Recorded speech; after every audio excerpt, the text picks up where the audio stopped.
Fernandez, outstanding. And bowls him! He hasn't, he has! What a catch! Incredible moment, absolutely incredible moment. That was as good a piece of fielding as you will see on any ground in the world. Nice from Holden, really nice. 6 runs, beautiful. Wow, what a shot that is from Cracknell.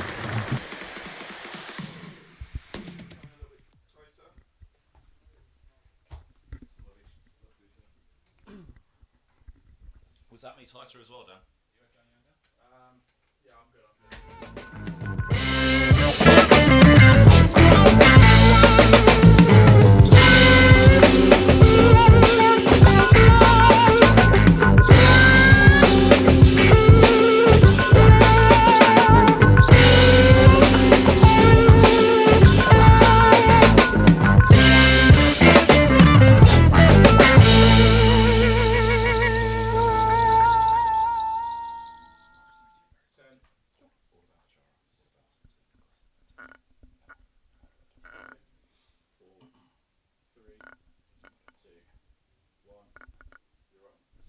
Well, a very good morning, everybody, and welcome back to Lord's third day of this County Championship fixture in Division 2. Myself, Kevin Hands, and Dom Ford bringing you this one again today. The news, first of all, is the overheads. It's cloudy, there's a bit of grey sky, but the covers are off. There's been overnight rain, and, well, we'll see how we go throughout the day. The forecast is a bit mixed today. It's a bit mixed tomorrow. It was a very different picture the last couple of days this morning.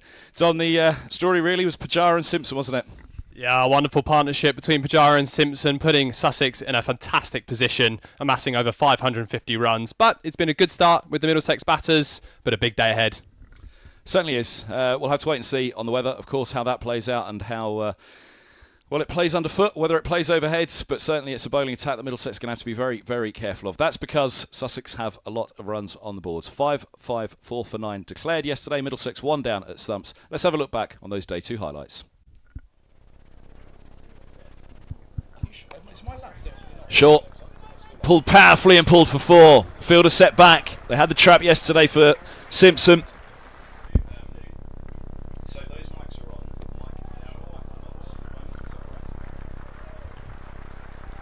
For more for Simpson, he's into the 80s. Just a little too straight from around the wicket, Higgins. Pulled away and 4. There's the century. It's been a patient start to the second day for Murtagh.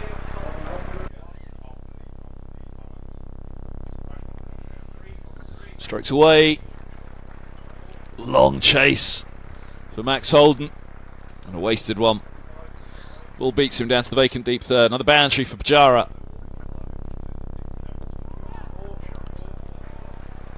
Put away by Simpson. He's on to 89.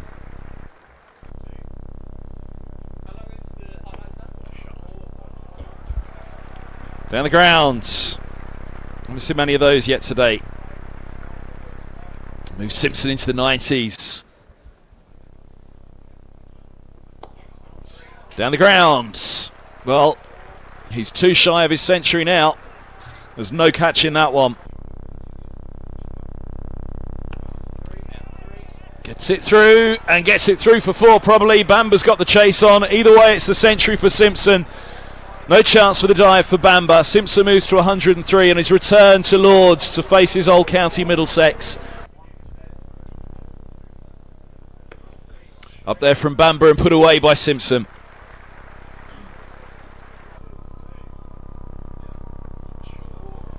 Short and hauled away. A long hop from Holden. Punishment from Murtagh. 4 more for Sussex.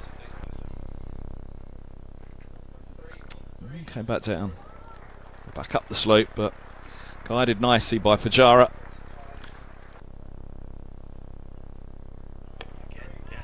And put straight to mid-wicket and Mark Stoneman. And can you believe it? Fernandez picks up Murtagh. Full toss doesn't get a wicket that time. Hudson Prentice gets it through and he gets it through for 4.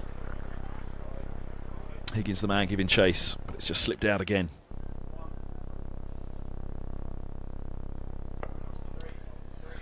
given the treatment. A little bit of width from Helm. Hudson Prentice clubs it away. Hasn't quite timed it. It is a long boundary and it is downhill, but didn't get the timing quite right.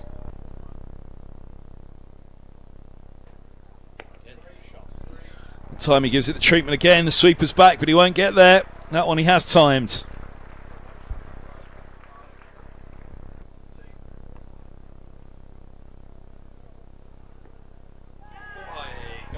Has he? Yes, he has. The finger goes up. Punch of the air from Holman. Hudson Prentice falls for 28. It's the 6th Sussex wicket to go. Cut away. And cut away for 4 and for the 150 for John Simpson. 152.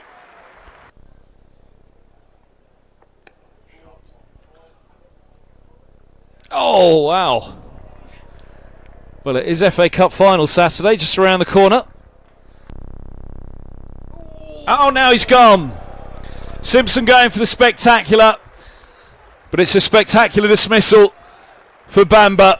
A roll across the stumps, almost a little bit like a young Owen Morgan from John Simpson there, looking to scoop up and over his shoulder. Or reverse from Lamb. Over backward point it goes, 4 more. Charge could be on.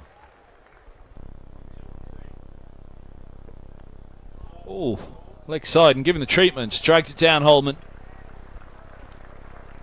And it's sent down the slope by Carson to get off the mark.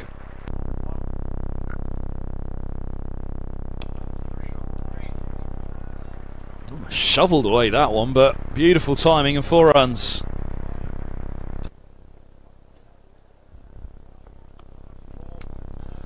It's pulled away. First run after tea for Carson. It'll be interesting to see the approach of the Sussex batters here.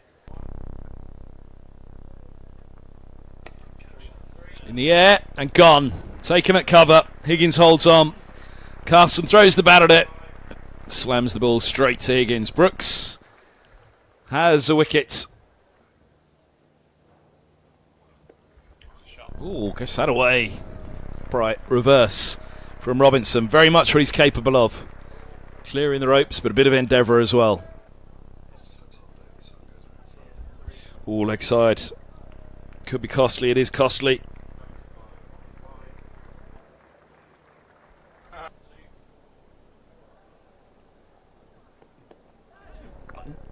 Nearly.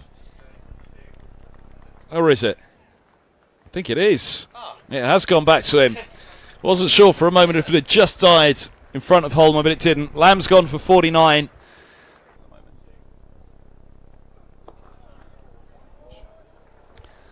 Middlesex off the mark in their first innings. May well be off the mark with a boundary as well.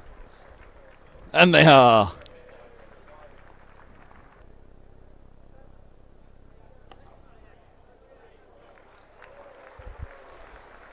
It's it away, second boundary for Robson. Middlesex on to 13, Robson on to 9. Has he gone? He has, it's carried. Taken at second slip. Robinson strikes, it's been coming. Stoneman's had a tough time against the England pace man. He's put it on the spot.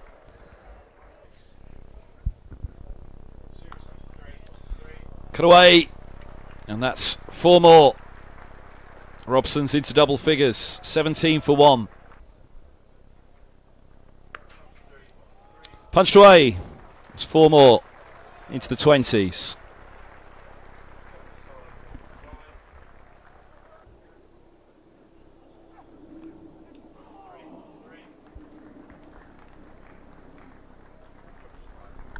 Just pushing it down the leg side.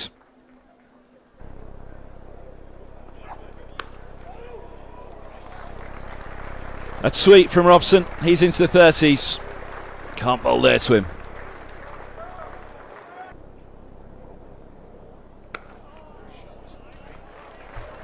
Gets that one through.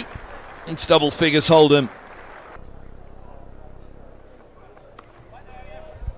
Little guide, which may well get away for 4, and it does.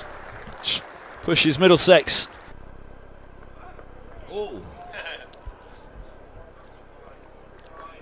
It is the last ball of the day. Everyone waited to see, was it a no ball? It slides down the leg side. Whether he was looking for the Yorker or whether it just slipped out, Robson was as bemused as everybody.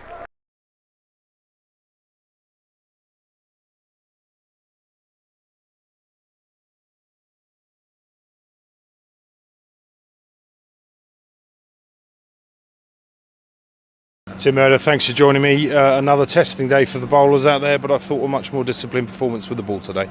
Yeah, I think so. I think the scoreboard might not show that, but I think we certainly were better today than what we were yesterday. We had a good sort of honest chat at the start of the day and spoke about a little bit about what happened yesterday. We didn't want to dwell too much on that, but looking forward what we could do better today. And I think, as I say, I think we started pretty well.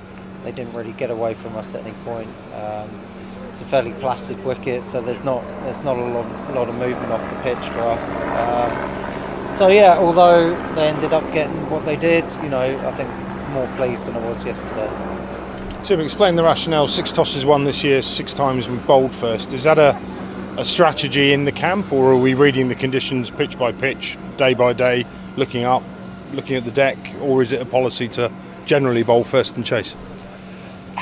It's trying to work out what is the best way of winning games for us in this division. I think, and look, we stuck them in knowing that it wasn't going to be a pitch where we were going to skittle them out, and we still don't really know the pitch until both teams are batted. But there have been times here where it's difficult to know what to set in that last innings. And a few times we've knocked off scores here, and it's difficult to defend, especially with that short boundary. So we know 4-day cricket's a long game of cricket. It's not won and lost on that first morning. So if we can take the game deep into day 4, again, if we can bat well, try and get up to them, hopefully past them, ideally, that's a long way off, and we're going to have to bat really well to do that. Then suddenly they're under a bit of pressure for third innings, not sure what to do. So yeah, there is some thinking behind it, and it might be difficult for people to kind of understand that, but there's a lot of thought, and it's not necessarily all about the first morning. It's more about what potentially could happen on day 4. Understood. Almost seems inevitable that John Simpson would come back and score runs, much like Peter Handsome did earlier this season. We know what Pujara can do, but that was some partnership from the 2 of them for the 5th wicket, a record for Sussex. Like you say, proves that if you get yourself in out there, you can compile big scores. Yeah, I mean, fair play to John. He batted really well, and as I said before, we know what a good player he was when he left. So yeah, it was tough. There was, as I say, not that nip in that pitch that ideally you need to try and get Pujara and Simo out, and players of this quality. So once they got their heads down and got themselves in, they proved pretty difficult to dislodge, as they showed. But yeah, I thought all in all we stuck at it, better today, as I said, than yesterday. Tim, you know full well that whenever we get a coach out, it's been a tough day out there for the boys. How much are you enjoying the side of the media responsibilities that you're now being drafted into? How much are you enjoying the new role as a coach? It's always a pleasure to speak to you, no matter the situation. I'm really enjoying it. Yeah, just sort of first year of doing it properly. Just trying to find my way and work out what's the best way I can help these guys improve and sort of be around and add my experience and add any kind of expertise that I can. So yeah, it's enjoyable. There's good days and bad days. That's the same as a player, and you've got to take the rough with the smooth a bit and not be too up and down and emotional. And we just look forward to the next day, really. Any frustration that you can't get out there and make a difference yourself? No, not at all. I think I've not at any stage this year thought I want to be out there bowling again, which shows how lucky I was to have played for so long and got the most out of myself and my body. So no, that ship has sailed. Last one from me, Tim. A really solid start this afternoon from Robbo and Max. Robbo looking as good as he has done for much of this year. I guess the plan tomorrow is just to bat long, and I suppose at this stage it's too early to say, but if we can come out of this game with a draw, 7 games in, unbeaten, into the second half of the season, up the top of the table, we'd have taken that at the start of the year, wouldn't we? Yeah, absolutely. I think as I said, we're a long way behind the game, so we've got to respect that position. They've got, a couple of quality bowlers in their attack as well, so they're going to come hard again tomorrow morning. They'll freshen up, and it'll be a real test for those two. But glad we got through relatively unscathed tonight, only losing 1 wicket. Sets it up nicely for, as I say, hopefully a good long day batting tomorrow. Absolutely, Tim. Well, thanks for joining us and good luck tomorrow. Cheers.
See, that's fine. There's no stress.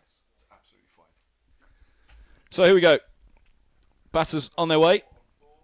Umpires leading us out. And here come the Sussex fielders. They'll be buoyed by a very strong day in the field yesterday evening after a strong 5 sessions and a bit with the bats. Absolutely outstanding. How will they go today? It's going to be a tough one for Middlesex. They are really going to have to play very, very well in this one. They're a long way behind, 492. The overheads are against them this morning. The match situation is against them somewhat. First of all, security. It's getting towards the follow-on target and beyond. We did see the game here 2 years ago between these two counties where Middlesex fought back on that final afternoon, having been behind for the whole game, and it created quite the outcome. That's what they'll be hoping for. Sussex will be hoping for some early wickets this morning, get in amongst them.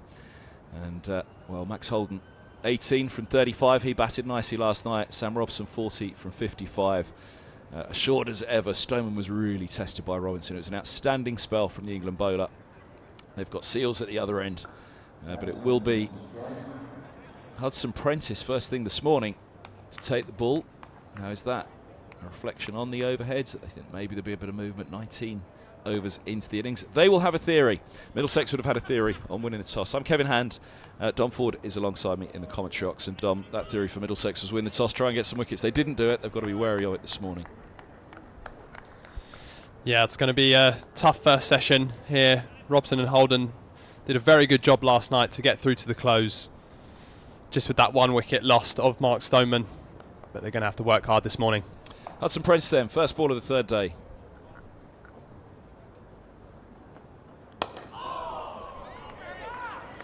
Right onto the spot, right in behind it, Holden easing into the offside.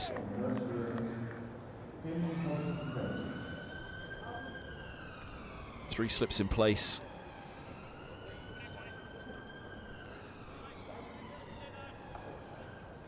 Three slips in place, point cover, mid-off, mid-on, mid-wicket and a long leg. You can see the entire fielding shot for this one. We've seen quite a few in the deep. Even just out of shot. There's the first run of the third day. It's a scampered one. Goodness me, that was closer than I thought. Robson's through.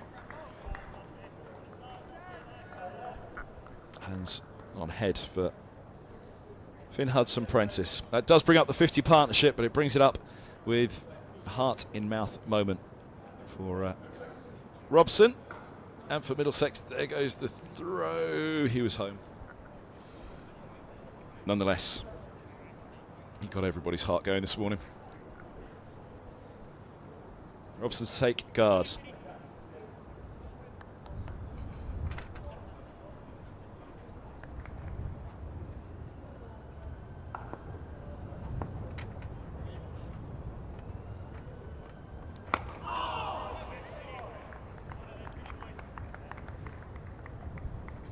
the Middlesex batters. It's important they do try and keep positive intent and score some runs.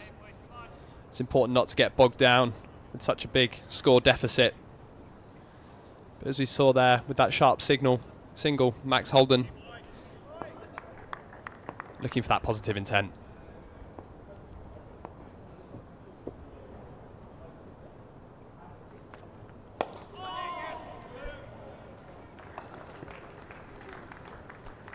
Couple taken for Robson. It's a 42 from a test opener.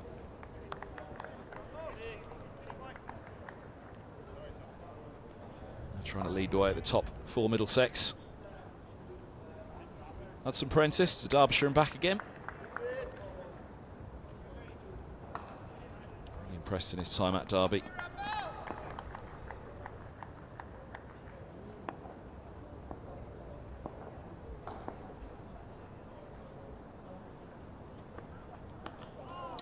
Edgy from Robson. Thick edge, no deep third. So chase is on. Oh no! Oh dear. Head in hands moment for the wrong reason this time. Valiant effort, valiant chase. But all in vain. Robson over the top of it, angle bat. Got himself into position. But just look at this. Carson waiting for the ball to be flicked back. Oh no. All that effort, all that energy.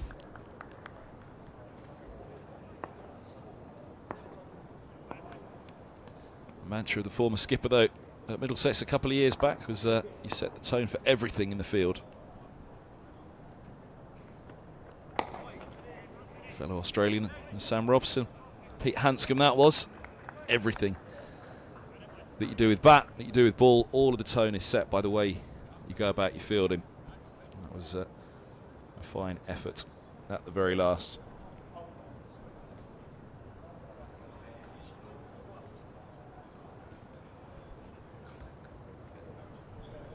.69 for 1. Here's the main man, Ollie Robinson, from the pavilion end. Yeah, Robinson bowled fantastically last night, as you mentioned, Kev. Really testing spell. Went past Mark Stoneman's bat on numerous occasions before finding the edge. Figures of 8 overs, 1 wicket for just 15 runs and 3 maidens. Setting the standard early for Sussex.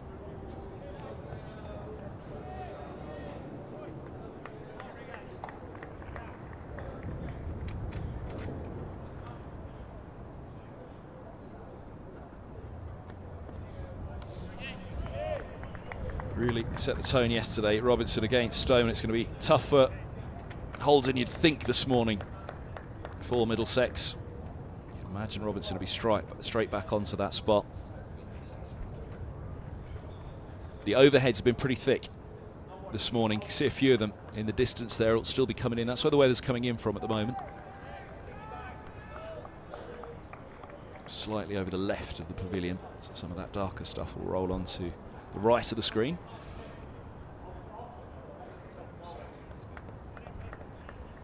Shut the doors in the pavilion. Doors are wide open.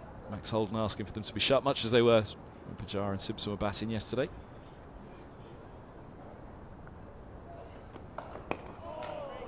Not suggesting that was a Sussex ploy to leave the doors open while Middlesex are batting. Just creates that dark area above the bowler's arm, where that sight screen is, just below the balcony. Doors open. A taller bowler like Robinson in particular can get that release that little bit higher.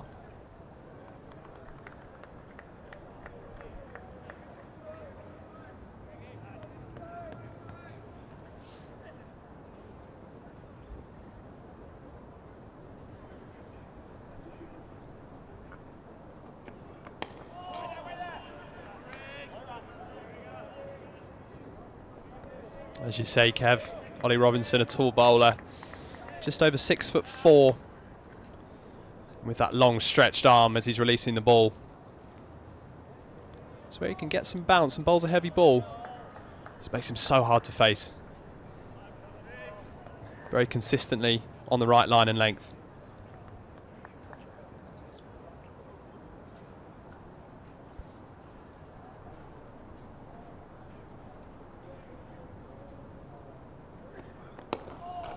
Nice on the spot again, and they've gone for the quick single. Seals comes around. Wide mid-off. Jane Seals.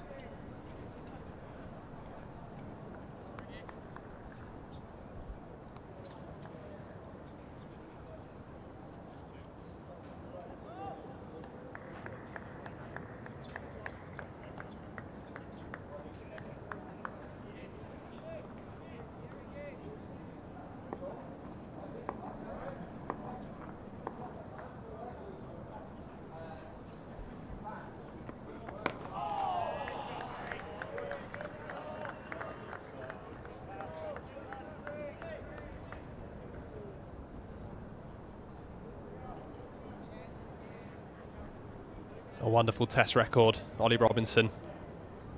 He's played 20 matches, taken 76 wickets at an average of below 23. It's been a really wonderful start to the test career for the 30-year-old.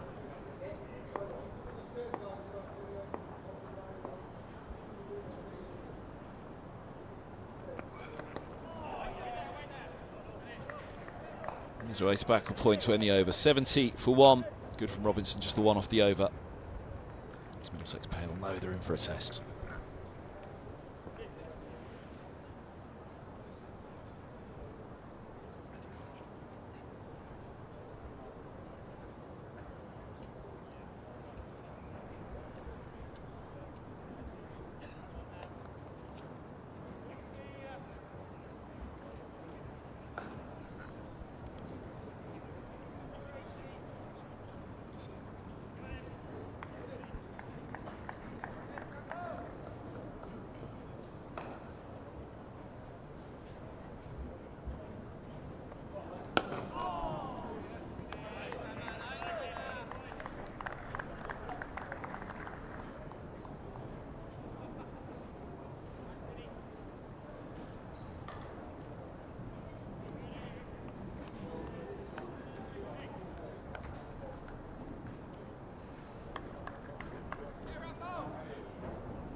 Hudson Prentice was born in Haywards Heath, Sussex, 28 years of age now.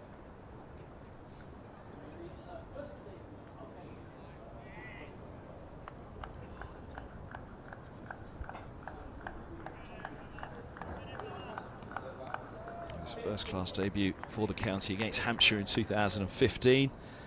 Moved up to Derbyshire there in 2019.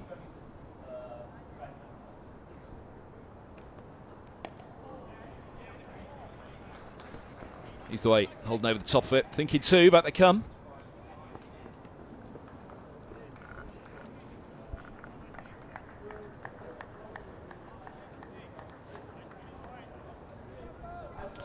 Plays an important role in this Sussex side, does Finn Hudson Prentice, since he's returned back to Sussex. A consistent figure in that all-rounder position, can offer some good support with the bat, takes plenty of wickets as well.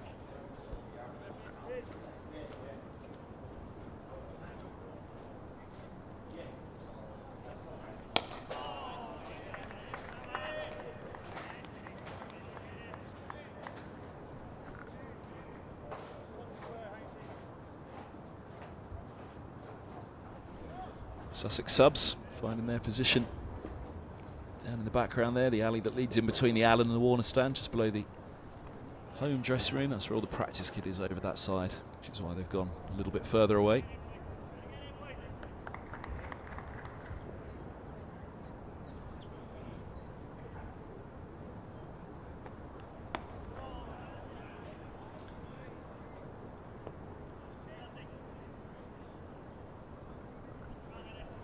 Single to end the over.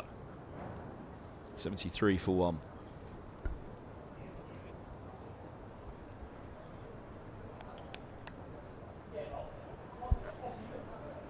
Wind coming in from the south, as you can see. On Father Time pointing to where the wind's coming from. It's over the back of the pavilion, as we were saying. The weather coming in that way. Sun trap at the moment, though. Grandstand bathed in sunshine, as it will be for most of the day.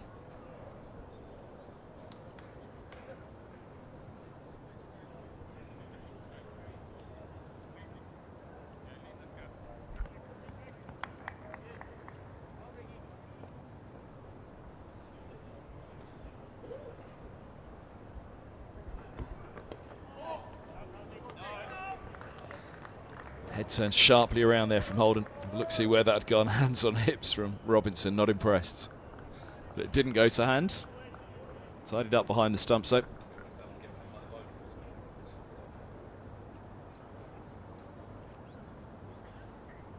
Little advance from Holden, but there you see that angled bat into the ground. Running it away almost. Pronounced step to get forward. Plenty to think of. That man will have a fair bit to say. Pujara on the right. This is his interview. Close last night. Talk about how much he enjoyed playing. You can see his enthusiasm for the game.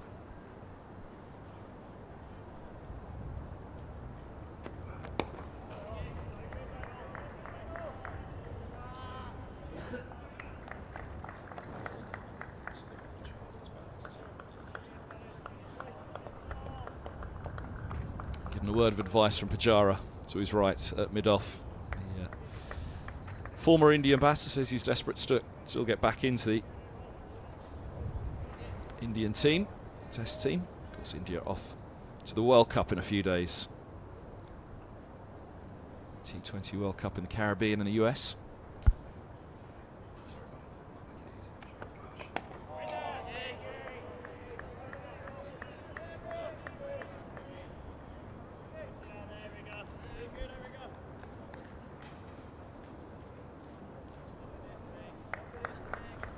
Ollie Robinson changing his line of approach quickly here on day 3. Around the wicket now to Max Holden.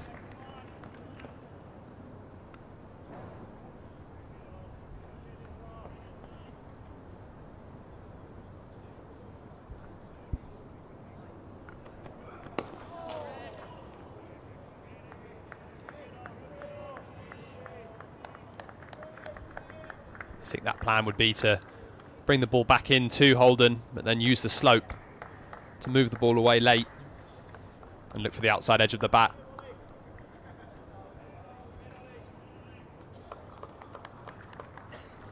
Is it Mercer through the background? Overnight interview last night, the bowling coach. Putting up the pavilion steps, he's done that many times over the years.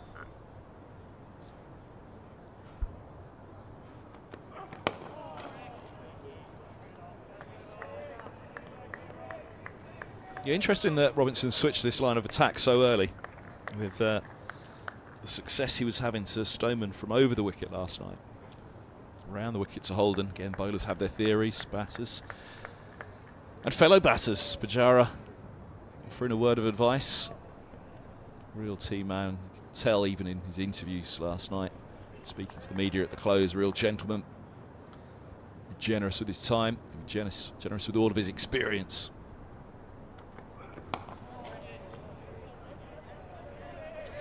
End of the over, 73 for 1.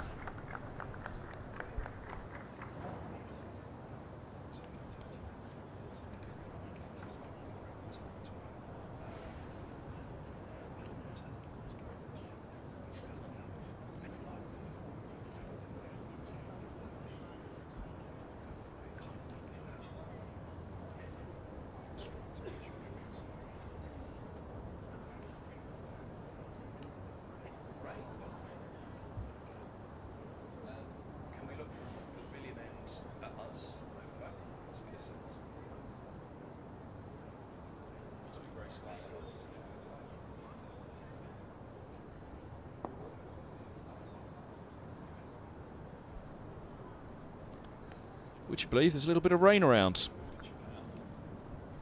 over the top of us. You can see the grey skies in the distance. There's blue skies for us looking out at the moment. Blue skies over the field of play. But a little bit of grey sky up over the top of the media centre, and just behind us a little flick of rain on this Sunday morning.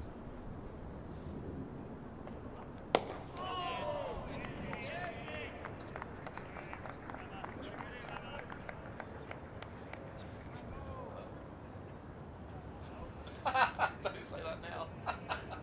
Blue skies. Oh, steady, move on.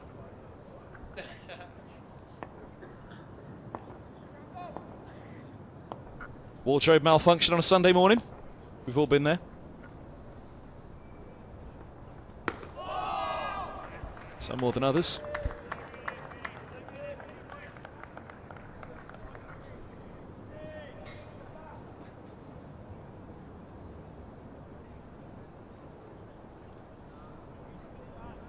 Is this a distraction ploy, do you think, Kev? Robson clearly tries to pay no attention to it.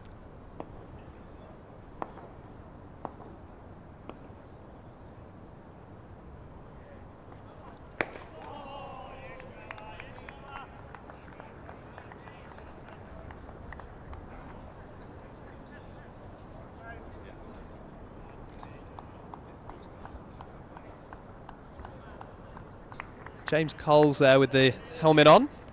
So in a position that we've seen more frequently in recent years, a sort of close-in gully. Sam Robson regularly playing with soft hands. Cole's coming in close there, looking for any opportunity of a catch. First look at the ball.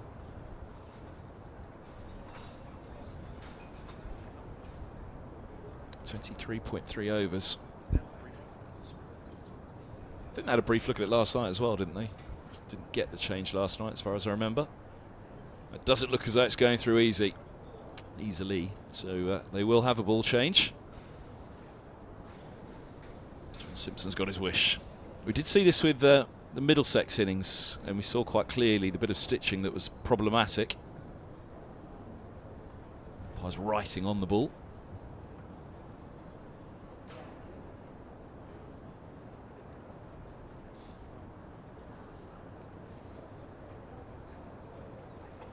Righted on this one now as well.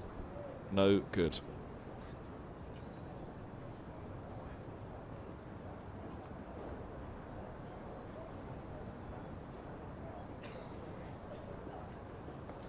Alan Coleman, the director of cricket at Middlesex, responsible for the boxes of balls that are being brought out. As he's told us, he has to produce these boxes of used balls at varying lifespans. Umpire's then able to go through the box and find one that replicates or replaces the current one in hand, which has become misshapen or a seam coming away, whatever it is, the problem with it.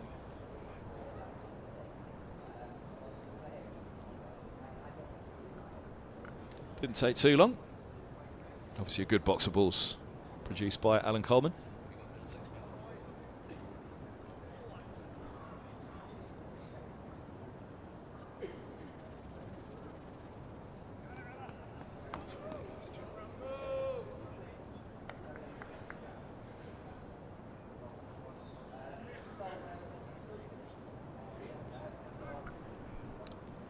Nice sign of Alan Coleman up there. Head coach in the middle, Richard Johnson.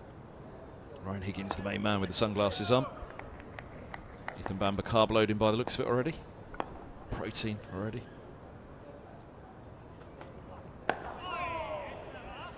Close eye on this replacement ball, see what it does.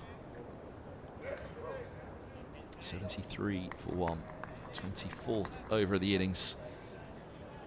They'll be very happy with their start. Run rate of 3. Kept a good control on it. Robson had a good strike rate last night. They were watchful. Middlesex, but he still seems to keep the scoreboard ticking.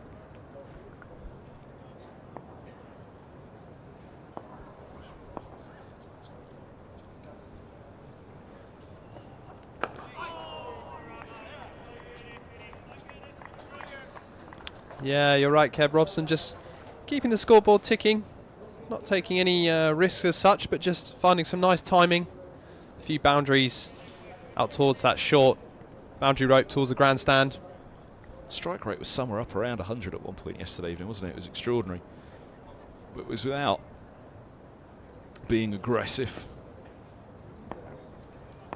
Sussex bowling an aggressive line, of course.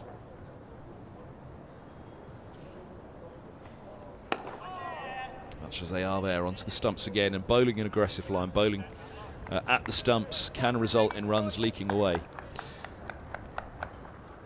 End of the 24th over, the Middlesex first innings. They still trailed by 481, 73 for 1.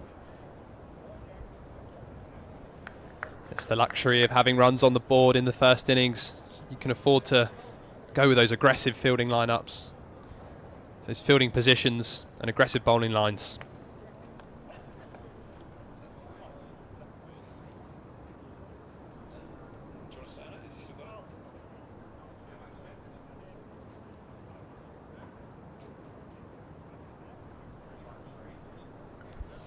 Where do you reckon that's just come in from? Landing into Heathrow. Where's next for you, Dom? Barbados or Bognor?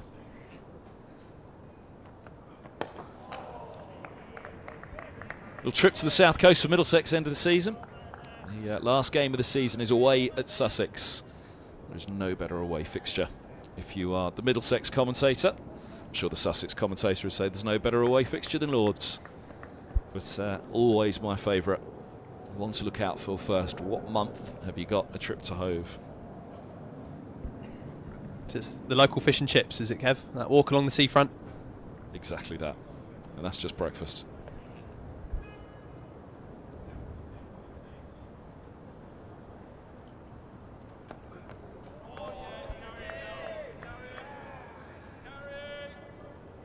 What you don't want is first week of the season at Hove as your away game. Oh no, it's a real gamble, it's a lottery, it's not going to be the warmest, but last week of the season, your bank is going to be at least a couple of lovely days to stroll in along the seafront. Good old Sussex by the sea.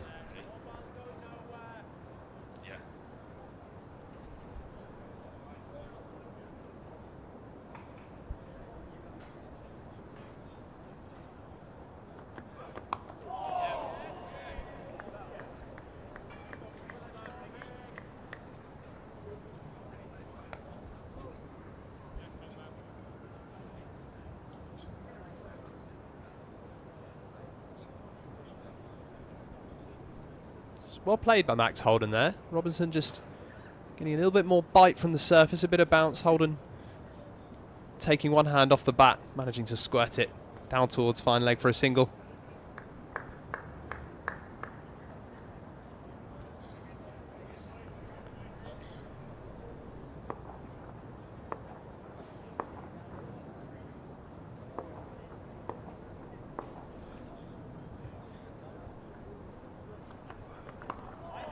Guided. Good point doing the fielding.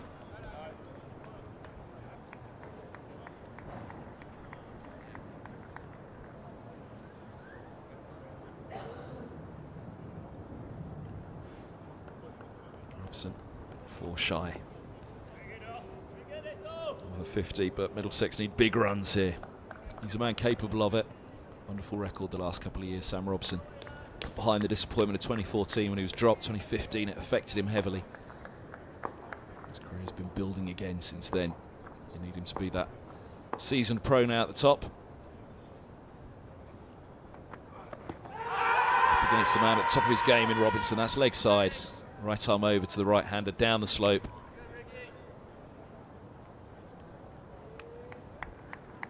Pitch and then go again. There you go, because it swung lace as well, so it was always leg side, but the excitement there from Robinson was probably as much as what it did out of the hand. That little bit of movement, replacement ball that they've now got. If you are right arm over to the right hander, that ball's got to be straightening. Otherwise you're really convincing the umpire of a lot that the ball is not going to pitch and keep angling down the slope.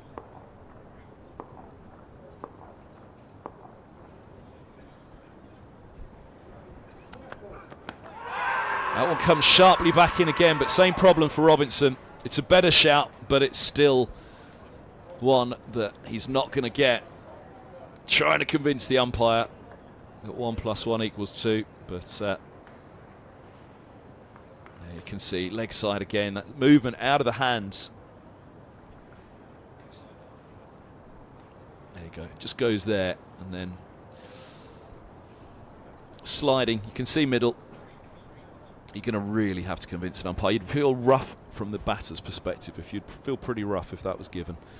In swing. Oh, well, there's the disappointment from Robson. He feels that was clattering into leg. But right arm over from the pavilion end at Lord's. Ball swinging that heavily from off to leg with the slope as well, taking it down the leg side. You're really going to have to convince the umpire that.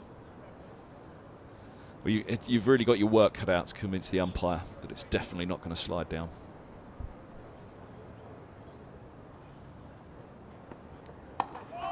Bit of bounce again.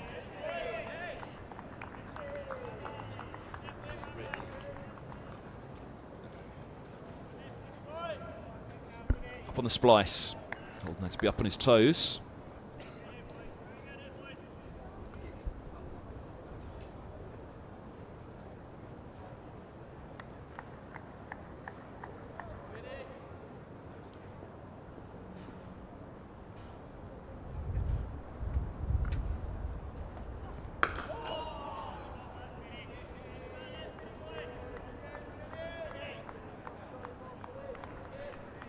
Yeah, he wasn't happy with this one. It's just that extra bit of bounce, isn't it? Wasn't happy with the way it climbed on him.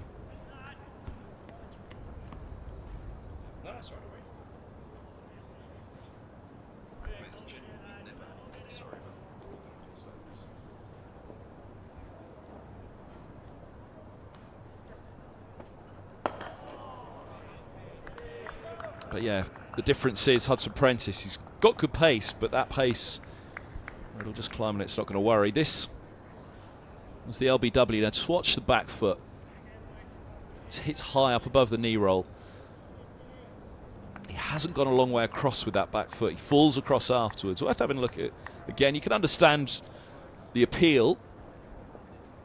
And also appeals building frustration, building momentum. Try and convince the umpire.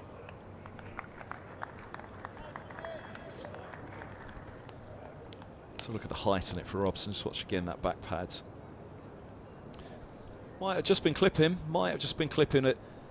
We do see nowadays with DRS, don't we? Above the knee roll always meant not out. But again, I keep going back to that Steve Smith one at the World Cup where it was clipping the top of the pad, not above the knee roll, the top of the pad. Upstairs with DRS, and it's clipping the top of the stumps too.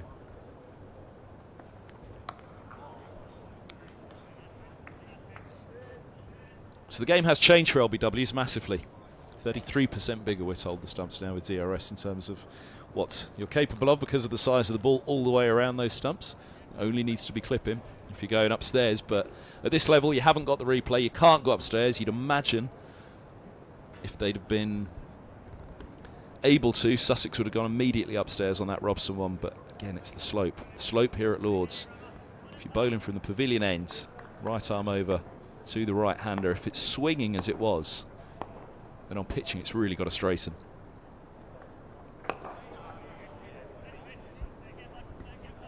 Ollie Robinson as well does get a lot of movement off the surface.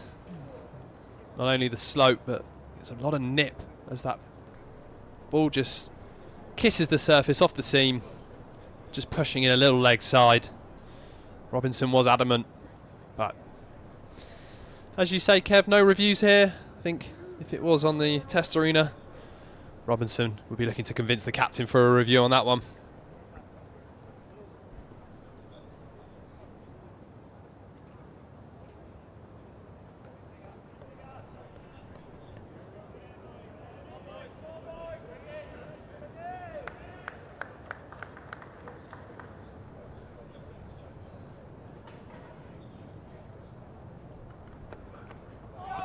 Now that's a beaut. That's where he was last night against Stoneman. On the spot, ball after ball. It was pretty unplayable stuff from Robinson to Stoneman, and he's delivered one here to Holden. And there's another example as well of the slope. You just see it on pitching. away down the slope it goes. That's what we were talking about for the right-hander. It gives you a good idea of what the ball does here. Now that didn't swing as much as the delivery to Robson, which in-dipped, and then with the slope kept on going on that trajectory.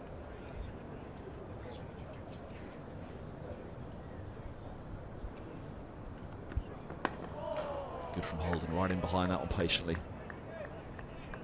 Yeah, you've just got to put those good balls behind you as a batter. Holden nicely in behind. Especially here at Lord's with that slope.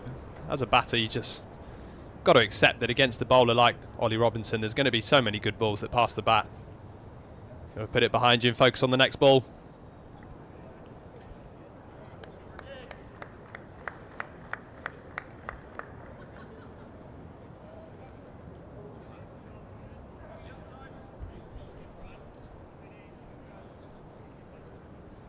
Not afraid of a tussle, not afraid of a battle, not afraid of the spotlight. Ollie Robinson has tried to get in the umpire's mind with a couple of those appeals. Coming around the wicket again now to Holden. There you go, look at that swing once more. This is part of the reason. This is part of the reason for coming around the wicket to the left-hander. Because of the slope, trying to bring LBW into play. Obviously trying to bring the edge into play there as well. Just understanding that ball sliding down the slope away from Holden. If it's full and he misses it in a straight line, then you've got a much better chance of convincing the umpire of an LBW, particularly to a left-hander.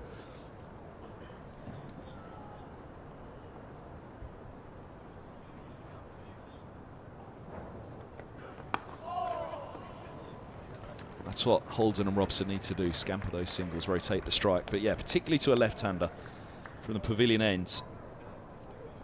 If you're right arm over the wicket, it's tough. It is tough to get an LBW at that end. I'd imagine they'd have gone upstairs on that appeal against Robson, and it might just have been clipping top of leg, but I can understand why the umpire has benefited the doubt to the batter. Robinson didn't understand that. Showed his frustration.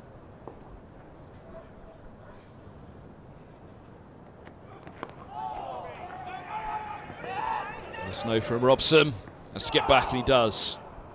It's just fine of the mid-wicket fielder. Cole's coming in at mid-wicket. Yes, no, no, no.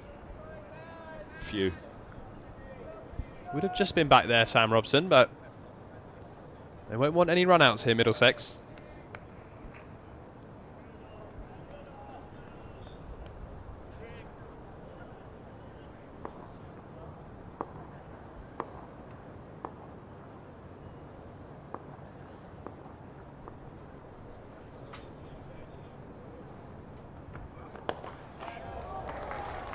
Lovely, lovely way to bring up the 50 for Sam Robson.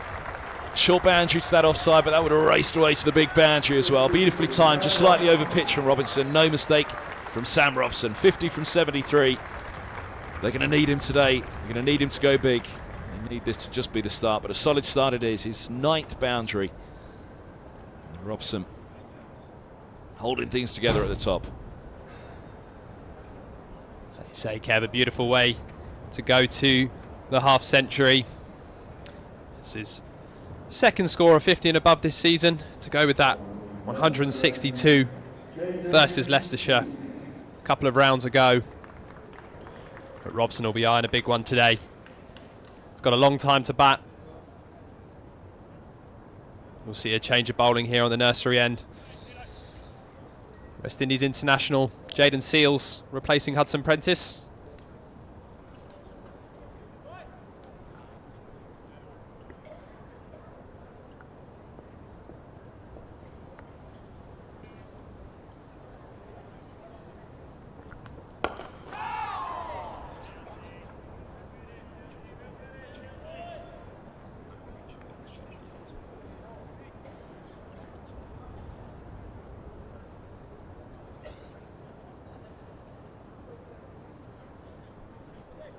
Seales back in the Sussex bowling lineup off the back of an injury that's kept him out in recent weeks. Got through 6 overs last night just for 19 runs, but he looked impressive, he looked sharp.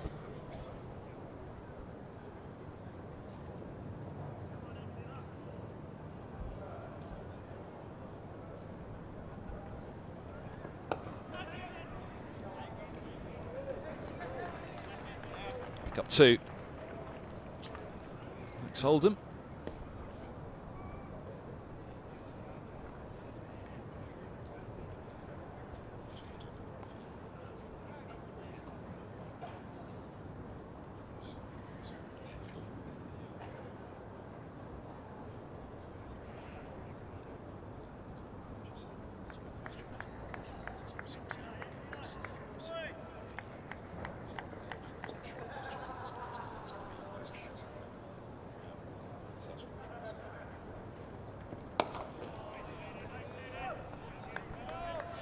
Holden, 20 and 28 at Glamorgan, but his start to the season has been impressive.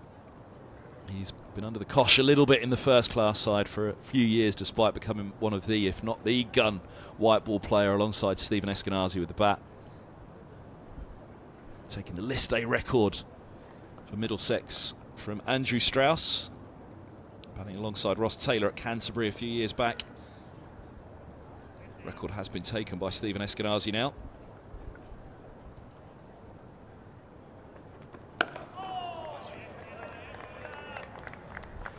And of course it's T20 season next. Middlesex are at Chelmsford for their first home game next Friday.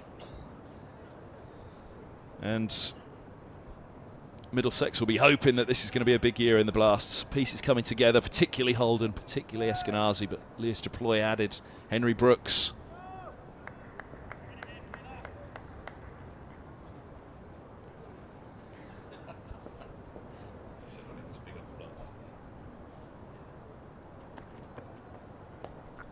Once you get down for that one, Friday night in Chelmsford, it's going to be a different experience, different crowd, but a new chance.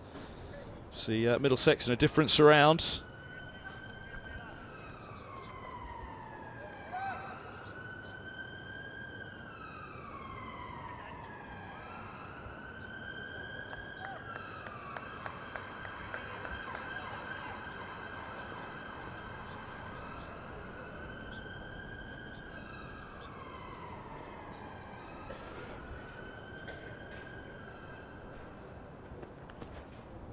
A little dabble, last ball of the over. That's a nice one from Seals. Pushing one up the slope to the left-hander. Holds its line. Cross Holden. 28 overs done. 82 for 1. Let's have another look at that one. It's good pace, good bounce, good carry, good line and good length. Again, with the slope, as a left-hander, you're aware that that ball can come back in. A few kids in. Sunday morning. You can all get your tickets in to be at the opening blast match. Still tickets available via the Middlesex website. The social media channels will have all the information as well. Down to Chelmsford on Friday night for the opening game. Middlesex, tough start to the competition last year, but really felt that they were building something in the additions they made in the winter.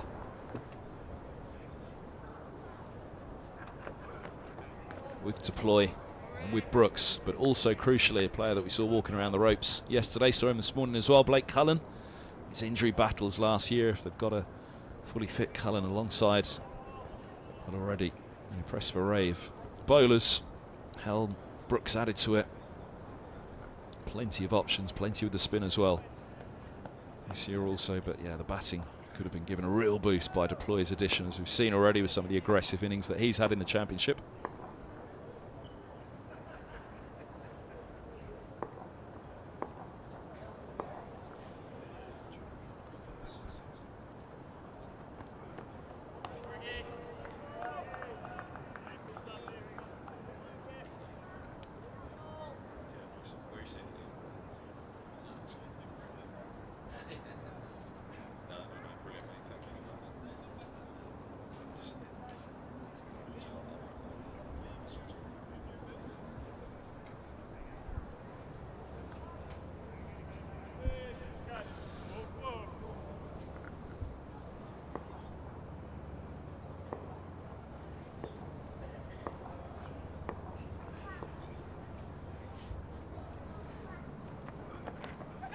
Oh, he's edged it, and it goes through in between second and third. First real chance from Robson. Not sure whether it would have carried. Bisected the two in there. Robinson is asking all the questions right now. wary of that off stump, wasn't quite in behind it, just played away slightly from the body of Robson. And there you go, to ground. I'll tell you what, it went in between his legs. Looked as though he just picked it up late there. Cole's in at third slip. Just went inside his left boot. Felt like the weight was back, and that can happen, of course, with the slip fielder. Once you go up, it's hard to get back down. Your weight can be then on the heels rather than on your toes, and all of a sudden you can't get back down, you can't get forward, can't get underneath it.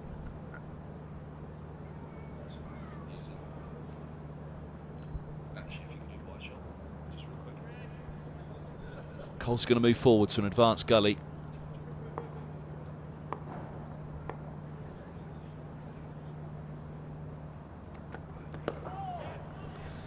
That was leg side though from Robson.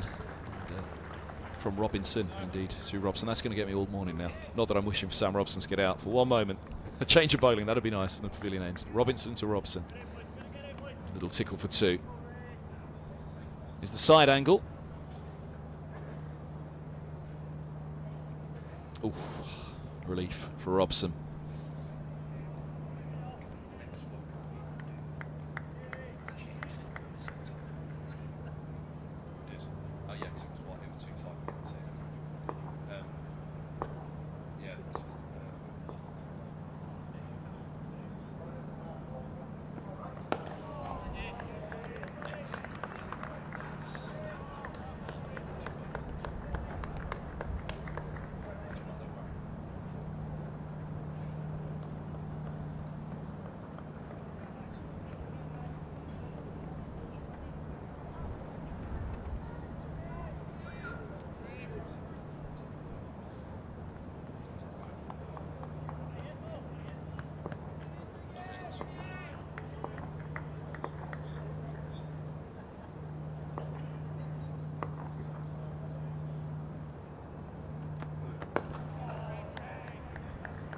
Solid 20 over from Robson. On the spot again from Robinson. Nearly had his man with this one. Let's have a look for that moment just before it pitches at the left boot. Doesn't quite get down, never gets near it. It's always going to grounds. Would he have been able to get his hands underneath that? Wasn't down with the hands. I think that's pretty close. I'd certainly imagine in the mind of Robinson, he's thinking that was a chance. 86 for one. I don't like that one could have hurt as well. James Coles, is it like it clipped? Maybe his Achilles. So Friday night, it's going to be the Kent Spitfires visiting Middlesex first up. Oh, scampered again. Single, just straight at the mid-off. Good from Holden. But yeah, it's first up, it's Kent Spitfires at Chelmsford. Then it's back to Chelmsford to face Essex. Cunning plan. Morgan, the visitors, here to Lords on the 6th of June before the trip to the Spitfires on the 9th of June. All the tickets still available via the Middlesex website. Log on, have a look, see what you need. All on social media as well.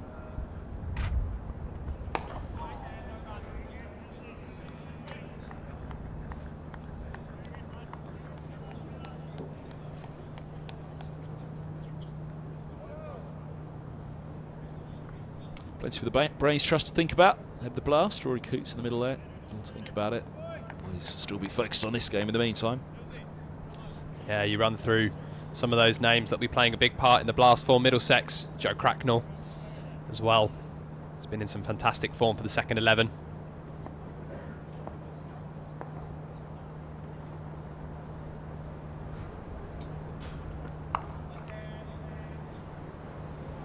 Yeah, we've seen Cracknell working hard in the field over the first couple of days of this game for Middlesex.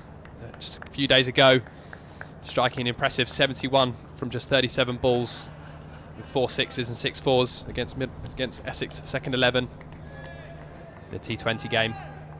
at Garran Park.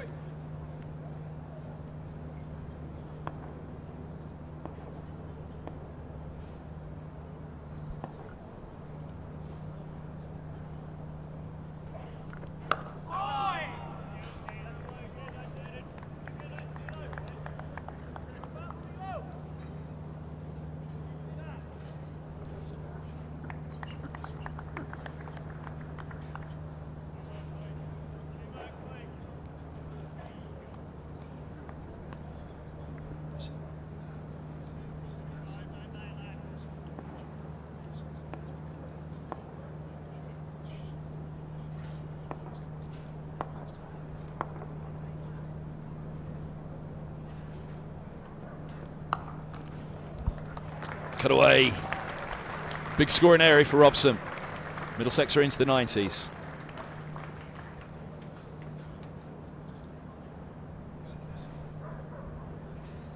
Yeah, Sam Robson's not going to miss out there. As you say, a high scoring shot. Bit of width from Jaden Seals. Good timing from Robson.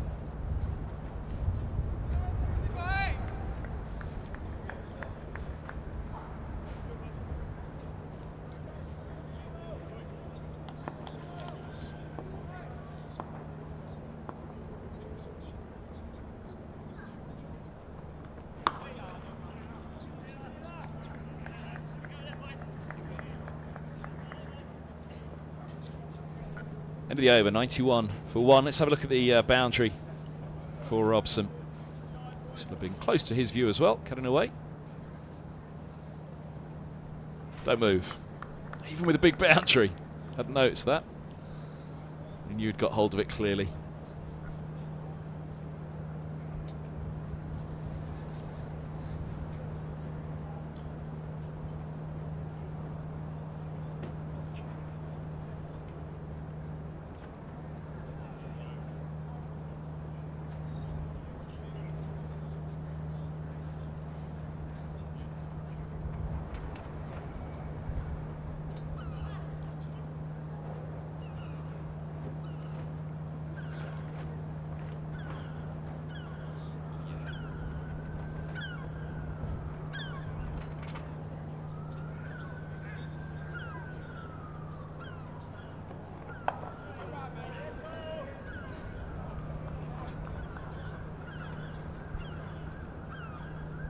Oh, look. This is fine work. What's Haley had for breakfast? That was outstanding. Middlesex flag was fluttering proudly a moment ago. It's died down again now. Every now and again there's a little burst of wind, a little gust of wind here at Lord's.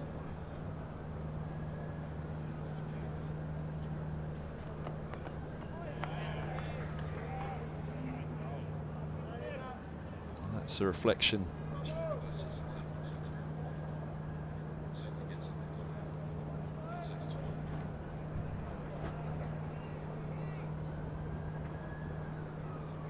There you go. There's the wind coming in from the back of the south turret.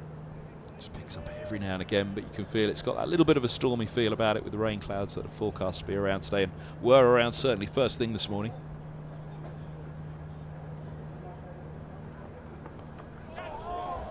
Swing again, and this time it went swinging up the hill.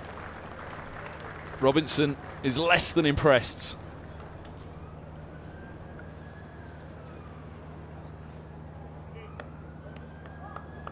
But away it goes, works it away fine, Holden.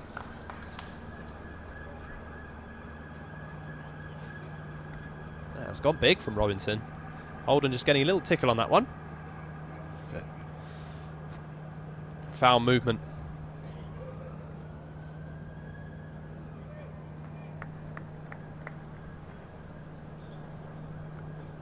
Two slips in that advanced gully. Advanced third, really. Clipped away. More runs. Not quite got all of it. Pajara has to give chase. Up the hill all the way as well. Two of them. Oh, no. Flicked it the wrong way on him. That's all the way uphill to that point. The highest point of the ground was where the ball was about to hit the boundary rope.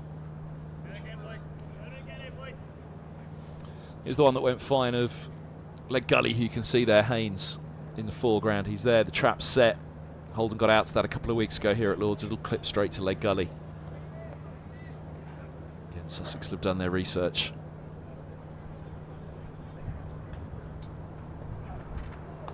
Static catching that field perfectly there, 2 slips. The advanced third with the helmet on. Robson having the leg gully in position as well.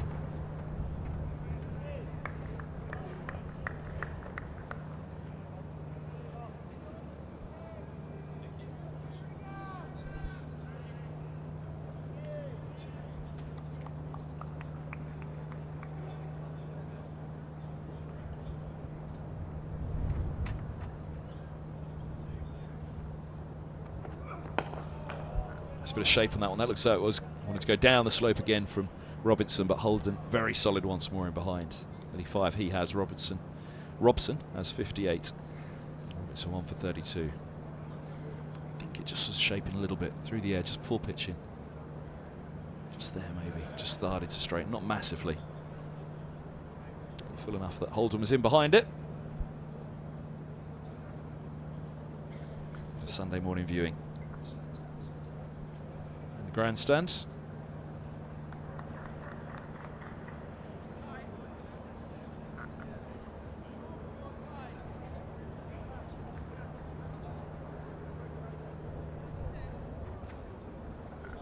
Hudson Prentice back on from the nursery, and whether it's going to be a change of ends for Seals, we'll see. Yeah, the umpire was just talking to the fast bowler there, looking at his foot marks. Could be a change of ends.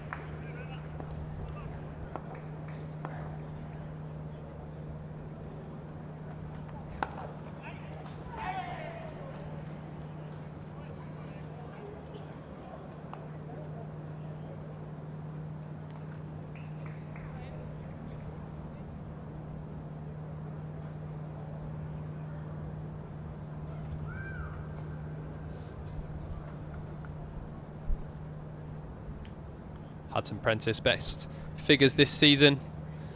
5 for 50 taken in the first innings.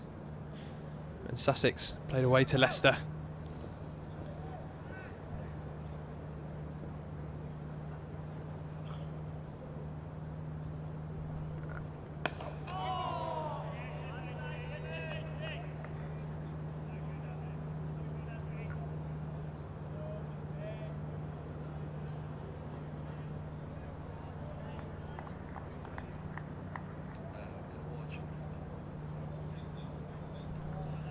Short mid-wicket in place there.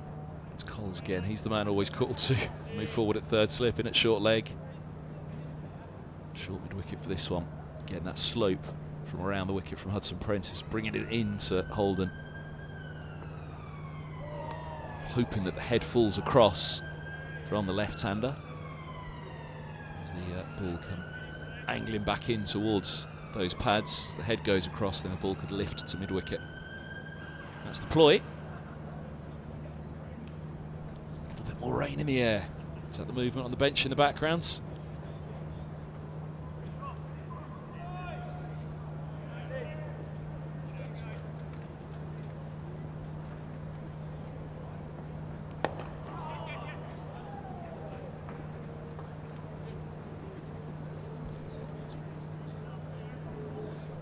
We can just see the rain hitting the front of the media centre here. I think it's light enough for passing shower, but ground staff are preparing. Umpires look happy enough for now, just a change of position for them, but coat goes on, ready to fire it up. Looks alright, as you can see the shadows, the sunshine at the moment, hopefully just a passing cloud. Good spot from Hudson Prentice. There's the line to the right hander with the slope. It's constantly asking, will that ball slide away down and bring the outside edge into play? Will the inside edge be in play if the batter overcompensates and goes too far? There's definitely some rain in the air. It's an interesting one from where we're seeing. It looks blue skies ahead, but there must be some darker looking clouds above the media centre here.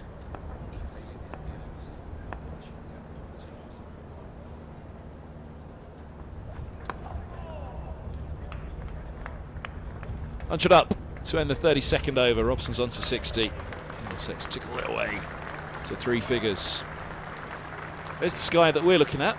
So a little bit of grey cloud over the top of the grandstand there, which, again, looking at Old Father Time, that's roughly, in fact, Old Father Time swung around a bit. That's coming in from the west. That should pass us by. Are they at the right venue? Where's the Lord's?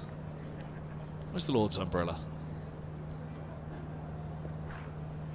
Sunbrella or umbrella? Sorry.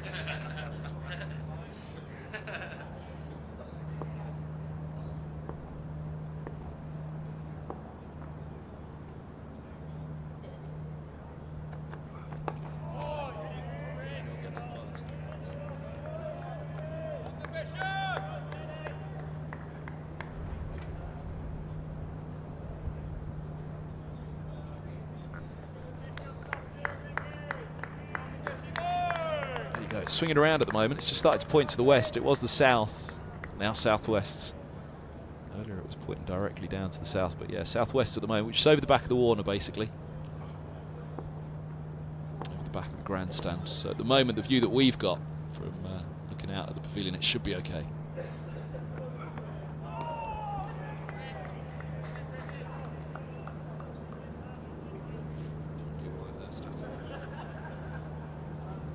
Go. So that's that little bank of grey over the top. That might just come in towards us, but again, there's not too much in it. There's lots of broken cloud in the background, and we should be fine.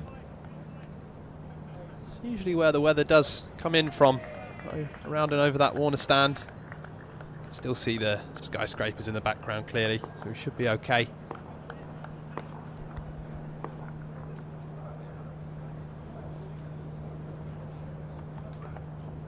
Short. Resisted by Robson. There's only a long leg in place. A few herring gulls as well swooped in, or seagulls. Was corrected by Anthony Gibson, the Somerset commentator for the BBC, that they're herring gulls, not seagulls. I've probably got it wrong on this occasion. There'll be seagulls, just for Sussex. It seems to be that the gulls come in the morning and the pigeons in the afternoon. Is there a theory behind this? Is that fact or observation or? Observation from the last day.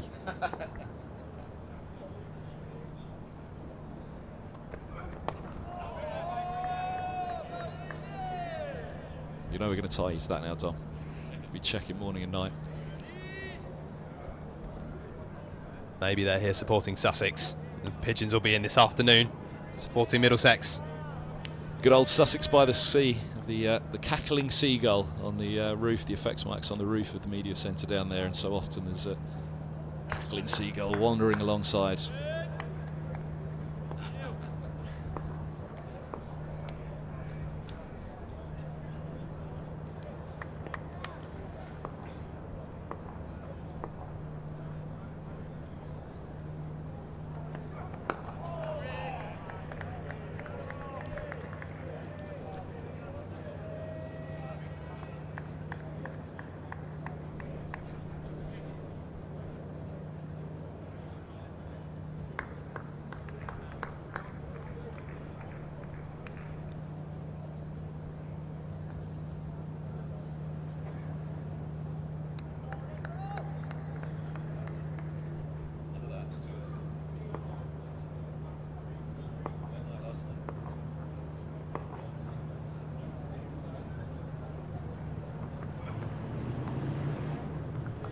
End of the over, 100 for 1, 33 done. First hour done of the third day. It's been a very good, perfect start to day 3 for Middlesex. Exactly what they would have wanted. No wickets lost, more runs on the board. Robson and Holden getting their side off to a great start on this day.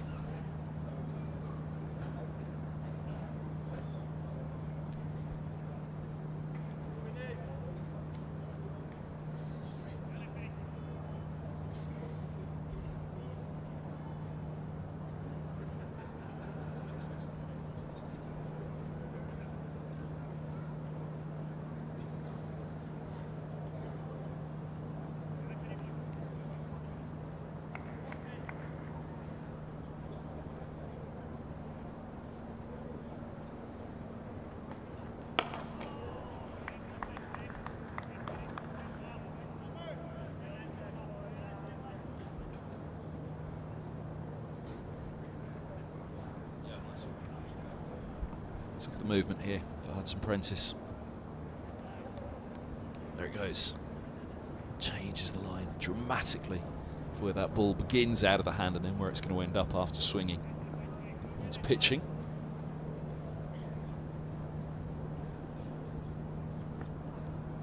Again, just holds its line up the slope. A little bit of shape on that one, not as much swing. The key now for Hudson Prentice, can he set Holden up? Can he bring it back in? Holden will have seen it all many times over the years, watching on or being out there in the middle. Happy with that leave, but he'll be well aware. Hudson Prentice will have it in mind now. Where's that shiny side going to point? He's not hiding it. Or is he? Flips it in his hand. Looks as though it's the away swinger again. A little bit fuller, a little bit tighter, but it looked as though he was looking for the swing away from the left-hander up the hill. But it's just that one that comes back. That's on Holden's mind now. He's thinking about it.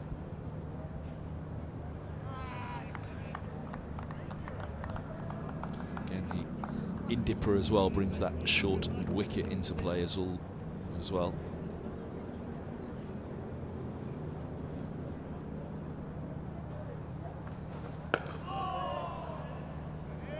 That was the one he was trying to bring back down the slope, but holds its line.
Good spot again from Hudson Prentice. Ends the over.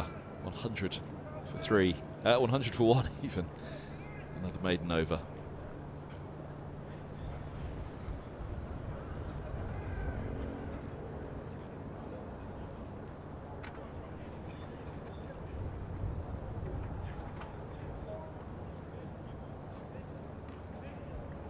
It did look like a change of ends for Jayden Seales.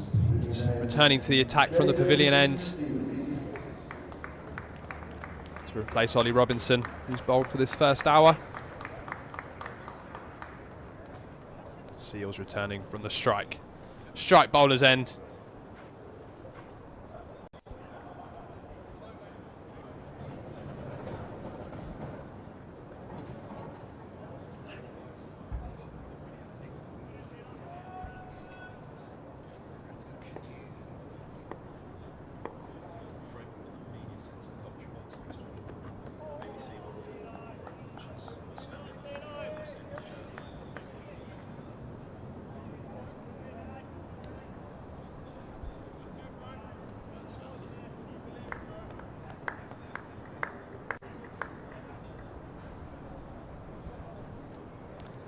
There's the legend, about to see himself on camera. Give us a wave, Butch.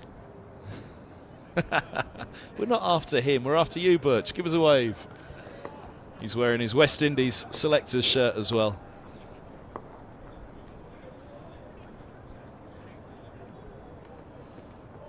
Selected Jayden Seales to play for the West Indies many times in recent years. Barbados-born Roland Butcher, Middlesex and England legend, back with the West Indies, now carrying out duties in Barbados, helping out ahead of the World Cup as well with the Oman side, ahead of the T20 World Cup. Wearing his West Indies shirt with pride today. This man will be doing soon enough once more.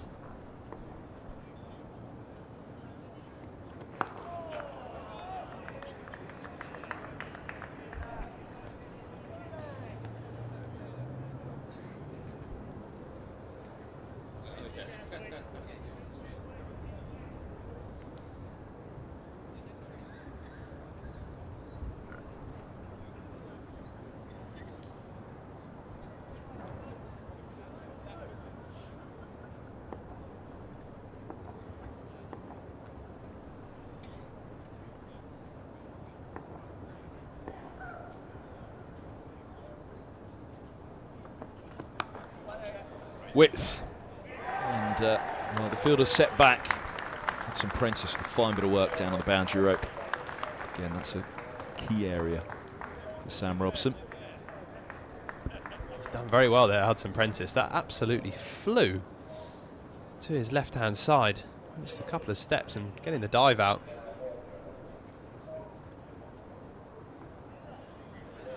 Great timing again from Robson. Let's see, Hudson Prentice just diving to his left, preventing the boundary.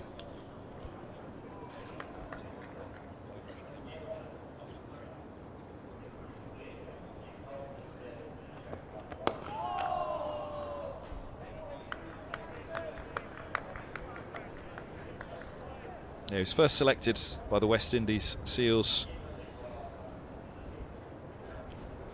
in 2021 against South Africa. His ODI debut against the Netherlands, Amstelveen, 2022. Middlesex had a good trip there a couple of years ago. It gets a mention every now and again. Mainly the bus journey that Middlesex had to do there and back again. Stayed a long way outside of Amsterdam.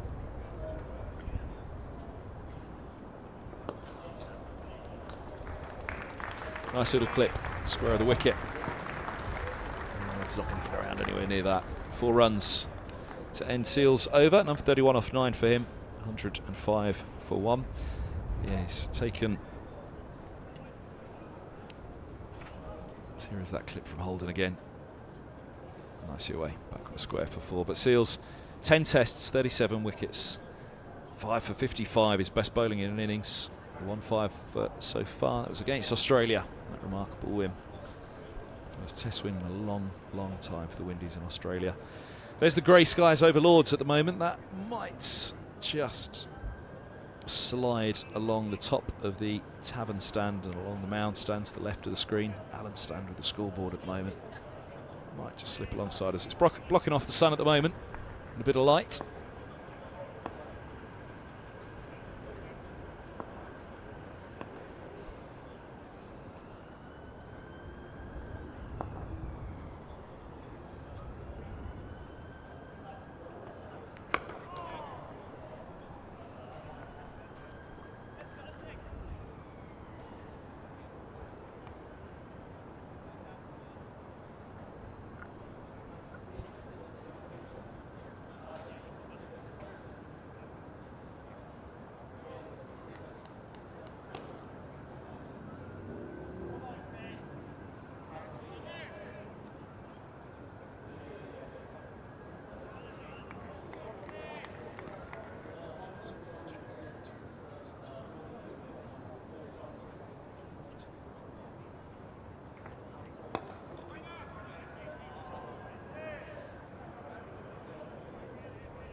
That lifts again.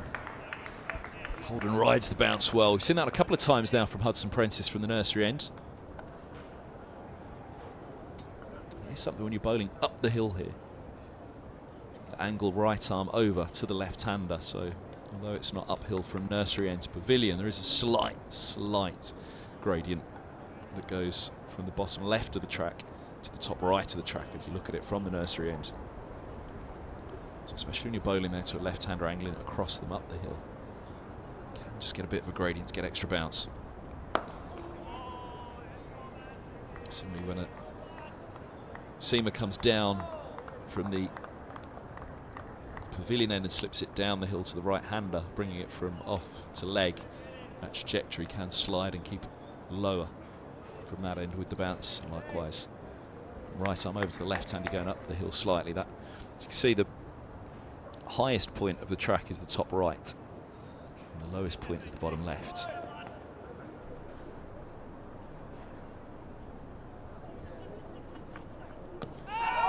Now, there we go. That's the trap they're setting for Holden on the onside.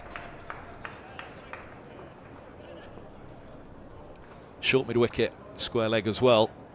Just looking to get it to dip back in. Well, it held its line inside edge, didn't loop. But that's what they're looking for. Anything that just clips up into the air. It looped for a moment. If there was a short leg in place, it would have gone by too quickly, surely. Halfway in, square leg, might have had a chance. End of the over, 106 for 1. It's the live enhanced stream from Lords in association with Daffabet.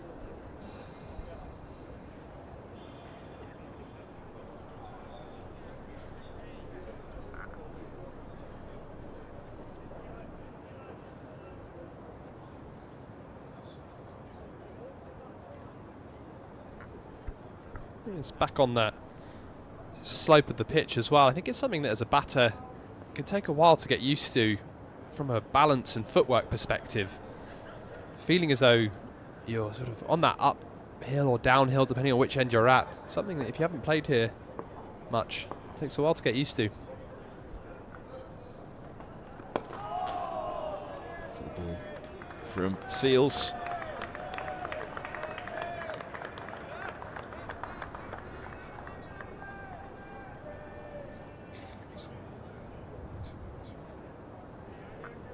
It was overs yesterday evening from Seals down at the nursery end.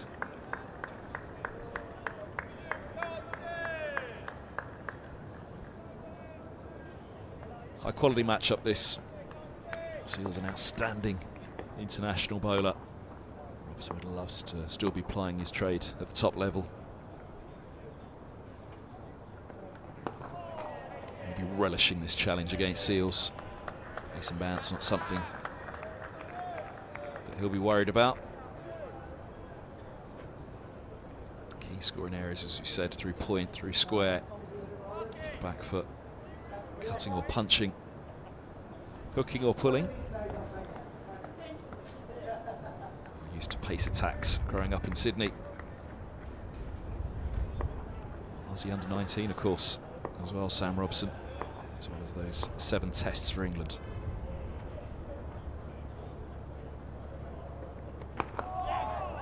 Back in again from Seals.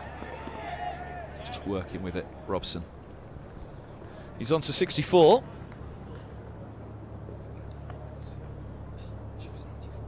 The partnership is 95 for the second wicket for Middlesex, just settling down after that loss of Mark Stoneman. 13 for 1 when Stoneman was caught Clark off Robinson for 4.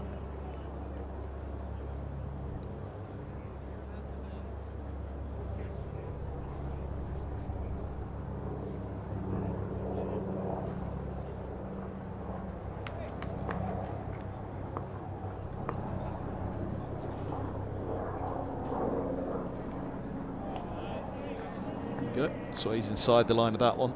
He won't be perturbed with the short stuff. A sharp bouncer from Seals, well played by Robson. You mentioned the right-handed batter growing up in Australia. He still plays first grade cricket in the Australian summer for Eastern Suburbs. Making sure he's playing cricket all year round.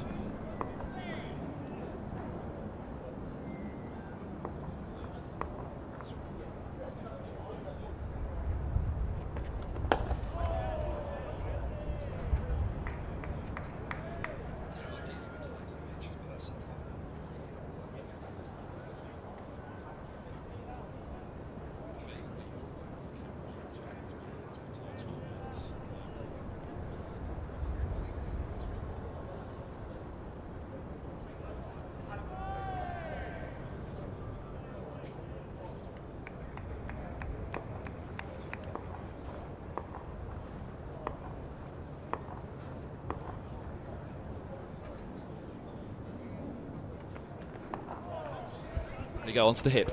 Not quite got it timed as he'd have liked. Long leg will get around. Keeps the strike with the single, Robson. Middlesex 109 for one.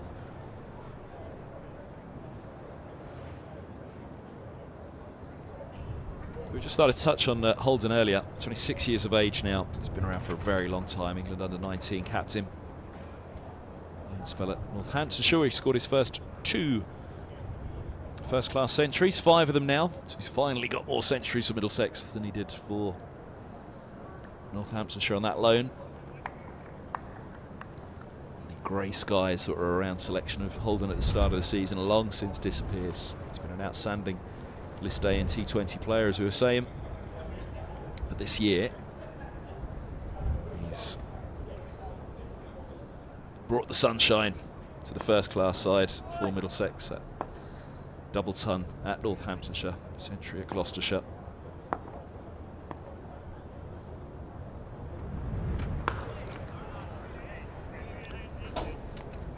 Let's go with the 50 as well that he got at the start of the season. This man, he's really not in form. It's only really 1 year, 2015, the year after he was dropped by England.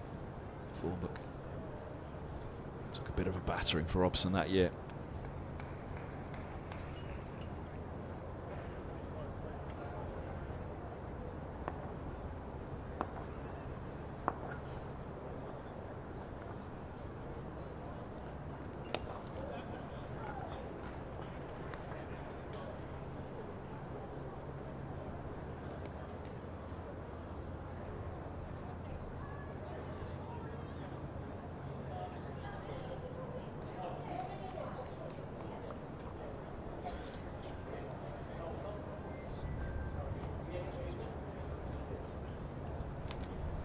Three centuries in 5 first-class innings for Sam Robson, with the 2 red inkers at the end of last year against Warwickshire and Nottinghamshire. Not enough to help Middlesex maintain their Division 1 status, something they're battling Sussex now for.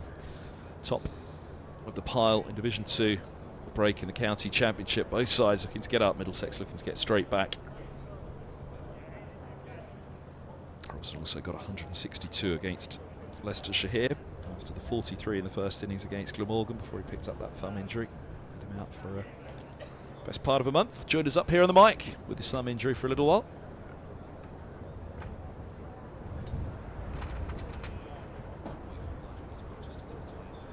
Just changing around the 2 short fielders in the onside there. We did see that one at the end of the last over. Just looped momentarily, exactly where they've just settled down Coles now. So they've got the short mid-wicket. That square leg halfway in.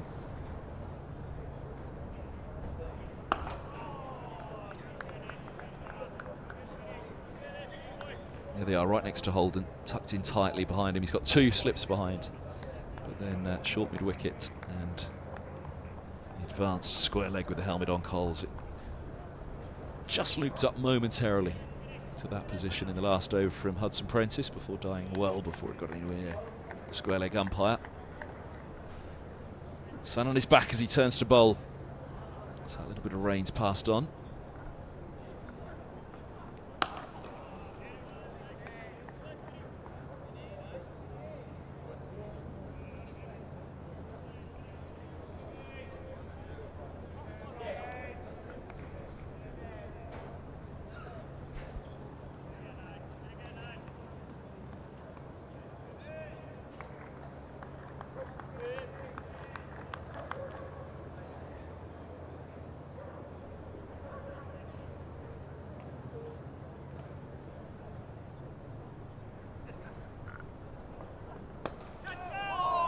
There you go. That's why he's there. Ball bumped up off him. He didn't know where it had gone for a moment.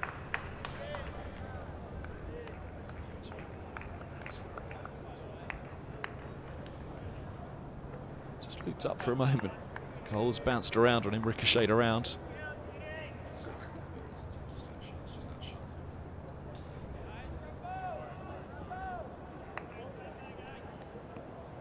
See that off the bat it was pretty much into the ground. I think it just bounced up on the half volley.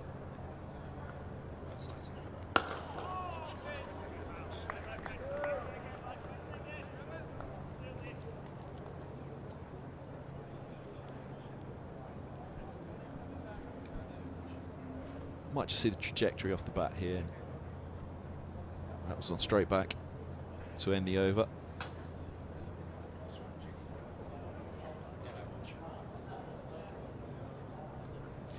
Yeah, the other one, the trajectory, I think was straight into the ground. It just bounced up on the half volley. Looked so fizzed up around his helmet for a moment.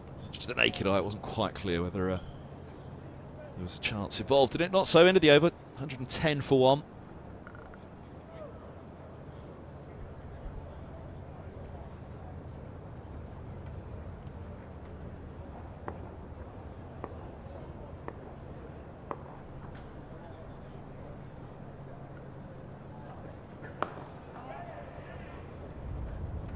Dropping the single.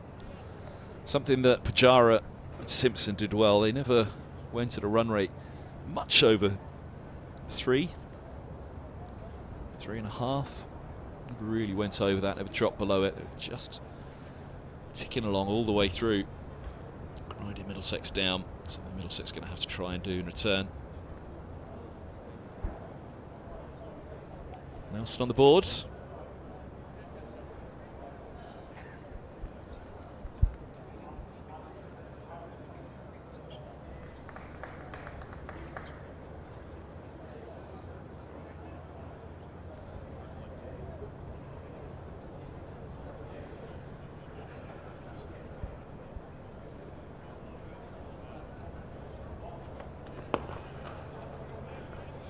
Taking my job into my own hands here by putting words in the mouth of the Middlesex director of cricket on the Middlesex Live Enhanced stream.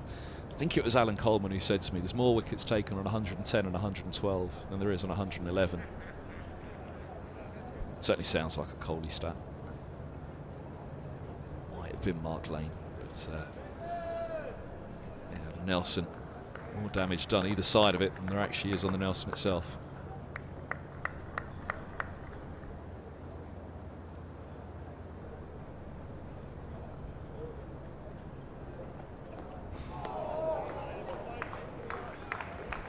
Beating the bat there.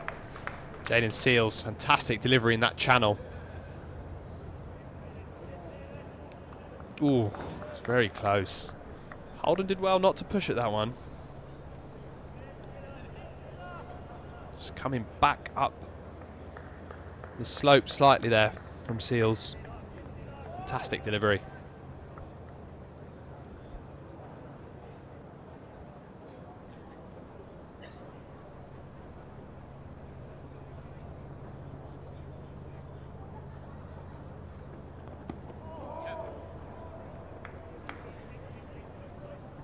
Slightly frustrated there. Seals throws his head back, letting Max Holden off strike. That release of pressure. Holden doing well to keep the ball down, flicking towards fine leg. Can get off strike.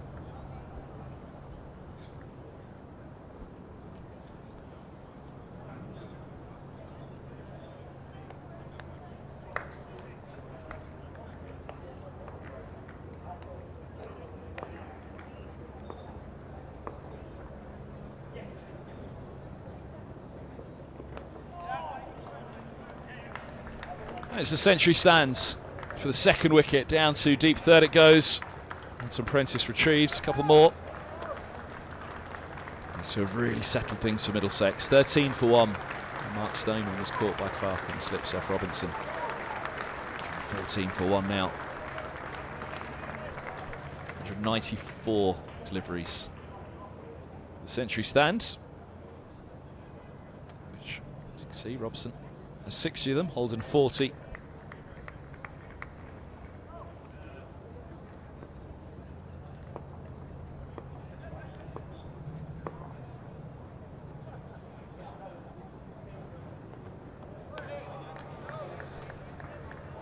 A little bit of payback from Seals.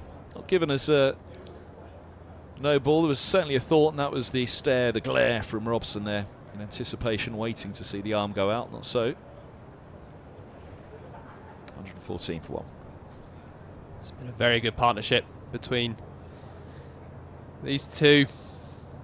Again, a much needed start to day 3 for Middlesex. navigated a difficult spell last night and first up this morning. Can they guide their team through to lunch without loss in this first session?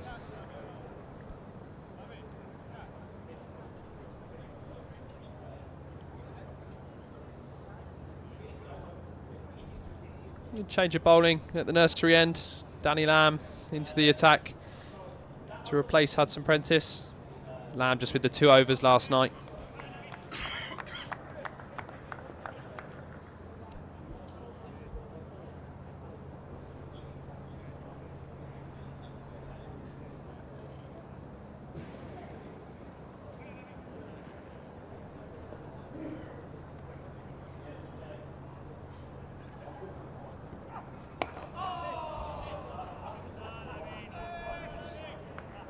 So Lamb,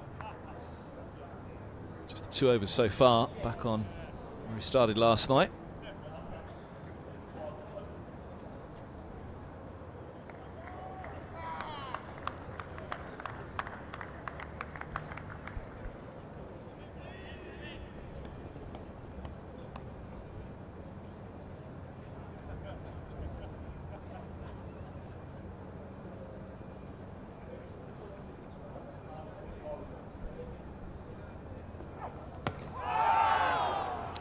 Tickle.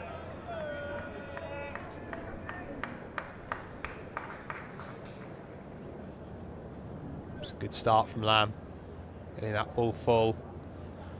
Holden pushing forward, finding the bat. Inside edge onto his pad. Danny Lamb, 12 wickets so far this season, at an average of 34.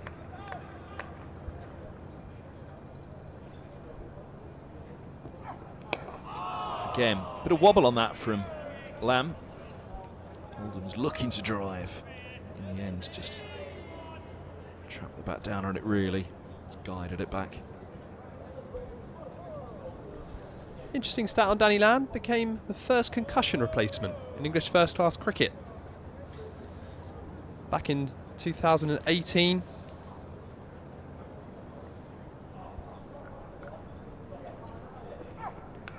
Edged, just short.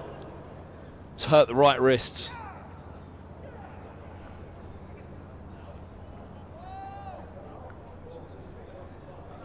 Clark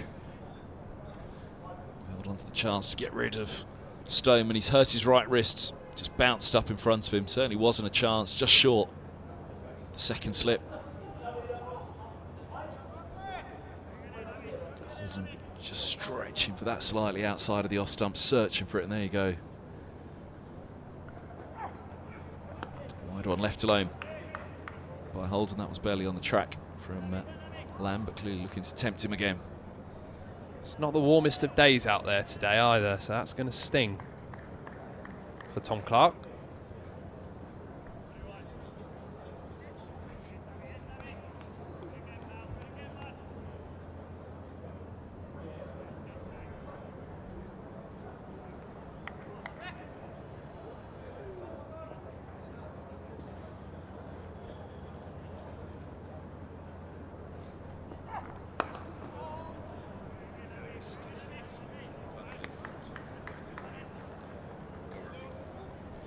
Maiden for Lamb.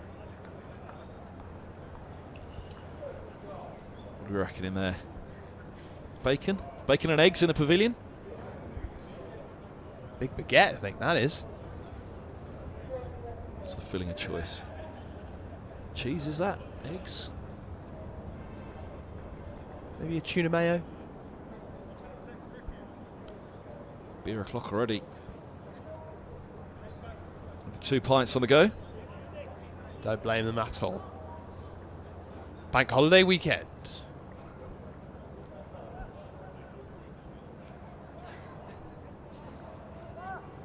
Don't be tempted now.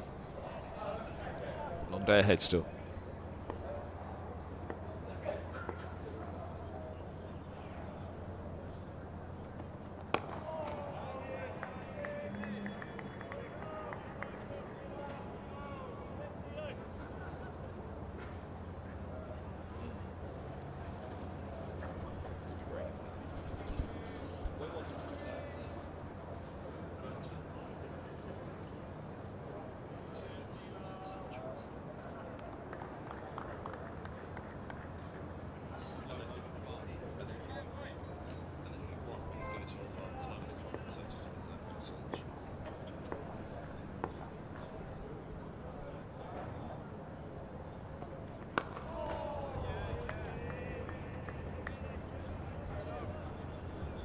Seals looks like he's building up some good pace here against Robson. Steaming in.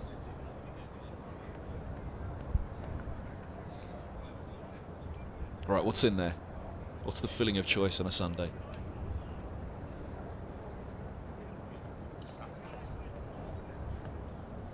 Salmon it could be. Salmon and eggs. It's a chicken.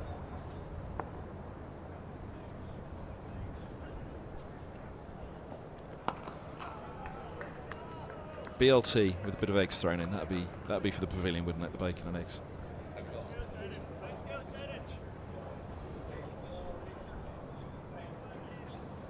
Nearly time for lunch here at Lord's. Got 25 minutes till the interval on the third day.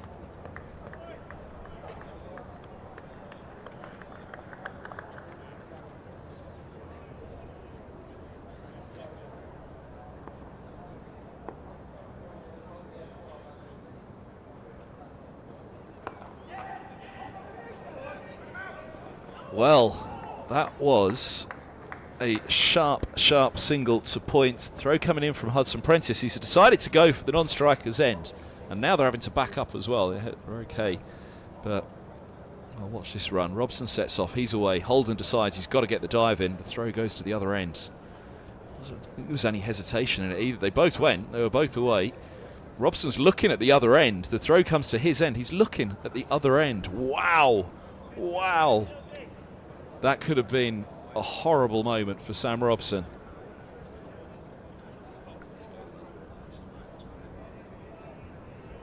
I reckon he was long gone there if Robson had hit. The surprise was that Hudson Prentice went to that end.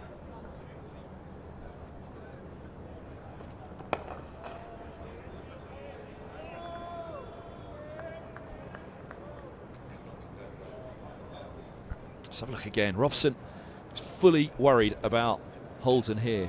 Ball's dropped, yes go, and he's worried now, Robson, about Holden. He's looking at Holden, there's the dive, but at the other end, oh, he's gone by a mile if that hits. And I'm not even sure the realisation had dawned at that point to Robson that the ball had gone by.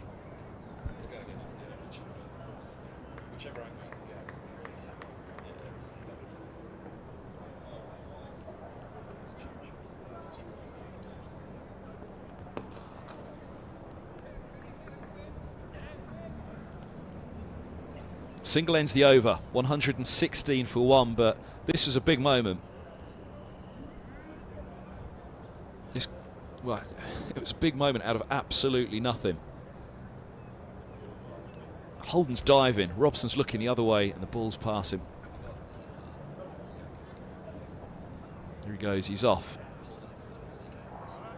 There you go, look at the throw, he's looking completely the other way. Does he ever at any point, I don't think there, he knows that that ball's gone to that end at that point still. Ball's actually then rolled back again at the stumps afterwards. He's made that look very calm there, Sam Robson. Whether he knew that ball came to his end or not, but a lesson, again, to any youngsters watching to always ground your bat, no matter which end you're running to.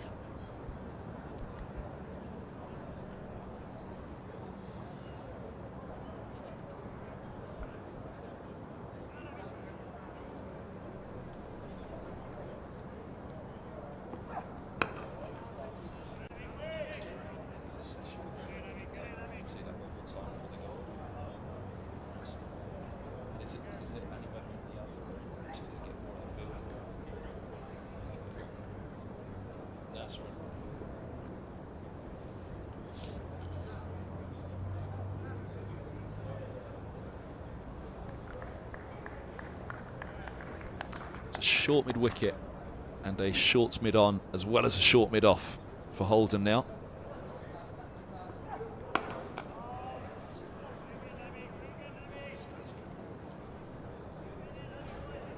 There they are. Silly mid on working on the ball, or short mid on, sorry, working on the ball. Short mid wicket just to his side. Robson will have to run between the two of them from the non-striker's end. James Seals.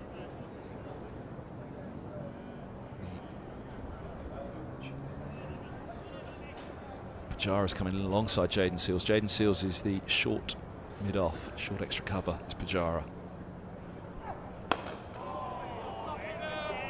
The old fella's got to get down to stop that one.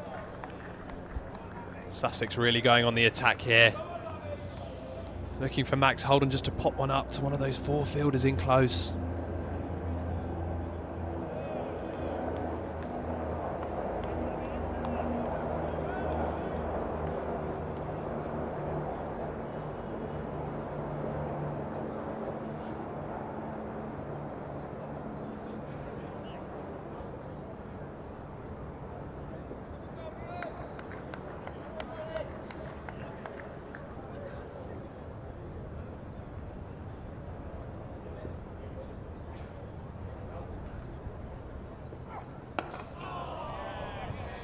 Well played by Holden.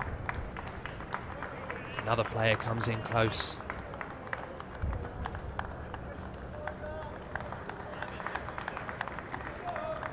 Five now, right in Max Holden's eye line.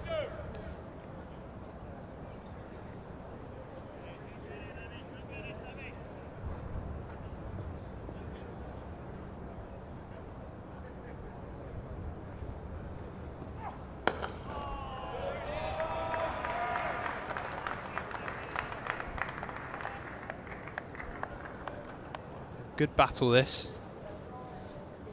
As we approach 20 minutes until the lunch break. It's a mini session here. If Middlesex can get through without losing a wicket, it'll be very much their session this morning.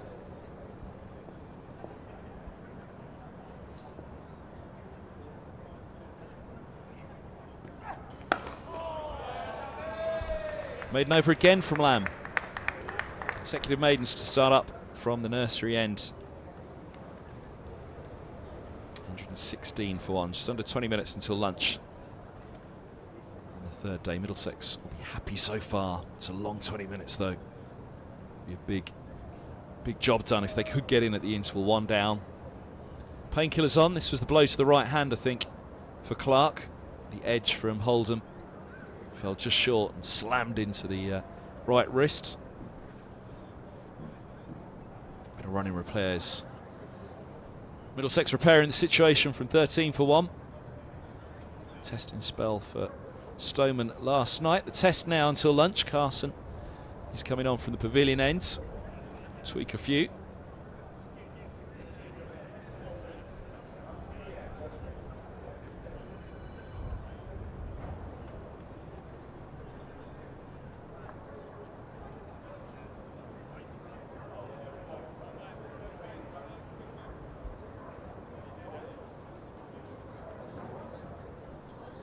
Twelve wickets so far this season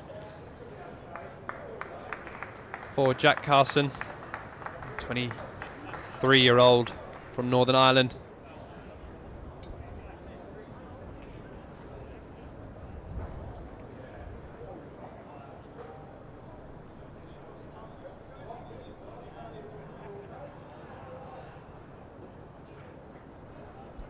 Short leg in place behind Sam Robson there. There's a slip just out of shot, as you'll see in a moment. Deep square. The only other fielder. No particular note other than 6 on the single.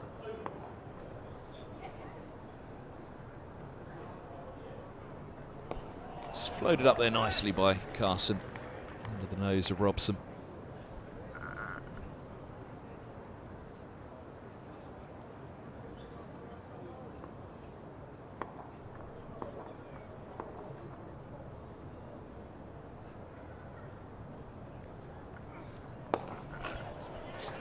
That's a lovely little clip. Gets it away. Seals going to catch it up, but nice use of the feet from Robson. Nice little turn. Finding the gap. They won't be worried about their run rate. Applying to a big total. Scoreboard pressure. The run rate never dropped below 3 from Sussex, but equally from Middlesex, they never let them get away above 3.5 after the brisk start they had in the very early stages of the innings, Sussex.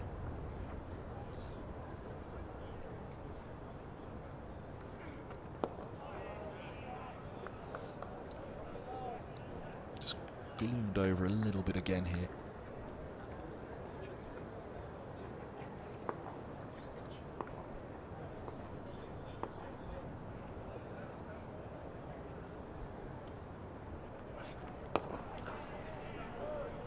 Just a little bit of drift from Carson, a little hint of drift from the pavilion end. Just thinking about the wind that's coming in from behind Carson.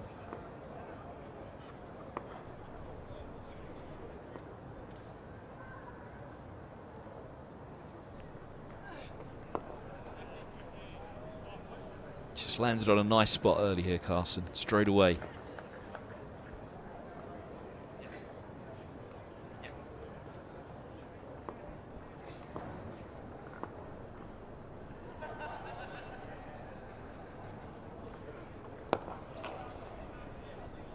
End of the over, 118 for 1.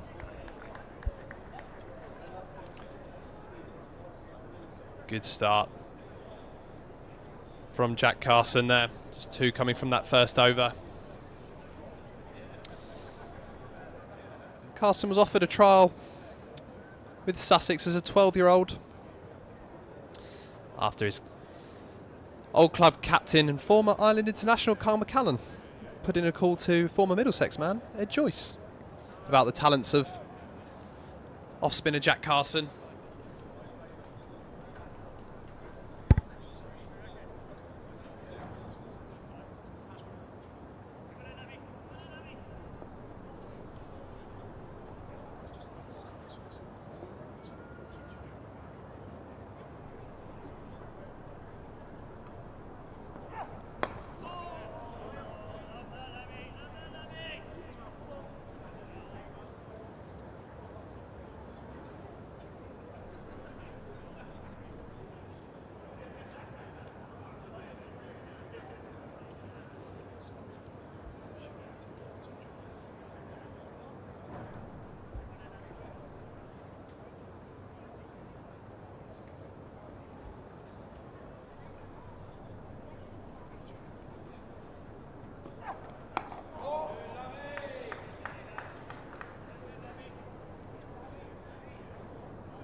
Edge through the gap. Goodness me. Keeper's up, slips wide, and the edge goes through. Holding on to 45. But look at this. Oh. Effectively, second slip. No slip in place. It's been a really good battle here between Lamb early in his spell and Max Holden. Lamb getting the reward of the edge, but no one there to take it.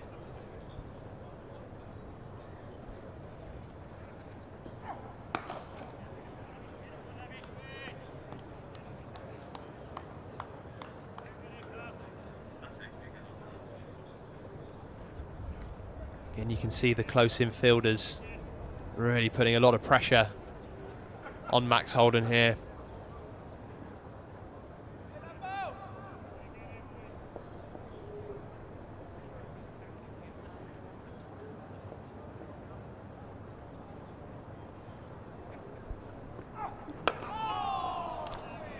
Attacking those pads, attacking the full straight length.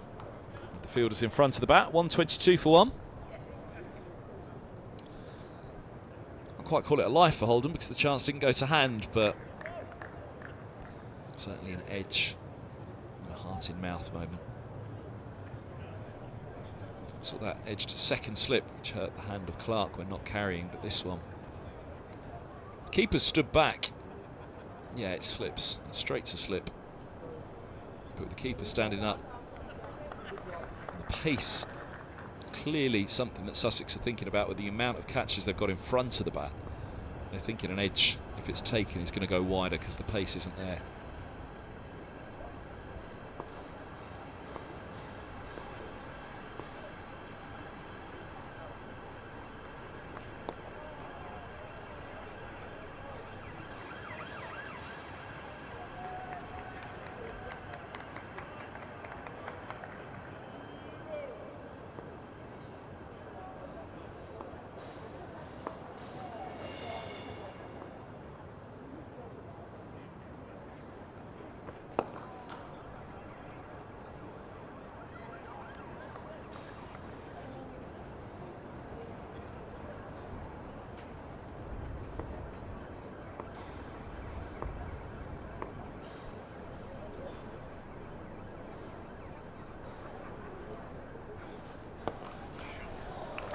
Crunched away, through the covers it goes. Oh, lifts up over the rope, over the advertising board and into the stands. Always keep your eye on the ball. Well, it's blast season soon, as we said. Never take your eyes off the cricket ball at a blast match. When it's a championship game and Robson middles it.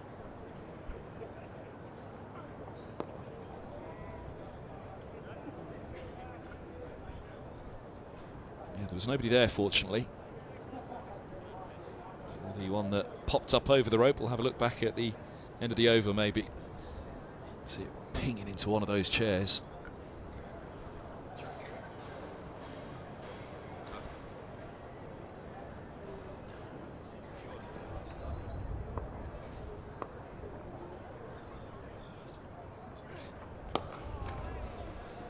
First time around the wicket from Carson. Slip and a short leg.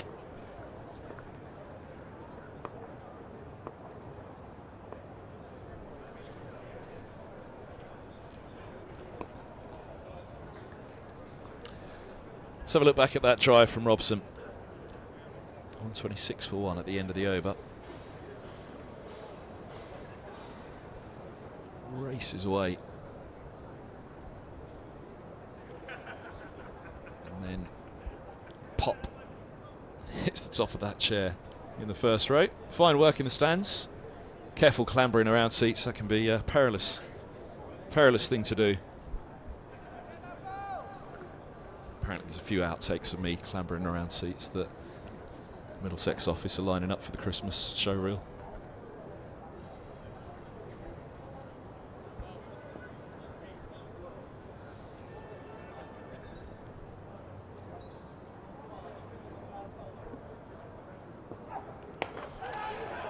That was powered away, hit on the up by Holden. He's on to 49. A little bit of width.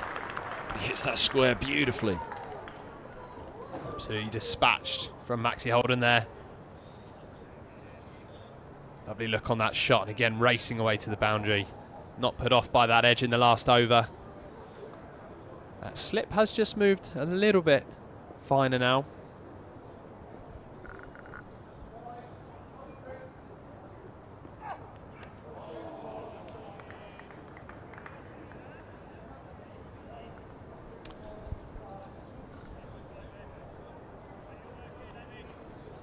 John Simpson in his ear. So Max Holden, they'll have batted together out there in the middle many times. Holden, a gun fielder at point, backward off. Rips the ball back into the gloves of Simpson. Hoping right now not to edge one into the gloves of his old mate. Sussex skipper. Matched his highest score for Middlesex, his first match back against his former county.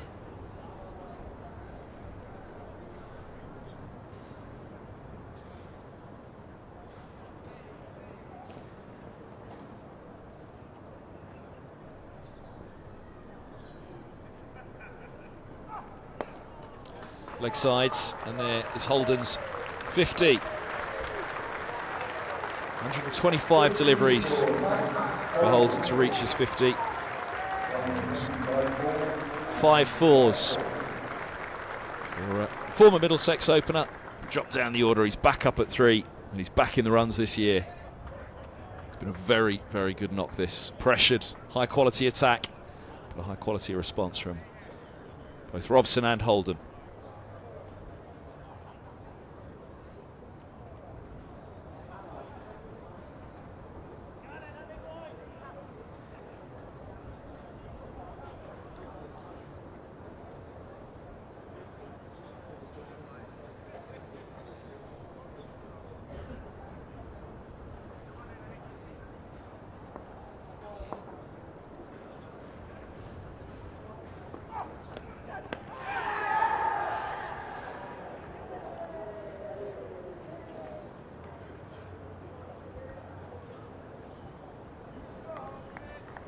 Right, Kev, a very mature innings by Max Holden. Coming in a difficult time last night, getting through to the close and then just opening up a little bit this morning, finding the boundary rope.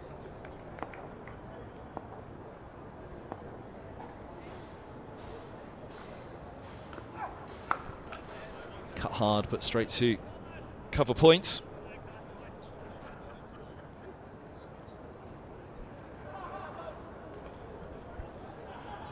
End of the over, 131 for 1.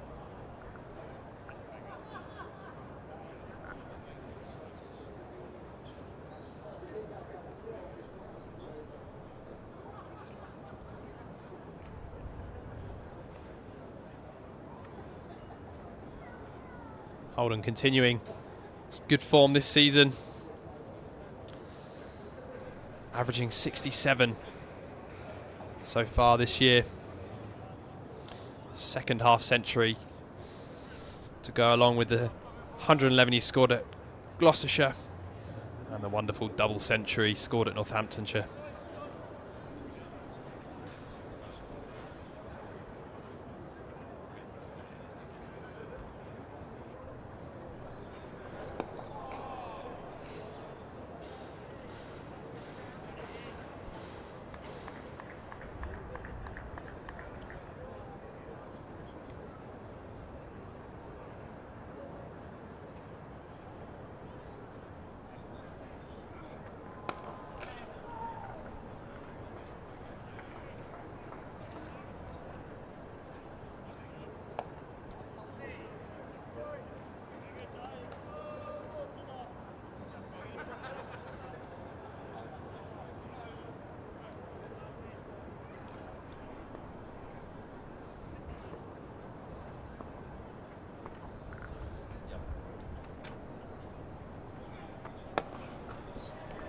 There goes another one. This one doesn't kick up off the rope, thumps back off the board. Same shot, same outcome though, 4 runs for Sam Robson. That's really crisply driven away through the covers once more. He's on to 80.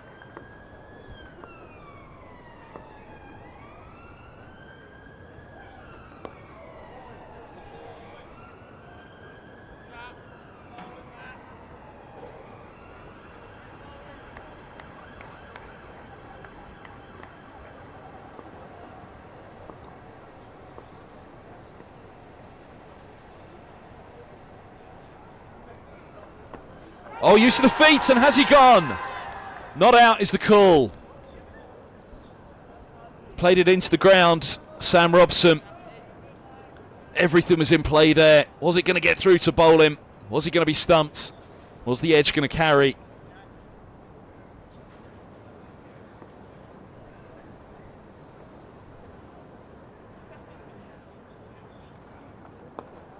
Waits patiently to end the over, 136 for 1. 5 off the over, but let's have a look. Couple of big moments. Bumps it into the ground. Oh, dearie me.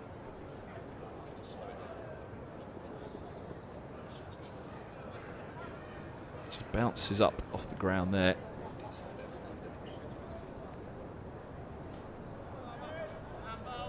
Yeah. edged into the ground. Carson thought he got that wicket there.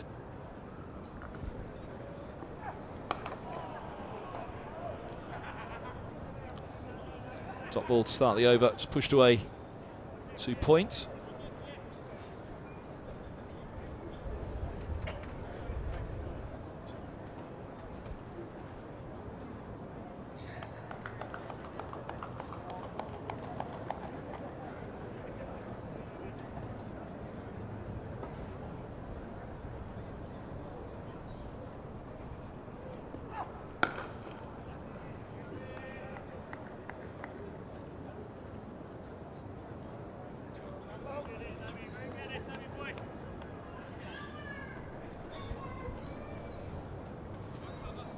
Four balls left.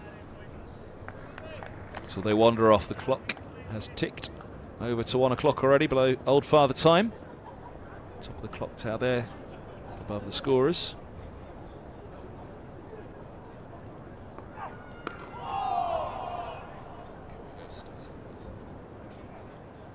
It's virtually an umbrella field now. The short mid-off Seals was joined by Pujara. Short extra cover, there's now a short cover as well. Pujara may be off the field at the moment, can't quite see him in the array of fielders there. There's also, yeah, short to mid-off, short mid-on, short mid-wicket, short extra cover, short cover, square leg as well, just in front of the umpire. And another edge goes behind the stumps. A little bit of a guide about this one from Holden, a little bit more control. We had the one that went fine a couple of overs ago for Sussex, just between slip and the keeper, the wide slip. Keeper's gone fine. This one goes all along the floor through what would have been third.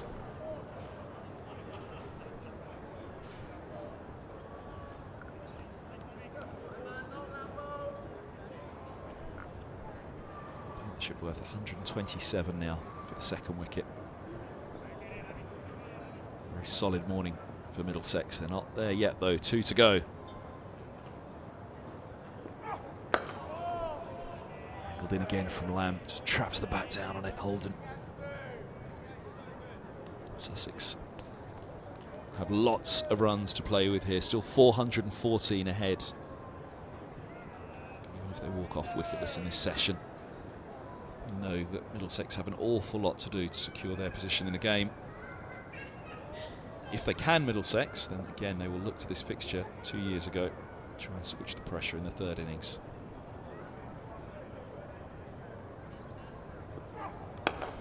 Last ball before lunch, pushed safely into the ring on the offside, and that is lunch on the third day here at Lord's. Middlesex fighting back with the bat, 140 for 1.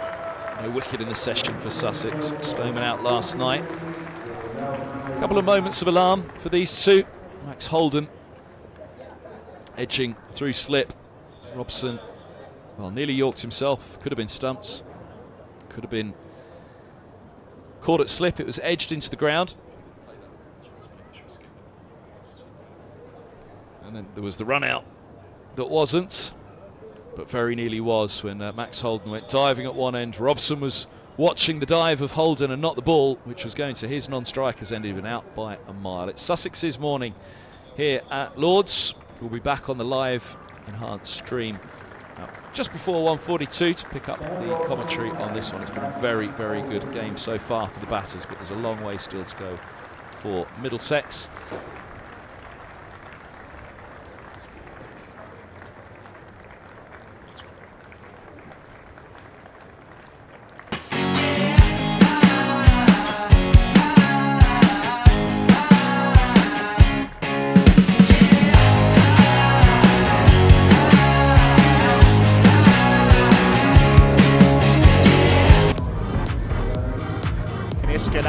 Outstanding.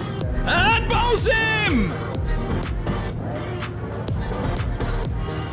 He hasn't, he has! What a catch! Incredible moment, absolutely incredible moment. That was as good a piece of fielding as you will see on any ground in the world.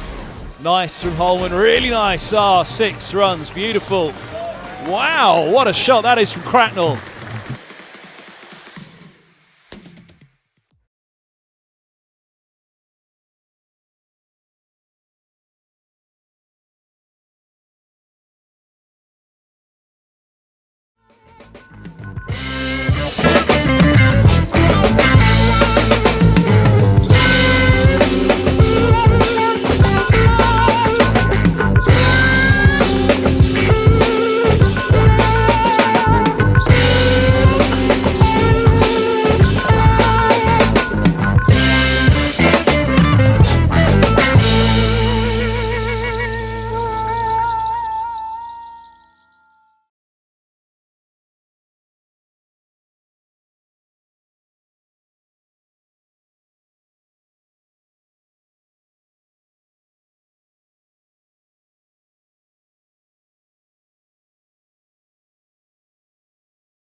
And welcome back to Lords, everybody. Afternoon session about to get underway in the County Championship in Division 2. First up, though, a reminder, the Vitality Blast, Middlesex versus Kent. Chelmsford, Friday the 31st of May. Just a couple of days away now, the Blast gets underway. You can buy your tickets from the Middlesex website or from social media, but don't forget that QR code down the bottom there. You can scrub the screen backwards if you miss it to scan on that QR code. Pick up your tickets for Friday.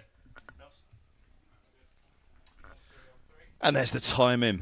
Almost like a Sam Robson cover drive. The umpires are on their way. 140 for one. Middlesex. Robson 80. Holden 55. Very good morning session for Middlesex. They needed it. Because of that man in the foregrounds. John Simpson, 167. Cheshwa Pujara going big again at Lords. But Sam Robson and Max Holden holding it together this morning for Middlesex, giving them a foundation. It is still that, though. They've got plenty to do. Sussex very much thinking about a couple of early wickets here and putting the pressure on in the afternoon session, especially with that second new ball available just before tea. I'm Kevin Hands, alongside Dom Ford here on the live enhanced stream from Middlesex in association with Daffabet.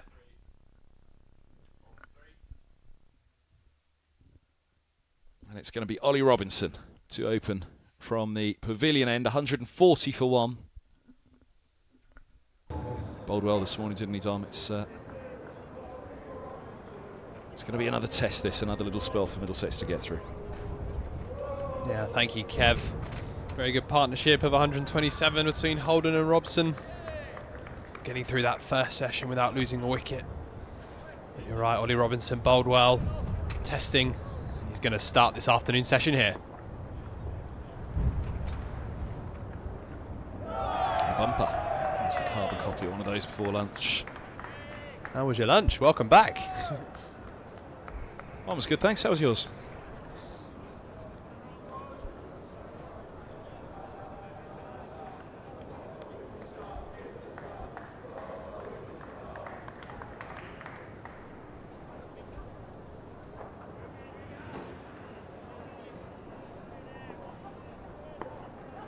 Breeze on the shirt of Robinson there.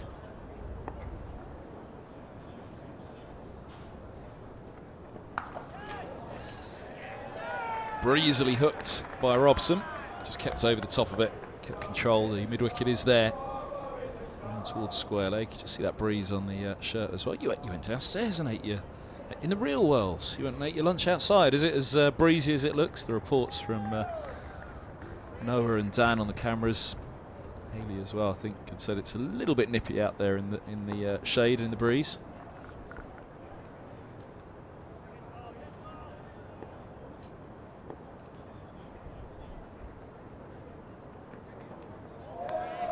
I stayed up here in the safety of the media centre.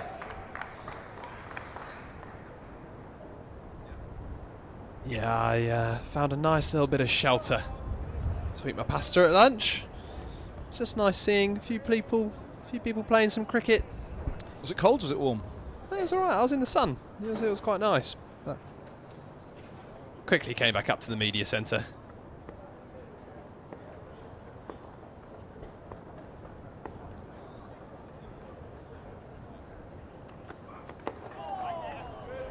Hip square.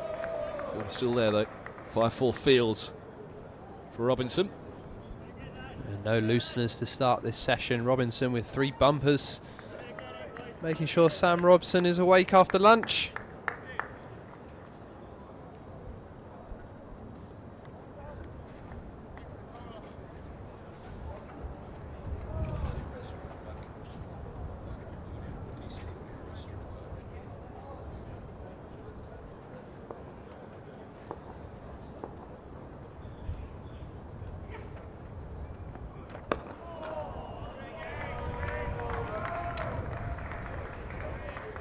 Solidly on the front foot, Robson. Thinking about another big one here. Saw Stoneman get the ton down at Glamorgan last week. Between the experienced pros at the top. And certainly the one trying to alternate their way through the matches. If he doesn't get you, the other one will.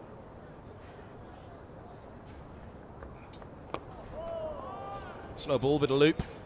Looking to drive at it. Robson, it bumps away. So he just dabs at it really in the end. Robinson, 1 for 32.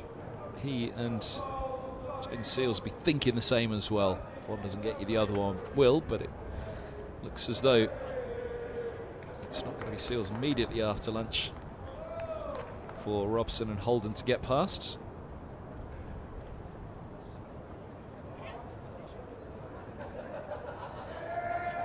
Going to be spin immediately after the interval. Carson, who bowled at the pavilion end before lunch from the nursery end, into the attack. 3 overs for Jack Carson in the morning session. First time from the nursery end. There is a little bit of rough that's just starting to form at both ends outside the off stump of left-hander Max Holden. So Carson will be looking to exploit that rough, see if he can get some turn and cause some trouble for the left-handed Max Holden.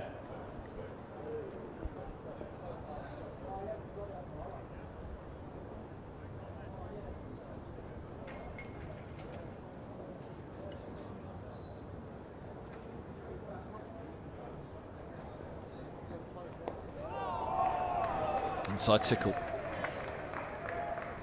It's the ground from Holden, but that's what they're looking for. Short leg in place. Hoping something loops up off the pad. See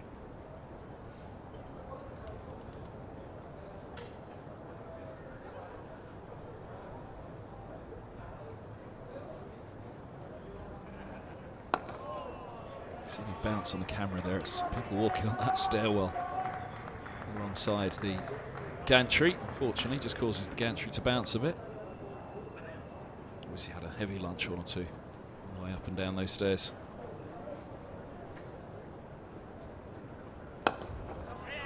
Clip just wide of mid on for a single.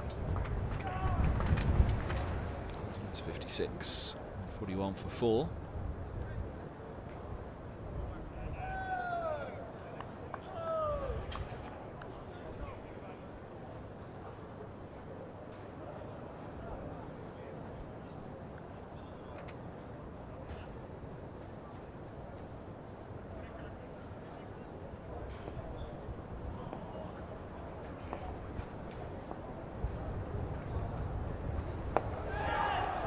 Use of the feet from Robson. It was in the air for a moment though, just fine at mid-wicket. Pujara, the boundary rider. IPL final today. There'll be a few boundary riders on the ropes in India. A few T20s for Pujara, but not an international T20 for England. For India, he's never been part of that setup. Some numbers at the back of the box about a more important final going on at Wembley today. Biggest game in world football, isn't it? Or the most expensive game in world football. Leeds United against Southampton for a place in the Premier League.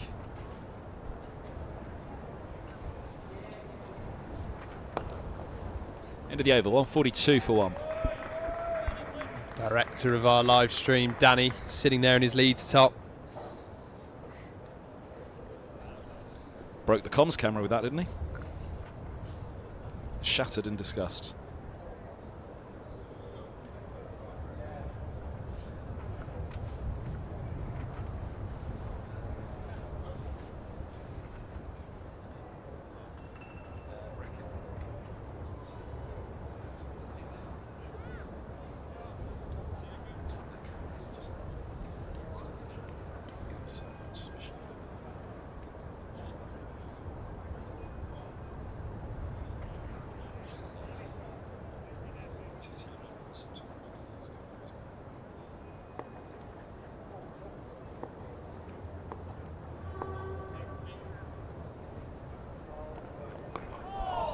Swing straight away in that opening delivery of the over. We saw the 3 bumpers in the first over after lunch for Robinson, but puts that up there.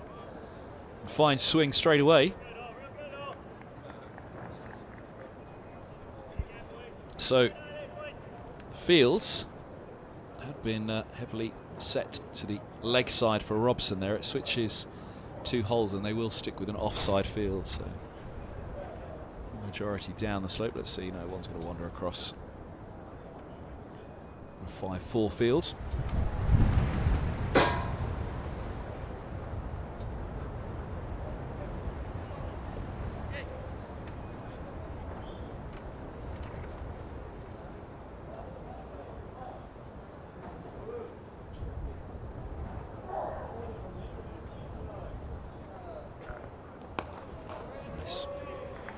Robson just looking to slide it down the slope again.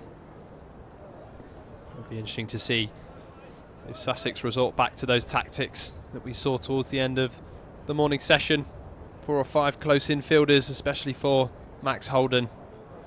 Just hoping that they might be able to get a ball to stop in the pitch for one of the batters to pop up a chance.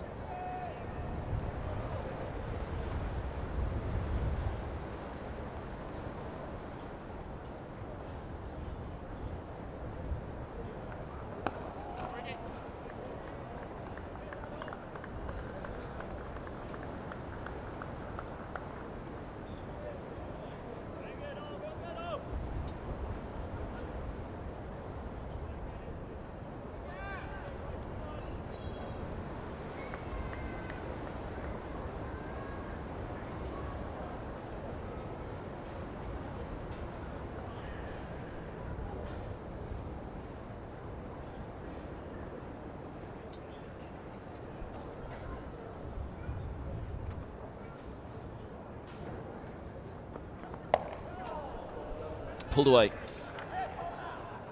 Just a single to deep square.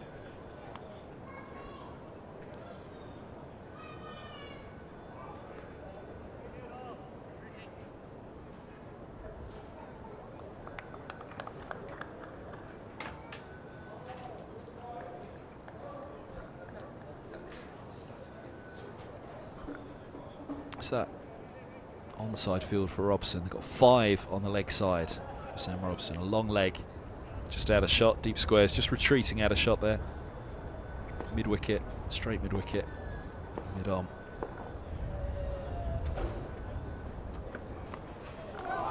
It's nice. Looked as though it was coming back down the slope. As it left the hand from Robinson, it looked as though there was going to be a bit of swing sharply in, but just before pitching, it looked like it was going to swing back in. Just a little bit of movement, but it didn't go down the slope, didn't come crashing back in towards that off stump that was being protected by the forward defence of Robson.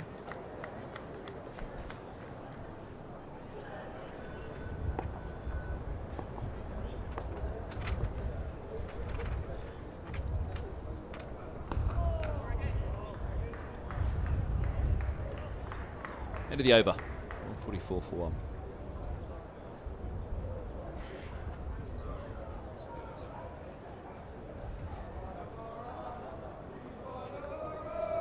Games developing in Division 1 over day 3. Hampshire piled on the runs against Division 1 leaders Surrey. 608 for 6 declared. Centuries for Toby Albert, Nick Gubbins, and a big century for Ben Brown. Declaring with a lead of over 470, Surrey 22 for none in their second innings.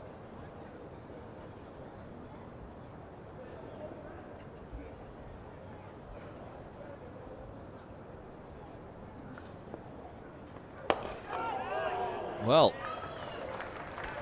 Max Holden likes facing spin. Teeing up for the blasts. A little use of the feet. Slams Carson back down the ground.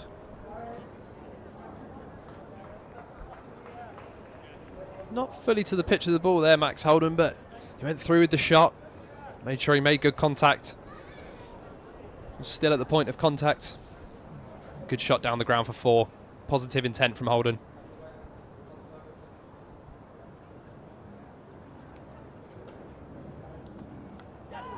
Edged and gone. Didn't get out of the crease to that one. It was a lovely length from Carson.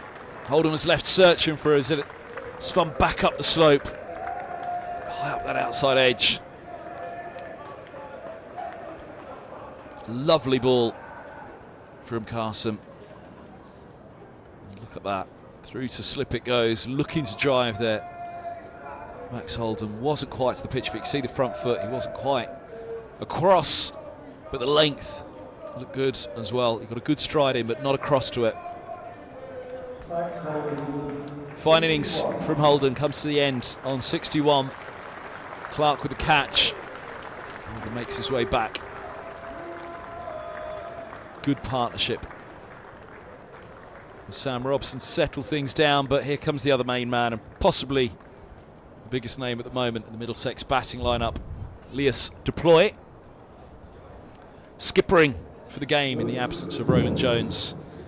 Plooy winning the toss on the first morning, putting in Sussex, watching them rack up 554. They've had a decent start in their reply, Middlesex, but it's the skipper who Middlesex will really look to now to lead the way towards doing something about that deficit. 406. They'll want to try and take it close, very, very close. Just see if there's some third innings pressure in this match for Sussex. Let's have a look again why he's there. This is the fall of Holden. Yeah, we just spoke a little bit about that rough outside. The left-hander's off stump. Holden again looking to drive. It was a good length from Jack Carson. Just inviting that drive, a bit of turn, finding the edge of Holden's bat. Great start to the afternoon session for Sussex, and a 13th wicket of the season for Jack Carson.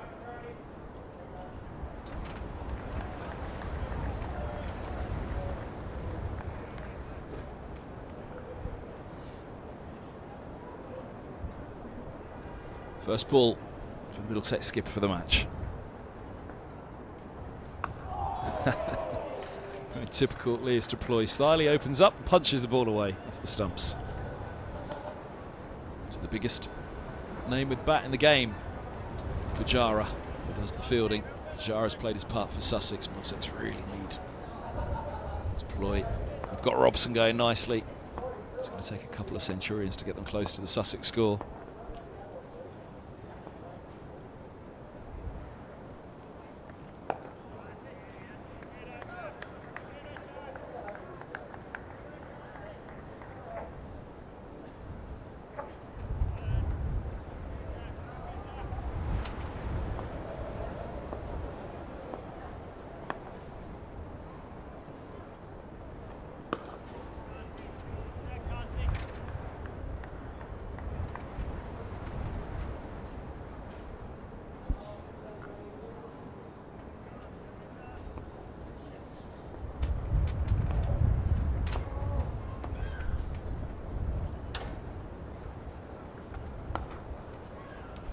End of the over. 49 for 2. That's Holden falling. Called it slip by Clark. So Plooy comes to join Robson, and just 15 and 6 at Cardiff for Plooy. 131 here at Lords against Leicestershire. His second century of the season to go with 196, unbeaten at Northamptonshire in the second round. Missed out in the first Kookaburra round against Glamorgan, out for 37, but 51 and 42 in the victory against Yorkshire. In the second match of the season at Lords, Middlesex's third game of the campaign. 20 and 30 at Gloucestershire. Always seems to get a start. Glamorgan match, the one where really just started to get in, but not really.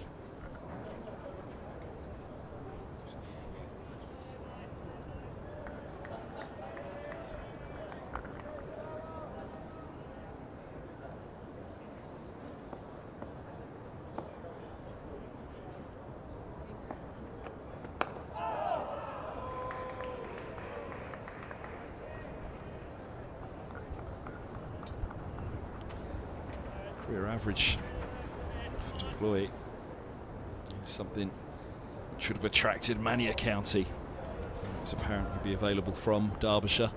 48, just over, 21 centuries, 34 50s. From 173 innings. Compare that to the man at the other end, Sam Robson.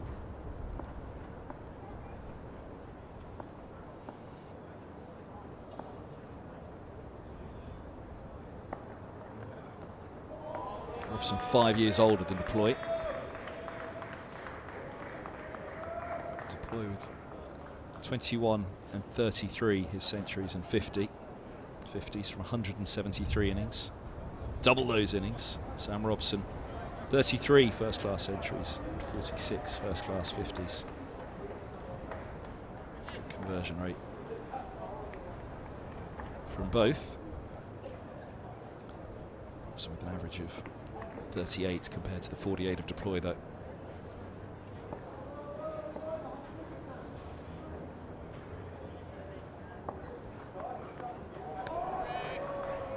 It's a very impressive career first-class record for Lias Plooy. That average of 48. He's got a job to do here. Middlesex skipper for this game, with Toby Rowland-Jones rested.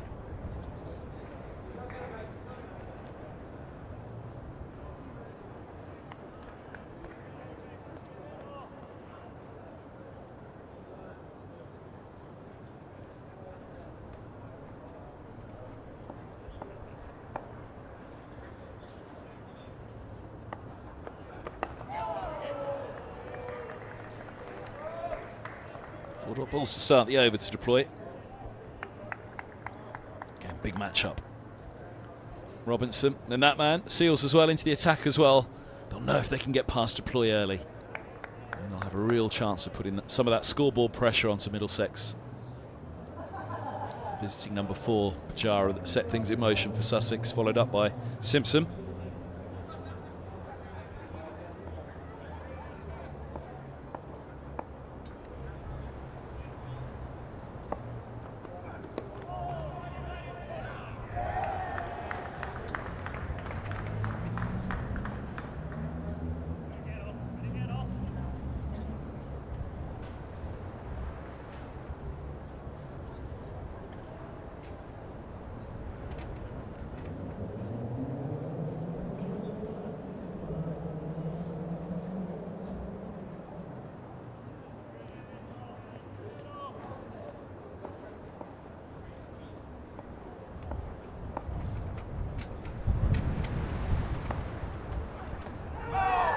Now, a bit of bat involved in that.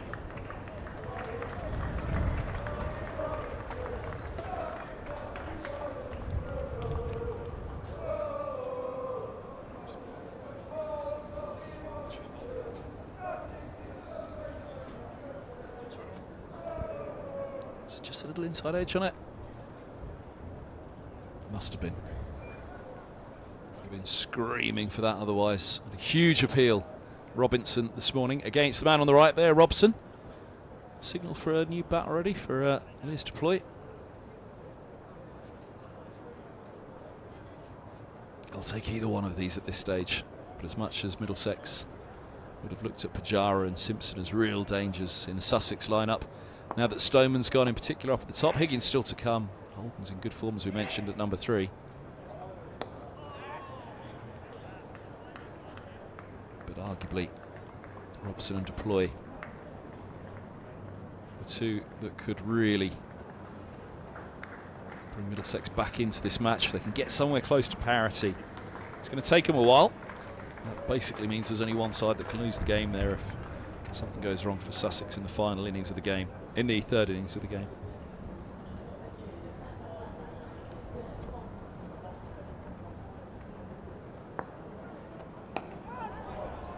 Swept hard, swept for 4. Slams into the Middlesex advertising board below Old Father Time.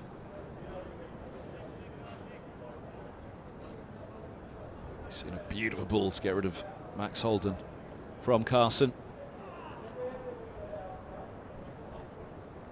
Another left-hander to bowl out and deploy. Maybe positive approach against the spinner. He usually is.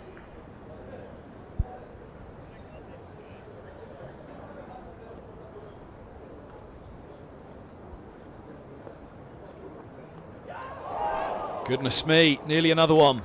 Another left-hander, consecutive overs, nearly wickets in both for Carson.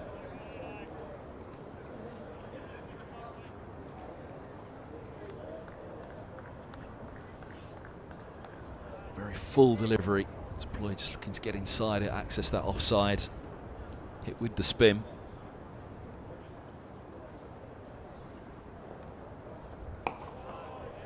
Nice little use of the feet. So been a good change of ends for Jack Carson already. Extracting a little bit more from the surface. Exploiting that rough.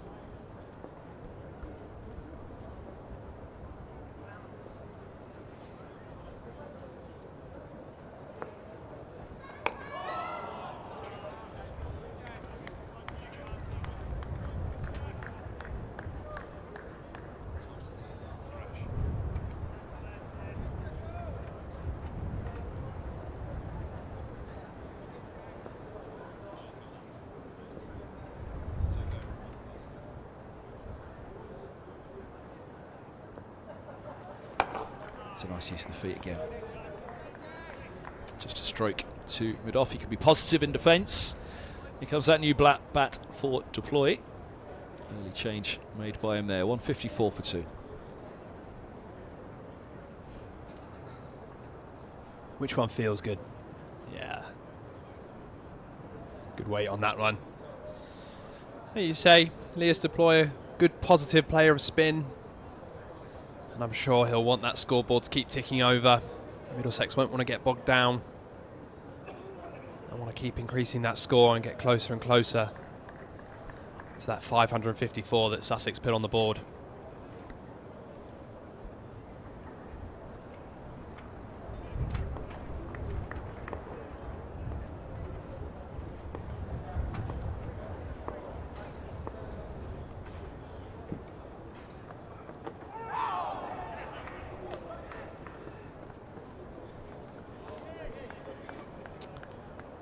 Cloud cover rolling in over the back of the pavilion. You can see that MCC pennant above the grandstand to the right there. The wind's coming in from where the cloud cover's coming in for it is brewing up there. Sussex won't mind that at all. A little bit in the overheads to help them. Second new ball's 25 overs away. Robinson into a fourth spell now. Middlesex will hope to just turn the strike around against him at the moment to keep ticking.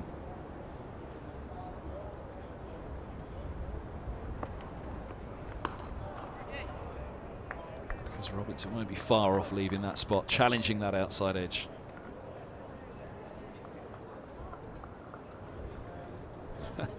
Robinson pointing to the spot. Umpire's having a look. Just at the follow through. Whether Robinson was saying, look how wide the release is.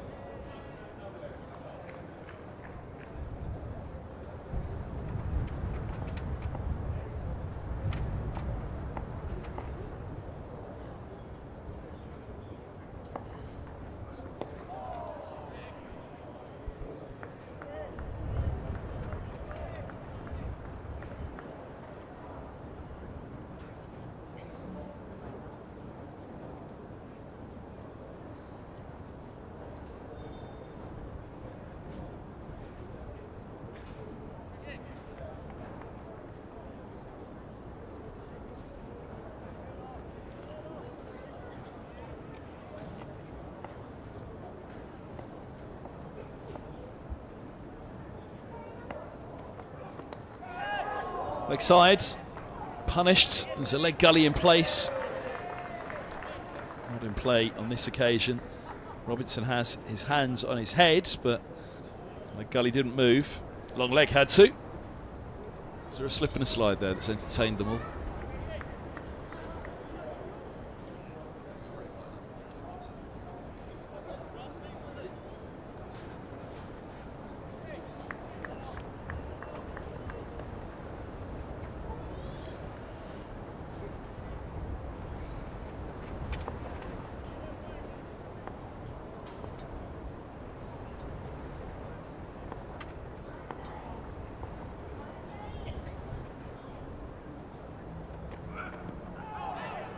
Side to Robson now, and that's why they'll want to try to rotate this strike.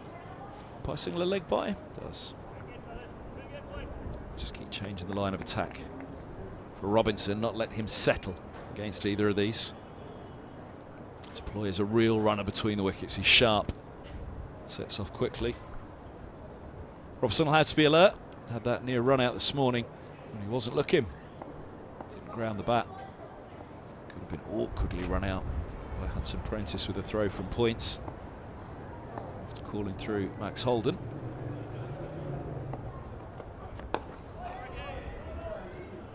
End of the over, 3 off it with the leg bye. Middlesex still trailing by 397. It's down below 400. They've got to get it a fair way down yet. The other thing to factor into this game, as we see the Sussex flag fluttering away over the north turret, is the weather. If we lose even a session from this game, it's pretty tough to see how you force the result. We're going to need all the time we can get. Lost 6 overs on the first day, nothing else yet in the game so far.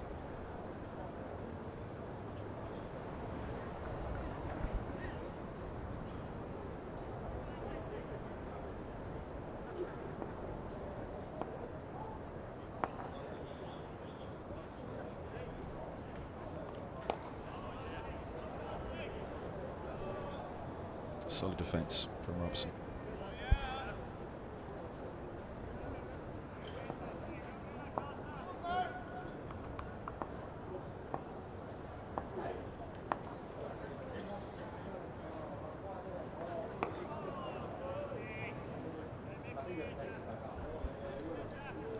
Ball dabbed into the onside again.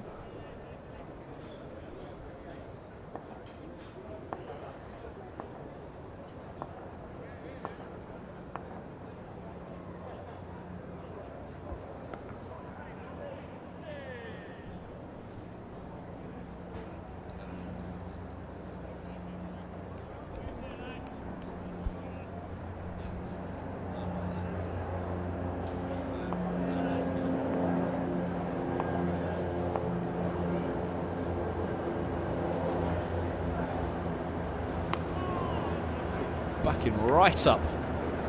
Robson's keep that out.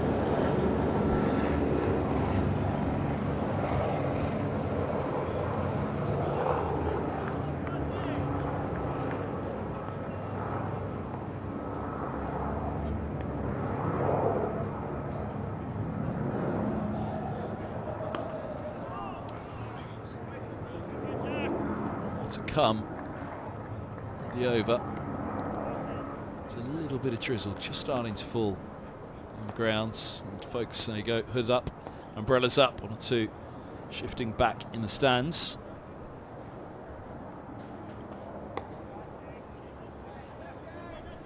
Maiden over for Carson, 1 for 23 from 7. Middlesex 157 for 2. There are some showers forecast for this afternoon. We've been, touch wood, we've been okay so far. There is just a little bit of drizzle in the air. Nothing to worry the umpires too much at the moment, but the crowd taking some safety measures. Coffee in hand, under the umbrella.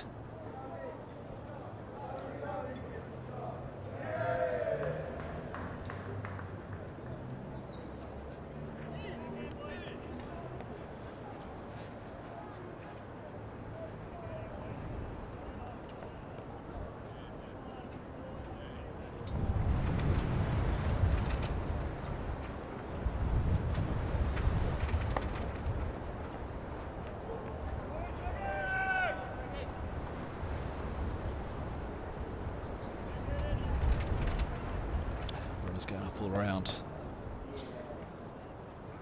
Hunting the autograph of Murtagh Pujara just the moment ago down there in the front of the grandstand.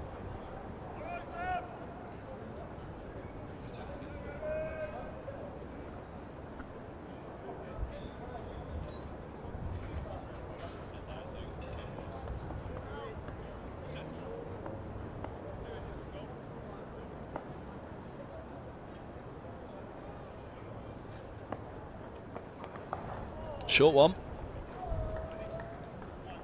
Tumbling stop down there once again. Tumbling as he had to earlier with a clip fine by Plooy. Holden's just a single, tight boundary down there, you have to be sharp with your work.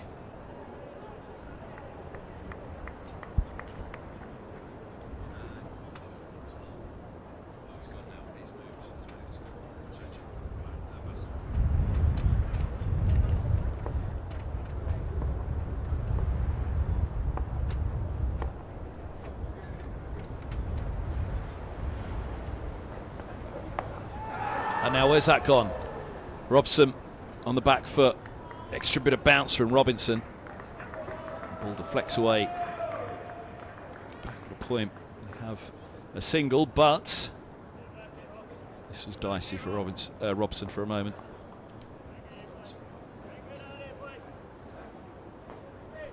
Just looking to ride the bounce, close the face. Robson. Let's ease into the onside. And then all of a sudden, snaps his head to make sure it wasn't travelling. Well, they've got a packed onside field. Had there been a gully, it would have been a dolly.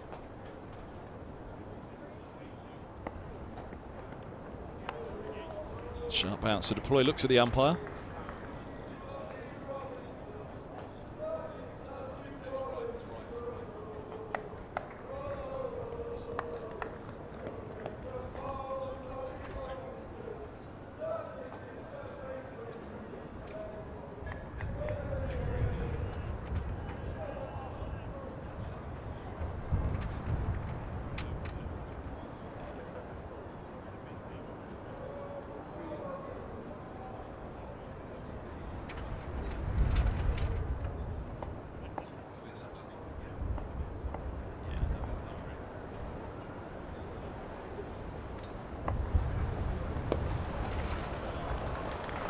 Clipped out through mid-wicket. Immaculate timing. Four more for deploy. Third boundary ready for the Middlesex stand-in skipper.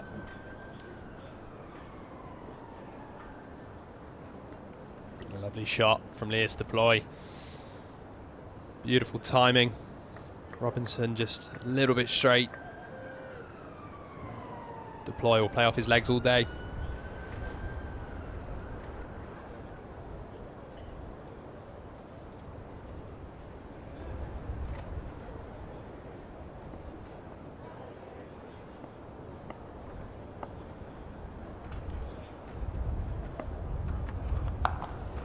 Short, hooked away to Hudson Prentice at deep square, just a single over the top of it. Riding that bounce again, deploy. He's on to 12, keeps strike. Middlesex are on to 164 for 2. It's a partnership. Just 16 for the third wicket. Middlesex need a big one from somewhere just to ensure that they get up to that follow. I mentioned any time lost in this match. Certainly it's Middlesex. If they have any hopes of putting on third in his pressure, then they can't really afford much of that depositing what it's holding on Lords. Heavy old rain cloud hanging over the back of the Warner and the Tavern at the moment. Turn again for Carson. Siding wide on this occasion though. Deploy not having to have anything to do with it.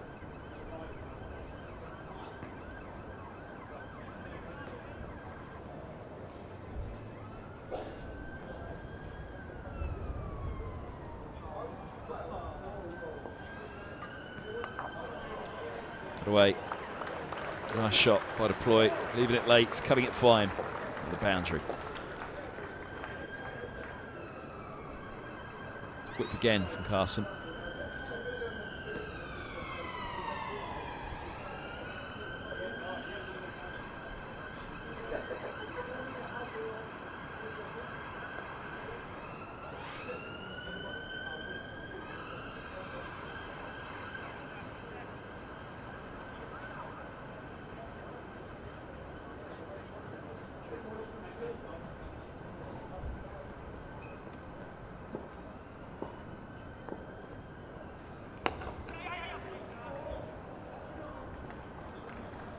Positive use of the feet there from the Middlesex captain. Pushing a single to get off strike.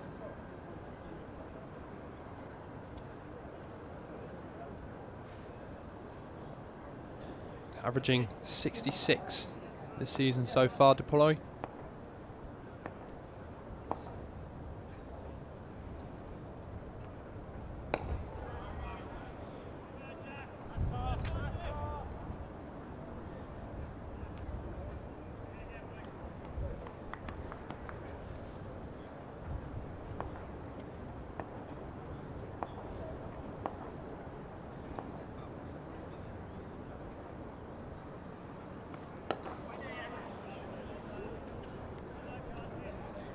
the autograph signer, Chechua Fajara, signing for all the kids in the grandstand.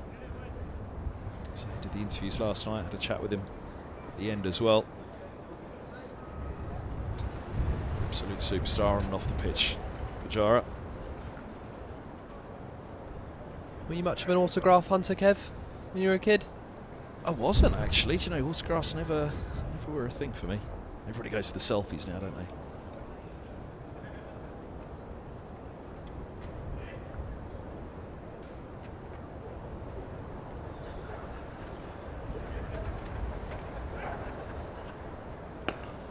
It's the feet again from Plooy just to defend into the onside.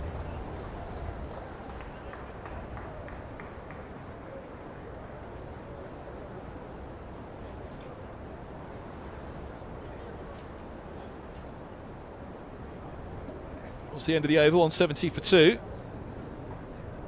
22 to the second new ball. Only one bowling point in this match for Middlesex. They'll want to think about batting points. Sussex haven't got to their first bowling point yet. Still a wicket shy. Still 52 overs to go. Here's a man they'll be hoping that he could rip through a few pretty quick poles. Number 39 off his 12 so far, Seals.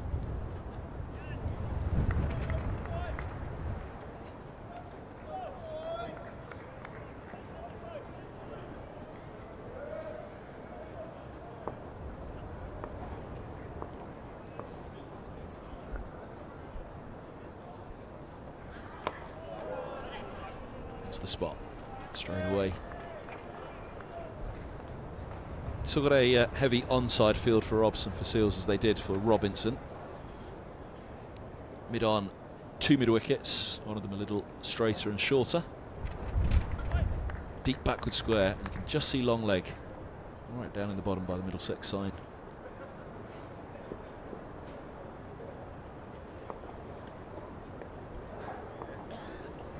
Deep points, the fielder on the other side of the square. From Seals again. Test match length to Robson. I need to really test the top of that off stump.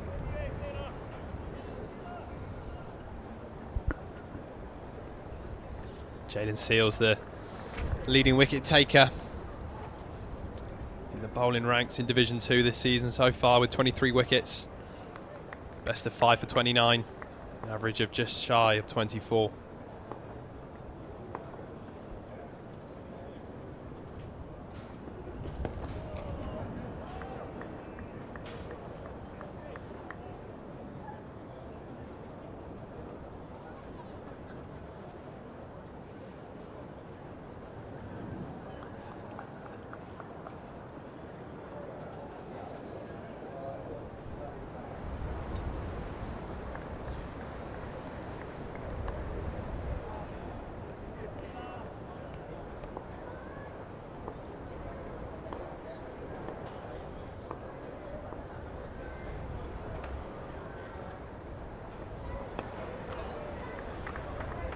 Really settled onto a good spot quickly here, Seals. Off stump, just outside of front foot, back foot, asking the question of Robson. Corey Collingwood's tuned and he'll be nodding knowingly at the moment. Well done, Jaden, he'll say. Just keep hitting the top of that off stump.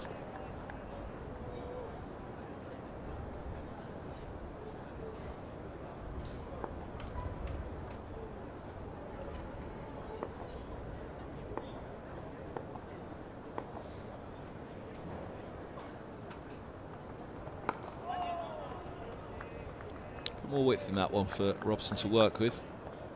Just looks so out of the hand, maybe. Looking for the away swing and trying to get it go back up the slope.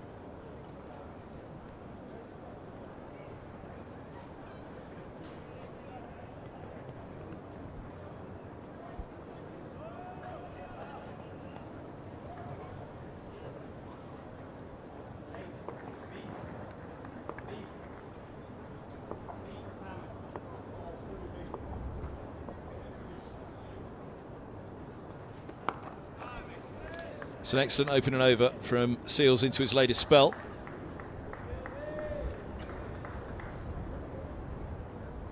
Robson constantly asked to play on that off-stump defending. Economy of 3 now, Seals. Brings it down with that maiden, his firsts. 170 for 2.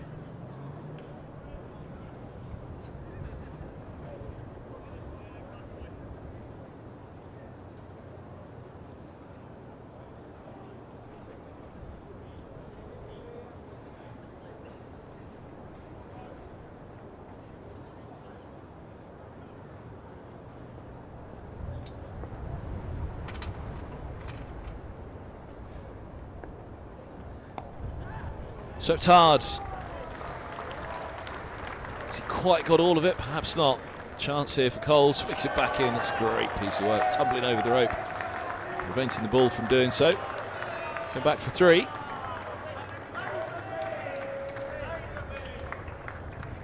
It's Plooy onto 20 already.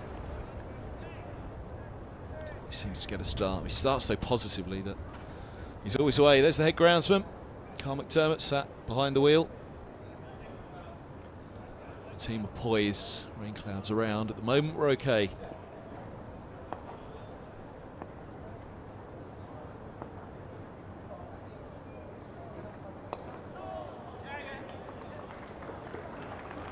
That is a cracking bit of time here by Robson. Closes the face, works it square. We talk about it so often.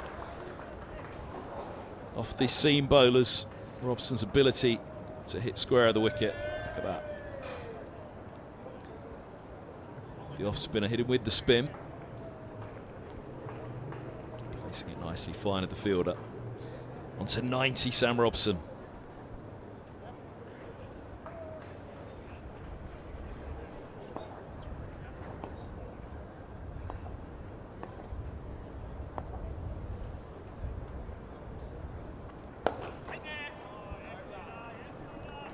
It's a key feature of Sam Robson's play and game against the spin, that footwork. Likes to get down the track in attack or defence.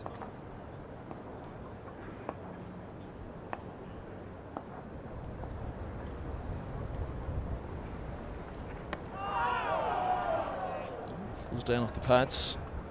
Just backed up to it slightly, Robson, looking to play with the spin again.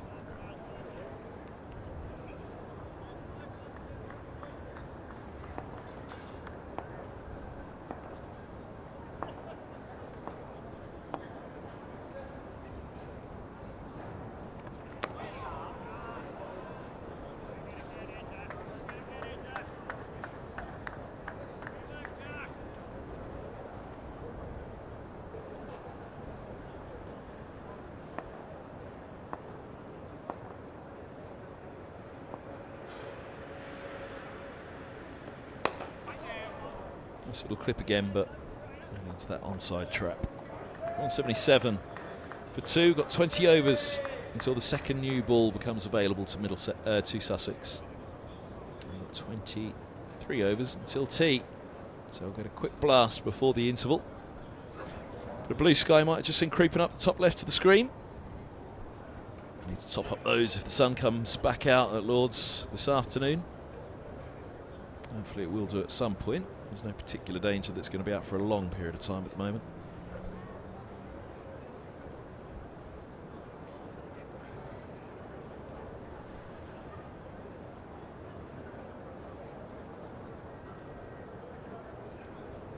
Have you noticed how those seagulls have left and the pigeons have come in, Kev?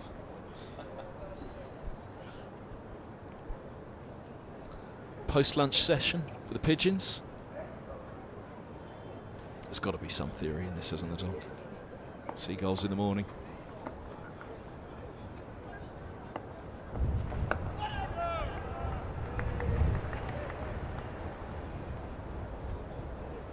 It's been mostly the Seagulls match here at Lord's so far, but Middlesex fighting back with Robson. It's Plooy with 20 now. Sussexes will hope that it is their afternoon to be had. Morning belonged to Robson and Holden. Wicketless Sussex First session of the day. Middlesex knew that field, and just a few spits of rain hitting the media centre window again here.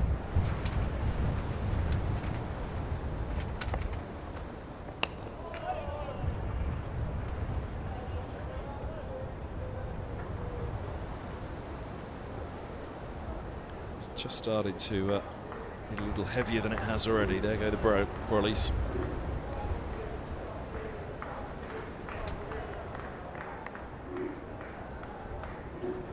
St John's ambulance in the background there as well.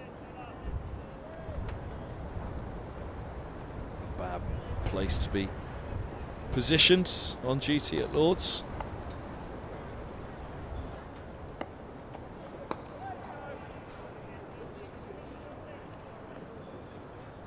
Just some gloomy stuff around at the moment, and there's more cloud coming in, but I think this is the heavy cloud that we saw over the back of the Allen and Tavern for a while.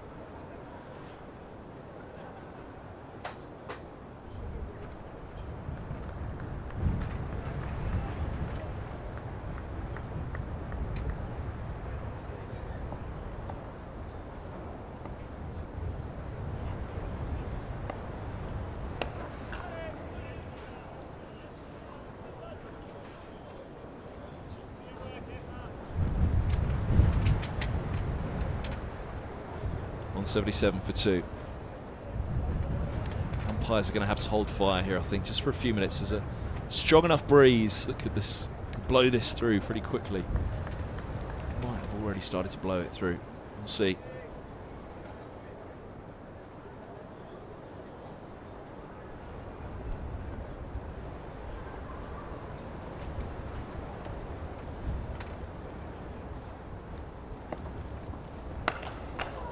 Crunched through backward point.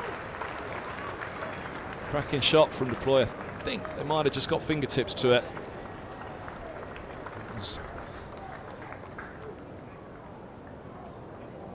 Carson there backtracking. Let's see. See on this. Did he just get something on it there? Take a little bit of the pace off it before it is. Deploys onto 24.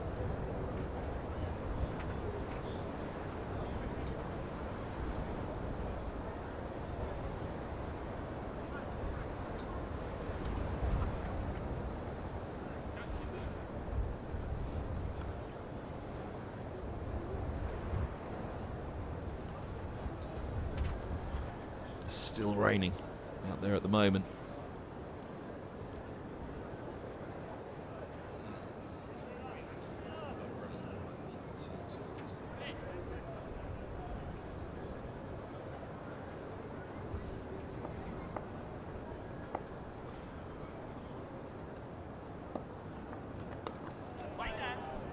Run to a good point on this occasion.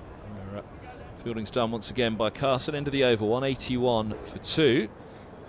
Umpires are going to have a chat, but it feels as though we're nearly through this little shower.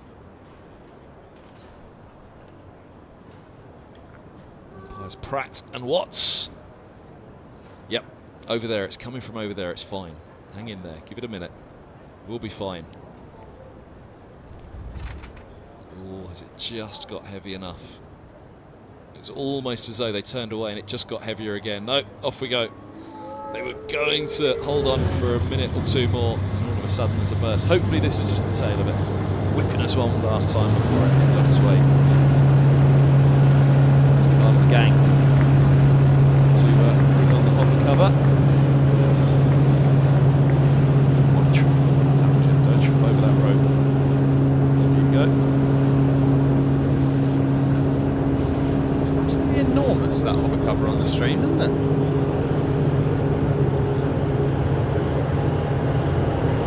It's like one of the inflatables that you get out in the ocean. Trampoline, jump off.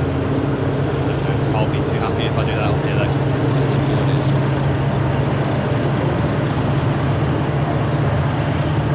There's Carl. Nice insurance. And it feels as though just as they get to the middle is where it will stop. So it comes to the sky there, you see the brighter points just behind. Flicks of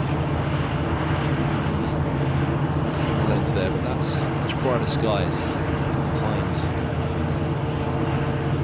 grandstands. And, well, no sooner they are off, covers on, they can be back out here.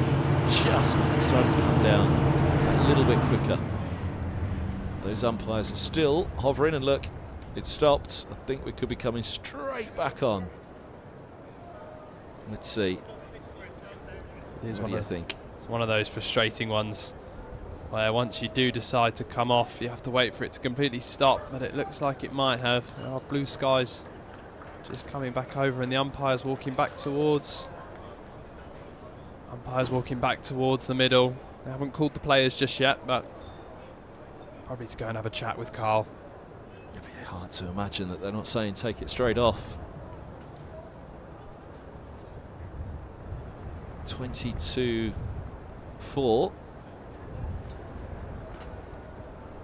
There's still a spit of rain in the air, but we are close to getting through it right now. So I think the umpires will just make sure that they're ready to put those stumps back in at the earliest opportunity, which won't be far off.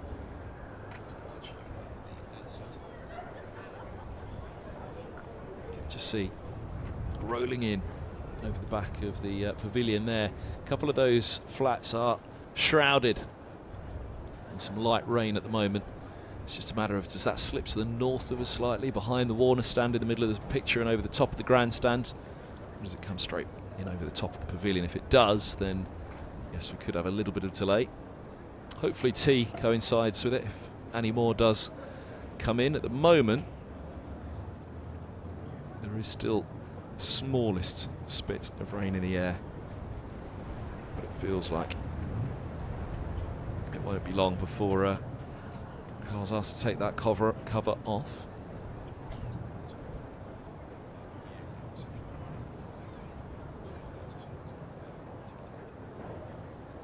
Feels like it's brightening up at the moment.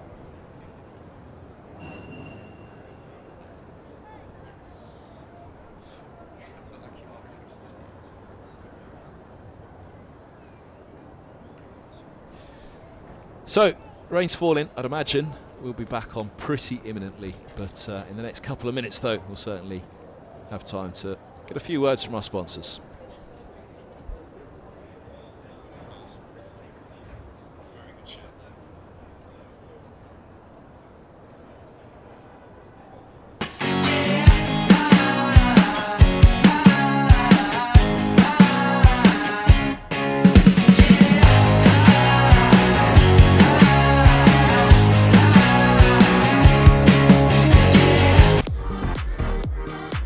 Eskenazi, outstanding. And bowls him!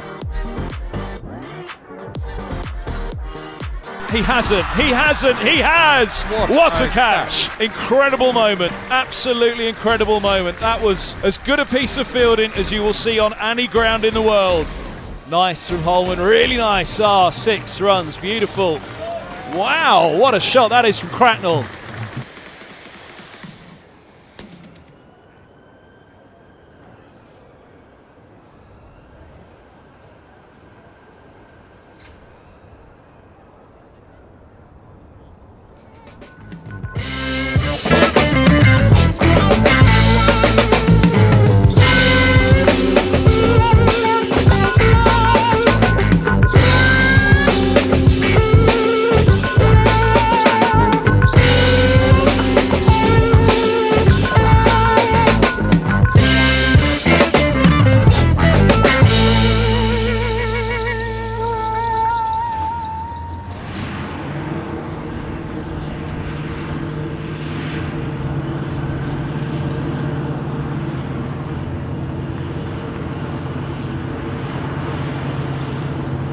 So don't forget, Friday night the Blast is back in town. Middlesex taking on Kent. The game's at Chelmsford. Pick up tickets still.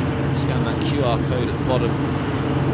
Tickets still there for that. All your tickets, all your information on the Middlesex website. Middlesex social media as well. It's a 7 PM start against Kent and Chelmsford. Scan that QR code. That's Chelmsford. The Blast back. There you go. That's the view. It's actually quite a nice view. Might have to stay like this long term, I think. We've got to get a pair for you as well, though, Kev. Come on. I can't believe you didn't bring any back. Hopefully they'll be there on Friday. Good news is they need glasses out in the middle, sunglasses. The hover cover's off. The players are coming back on.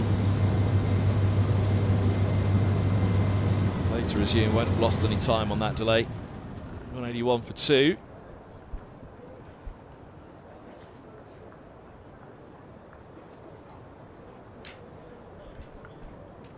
Always hoping it would only be the shortest of delays.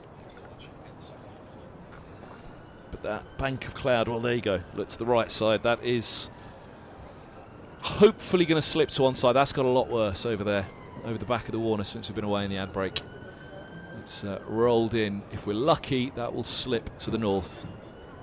All the way along the back of the Warner stand in the middle, all the way along the back of the grandstand. You can see that flag up there. Hopefully that doesn't come in towards an, at worst, we'll just pick up the side of it.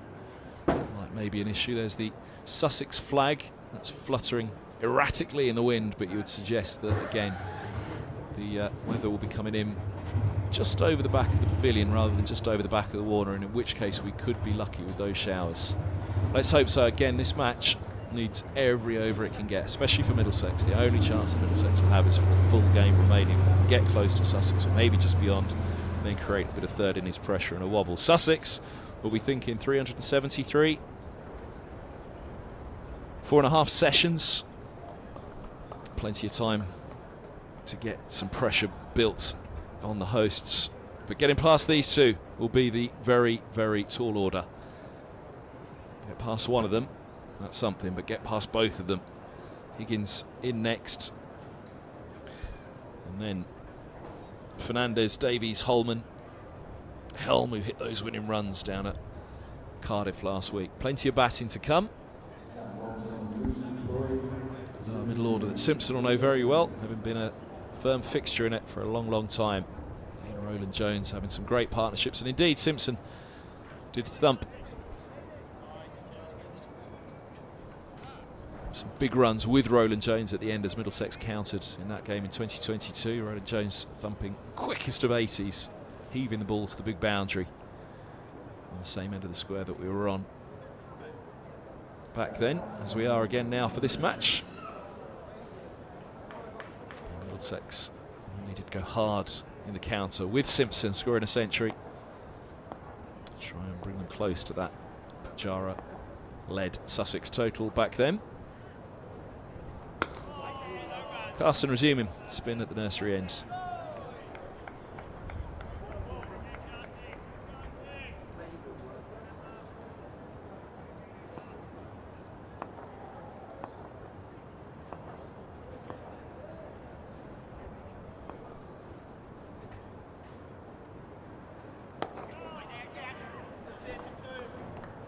That's the first one quickly, and they will get back for 2.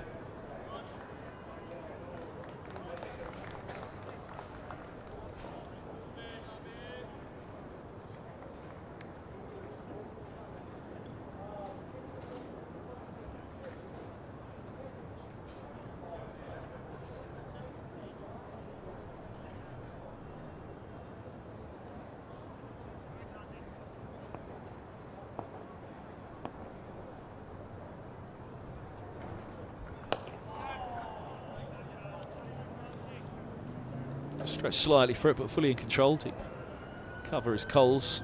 Set back on the boundary rope. Nudges Robson over on and on. Partnership worth 36, of which Plooy has 24, though. He's been the aggressor of the pair, as he generally is when he comes to the middle. Please Plooy will be the aggressor on Friday night at Chelmsford for the Blast match. All eyes on the Middlesex side for that one, just to see how big a difference the addition of Plooy and Brooks makes. It's an early dance from Plooy, dancing to the pitch. Be hoping to dance to a merry tune on Friday night at Chelmsford. Work to do here first.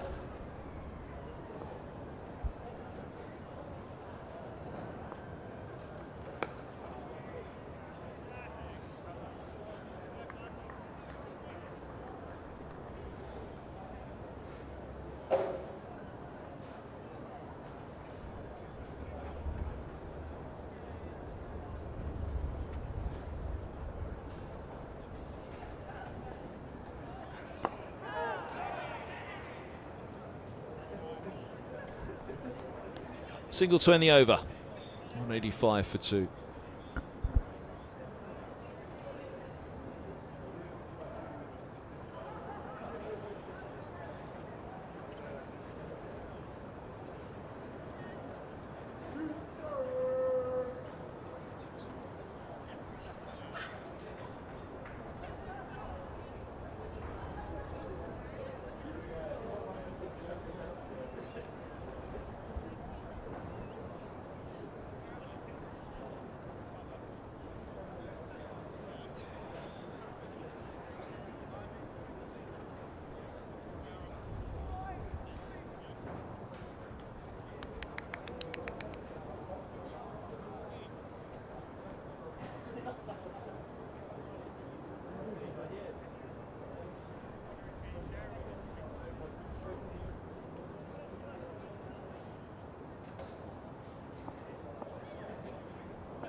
Hard, straight to short cover. Cole's doing the fielding. The ball seems to have followed him everywhere today.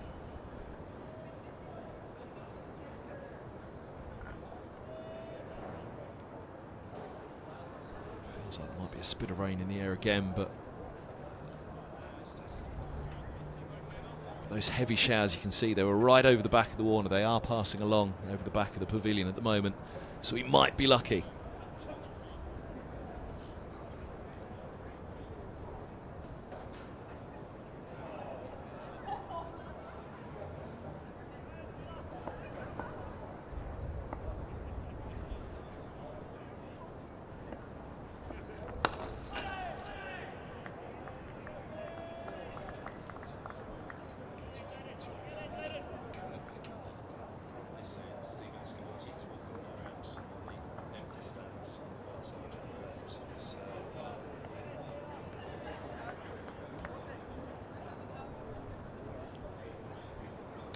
There's the other main man for the Blast, Stephen Eskenazi, the T20 skipper. Be tossing the coin at Chelmsford on Friday. He and Holden, the real stars of white ball cricket for Middlesex in recent years. He'll be looking to make his stamp on the season, starting against the Spitfires on Friday. Goes up in the air from Plooy and gone. Deep backward square, holds on. Just got underneath it. He looked like he was late on it, Plooy. There's Lamb with the catch. And Plooy will have to drag himself off after a bright start. A brief cameo in the end, though, for the skipper. And a huge wicket falls. 25 off 37. West Indies quick. Jaden Seals, the overseas for Sussex. Bang him on him. Just scooped it in the end, got underneath it. Mind your head down in the background. Fortunately, Lamb was there to protect him, as we might just see now. Brilliant work, Dan. 185 for 3. Brilliant work by Lamb, but disappointing for Plooy as he heads off. Not to be his day today. Partnership only just starting to get going between he and Robson. Really looks to settle in for the afternoon. Smiles all round for Sussex. They know that's a big wicket. They know they have made a real breakthrough there. Not done just yet. A nudge of the gloves and a wish of good luck for the other go-to man for Middlesex. Bat and ball, the all-rounder. Ryan Higgins, he's Mr. Reliable in all formats and in all situations. To get Middlesex out of a hole where they'd have been without him last year, he was incredible. Relegation from Division 1. There's Blake Cullen, another of those to come in for the Blast on Friday in the background. Fast bowler, waiting his turn patiently. Higgins, though, going to have his focus, and will, of course, have his focus fully on matters here. Sussex fans enjoying their trips to the Big Smoke. Enjoying their Sunday afternoon. And the wicket of the host captain, Lewis Plooy. Good old Sussex by the Sea. Is that what they'll be singing proudly come the final week of the season? Sussex can maintain their current position, one place above Middlesex at the top of the table. It's a big clash, feels like a big moment as Higgins joins Robson. Fernandez still to come, Davies and Holman. Bit of youth about the next 3 wickets. A lot of experience about this partnership. This is the one Middlesex will hope will do a lot of the damage. And trailing back that 3-6-9.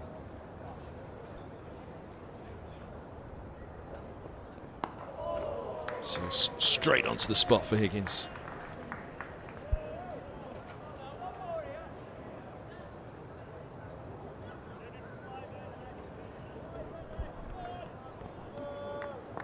Double ton here against Glamorgan, the first game of the season. Got a 50 last week as well. Amongst the wickets. Needed him in amongst the big runs once more for this one. Often said that if he wasn't such a good bowler, and focused even more on his batting, then maybe honours at a higher level would have awaited for Higgins. Oh, didn't really get the feet moving on that one. There's the front foot on this occasion.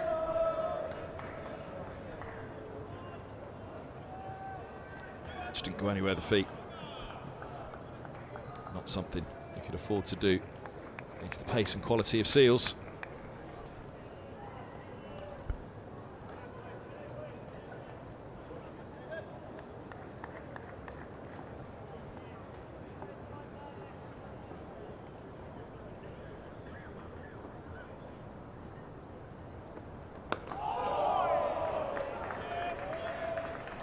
Wicket maiden for Seals, and a big wicket as well. Plooy back in the pavilion. The Middlesex captain, the big signing of the winter, probably across all the counties. Middlesex sealing Plooy's signature. Sealed some celebrations short term from the Sussex fans. In the grandstand.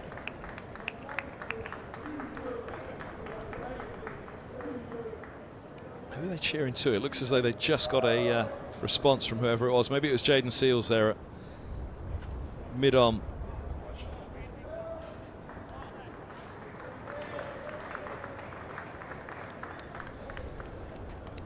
General direction was of Seals in the bottom right there of the screen.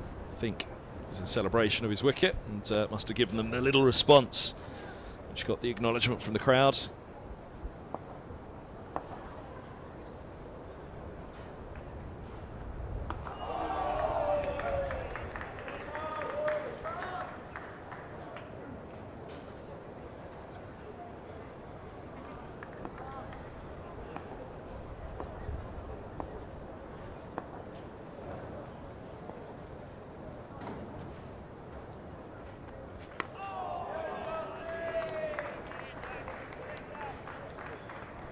Seven runs shy of the century for Sam Robson.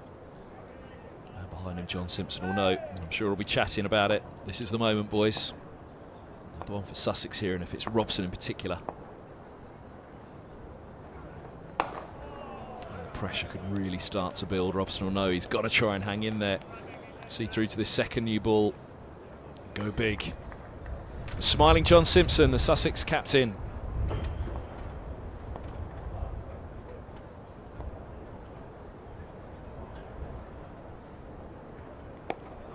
Smiling even wider if he can pick up Sam Robson.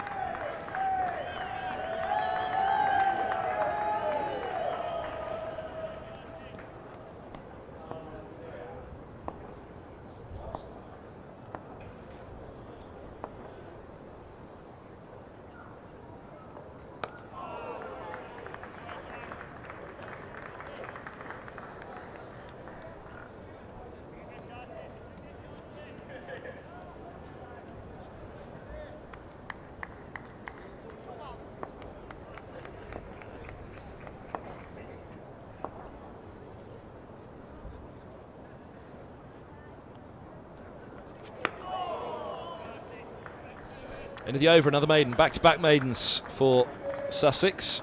The wicket maiden preceding this one, the end of Plooy, but Robson sees off Carson. And we'll have a long chat with Higgins. They'll be hoping for a long stay in the middle.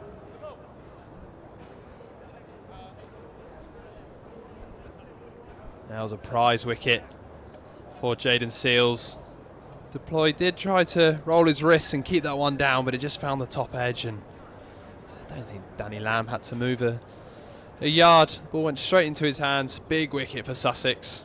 Now a lot of responsibility on Ryan Higgins and Sam Robson. Ryan Higgins walks to the crease with an average of 88.5 this season. He's been in great form.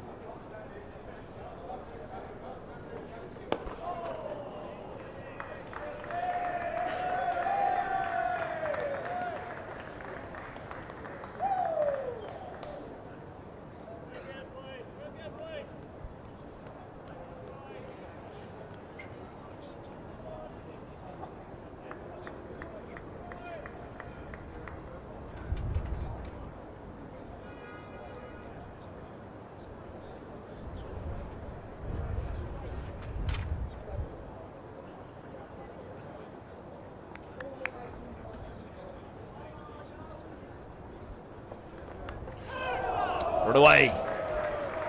Run away for 4 by Higgins. Little offering of the bat. Little word from Seals as well, I think, for Higgins. Certainly got a word back from him, I'm sure. Just that bit of width. Higgins looking to run it. A little finer perhaps than he intended, but guided well enough. Off the mark with the boundary.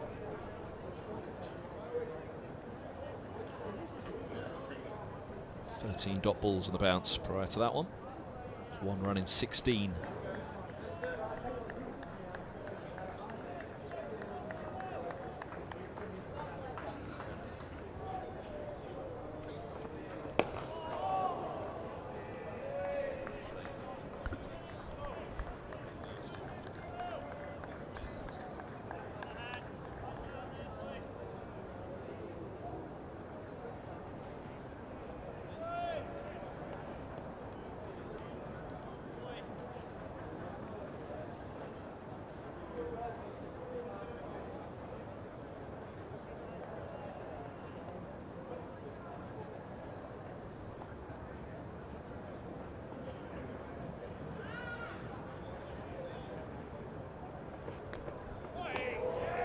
Bumper.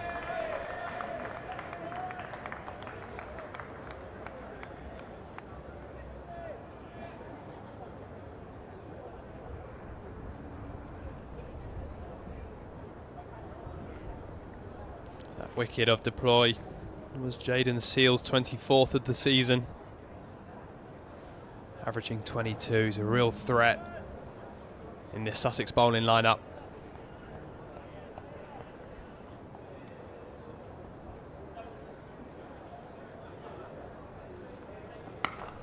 Pulled away. 2 in there. Bisects mid-wicket and short mid-wicket, and it bisects them for 4. Doubles his tally with another boundary, Higgins.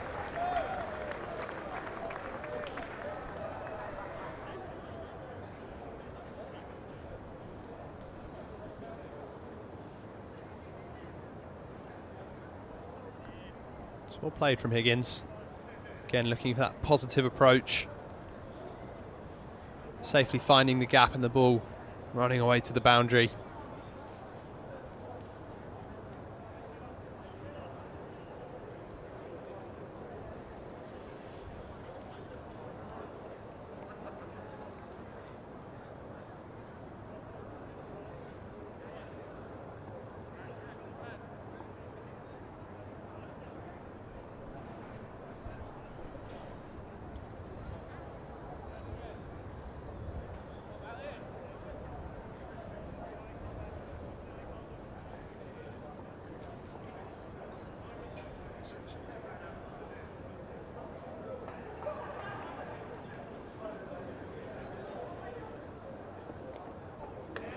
Another bumper to end the over. Higgins on 8. Robson will have strike on 93. 193 for 3 Middlesex. Not shy of having a word there, Jaden Seals to Ryan Higgins.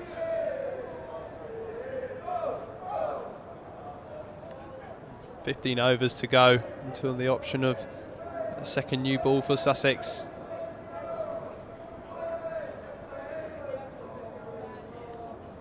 Jack Carson to continue from the nursery end.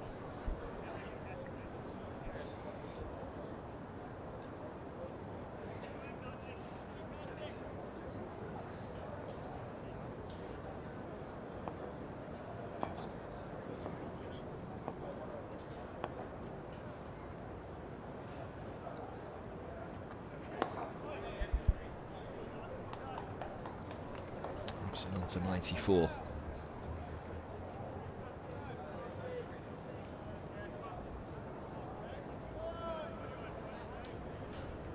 "17 overs to tea, 15 to the second new ball. Can Carson get them through quickly? Also know if they could pick up one or two more right now. Middlesex are under pressure. Couldn't believe it with Ryan Higgins in the middle. Reverses for 4. His third boundary, he's on to 12. Dealing in boundaries, Ryan Higgins to start the innings. Lovely reverse sweep. Beautiful connection all along the ground, picking the gap. That ball racing away.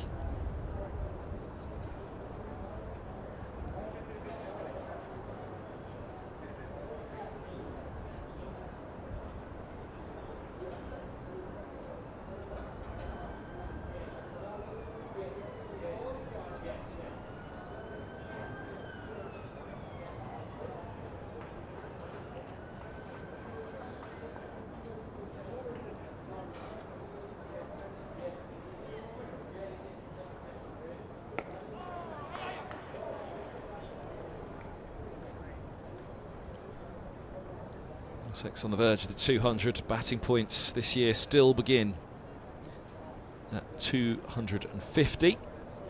Sussex with the wicket are deployed do have their first bowling point. So 4 points in the match so far for Sussex, 1 for Middlesex. They're hoping to really rack up the batting points. They've got a lot of work to do though.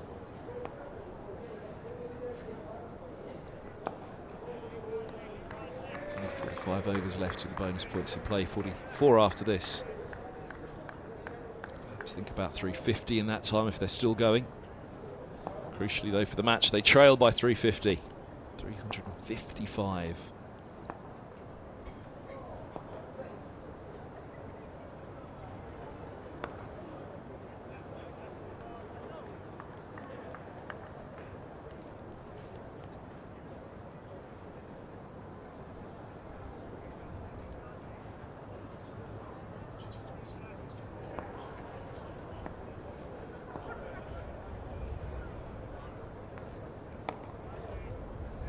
.199 for 3 into the 66th. A little look around the grounds. Back in Division 1, Surrey lost both openers, Burns and Sibley. 63 for 2. Still trailing Hampshire by 418 runs. So in a real spot of bother down at the Aegeus Bowl. Kent 266 for 5, responding to Essex 591. Warwickshire have bowled Lancashire all out for 149. And Warwickshire taking a lead of 135 going into their second innings. There's been a lot of rain around in Worcestershire. Nottingham 234 for 3 after bowling Worcestershire out for 80. Nottinghamshire will be hoping to get as much play as possible over the next day and a half.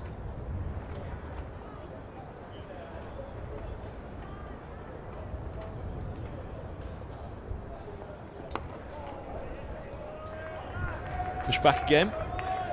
Followed up with a word or two as well from Seals. I think Sussex will know the importance of this wicket. Ryan Higgins. Seals will be right up for the battle. Ryan Higgins won't shy away.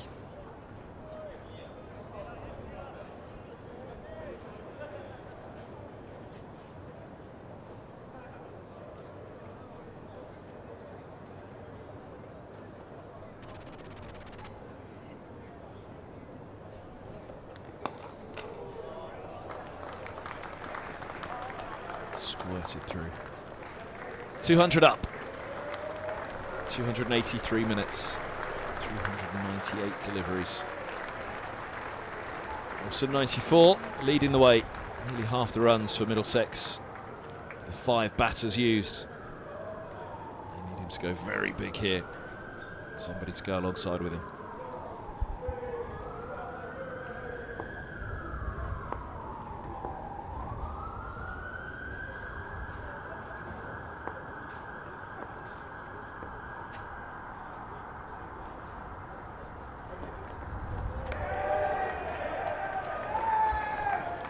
Happy with the chin music at the moment. Jaden Seals.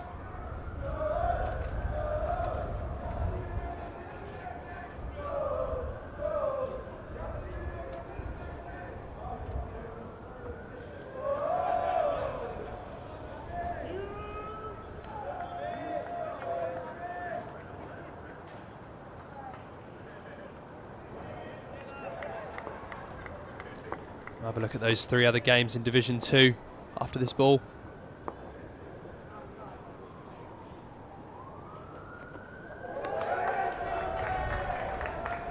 A short ball safely negotiated. In Division 2, there's a rain delay in Gloucester. Gloucestershire 399 for 4 in response to Derbyshire's 526. James Bracey and Graham Van Buren, both passing centuries and are the not-out batters. Therefore, Gloucester.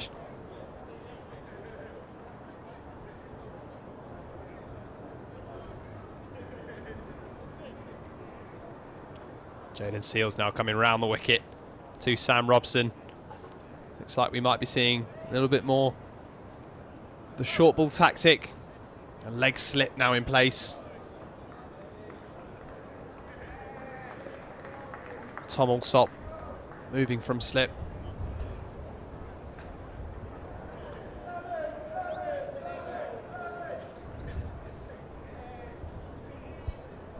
Clouds building up again behind the Warner stand. It's a little bit closer now than that rain that was falling before and slipped along the north behind the grandstand.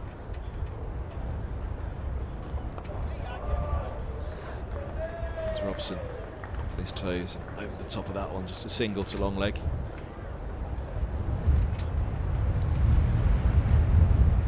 Elsewhere in Division 2, Leicestershire just trailing by the 49 runs against Glamorgan with 2 wickets left, 333 for 8. And Yorkshire into their second innings, 146 for 4 after bowling Northamptonshire out for 301. Yorkshire now leading by 207 with 6 wickets remaining.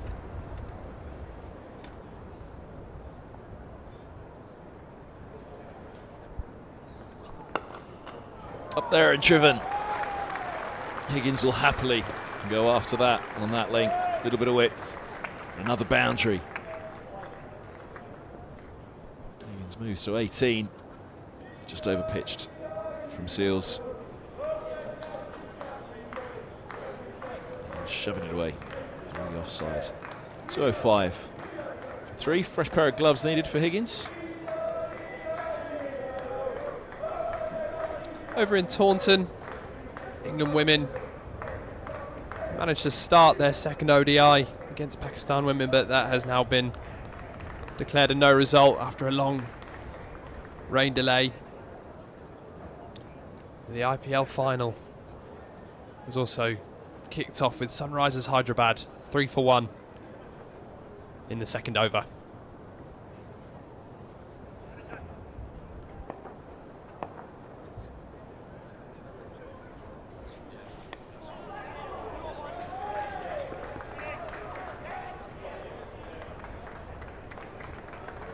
Two taken. Robson moves to 97.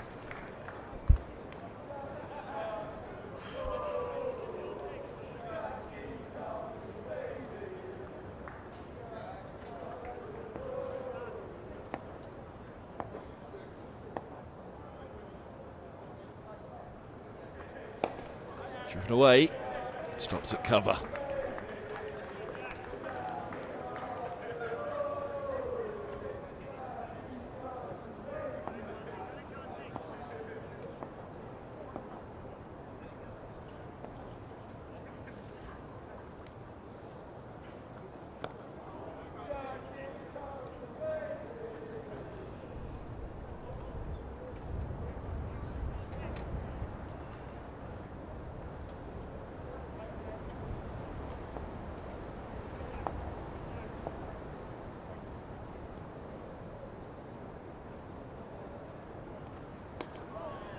Bit of flight, drifting onto the pads and Robson on to 98, one to come of the over.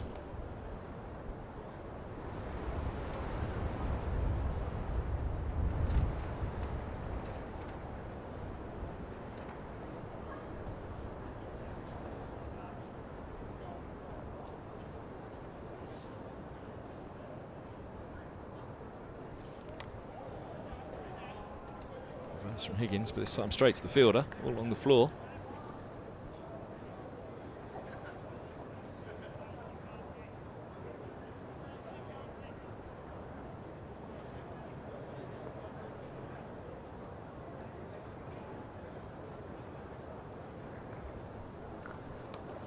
Hammered by Higgins, and into the grandstand it goes. A huge 6 to end the over. Higgins moves to 24. First 6 of the match. Hopefully everybody tucked safely for cover. 24 for Higgins from 16 deliveries to 14 for 3 Middlesex. That would have woken a few people up in the grandstand. Any sort of mid-afternoon lulls. Beautiful strike from Ryan Higgins.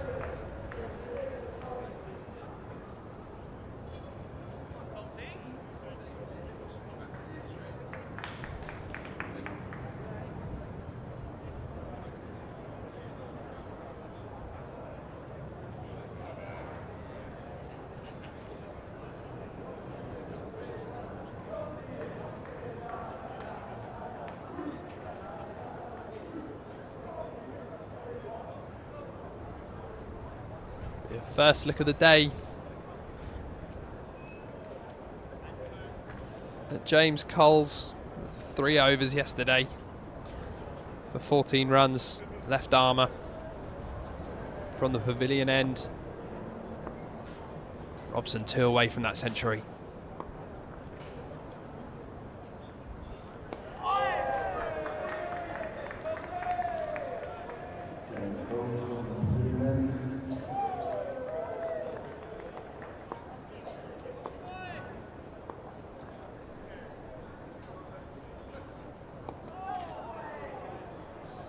Single, he's on to 99.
One off the over from Coles.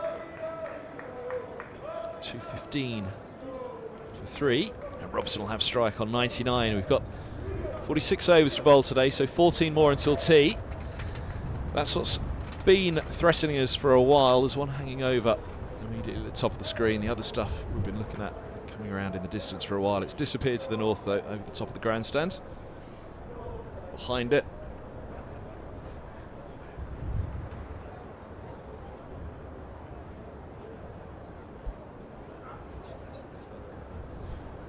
Now that that's gone, pretty much the skyline from the floodlight you can see in shot there all the way to the left, which is where it's coming in from.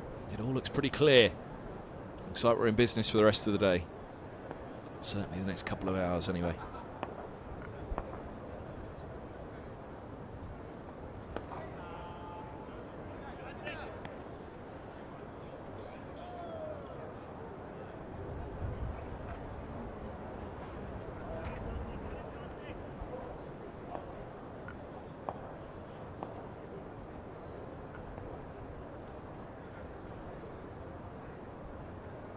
Use of the feet and a clip and a boundary. What a way to bring up the century for Sam Robson. 103 from 191 deliveries.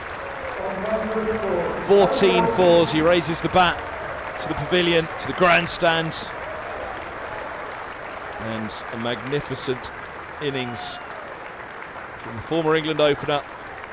And the Middlesex main man raises the bat one final time there to the balcony. And Robson has his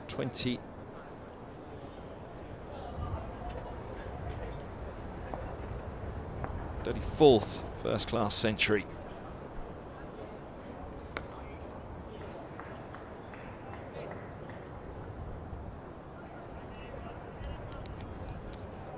.219 for 3.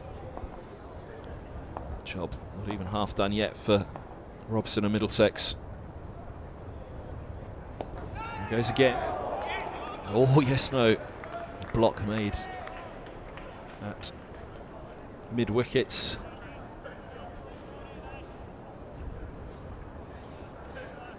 Carter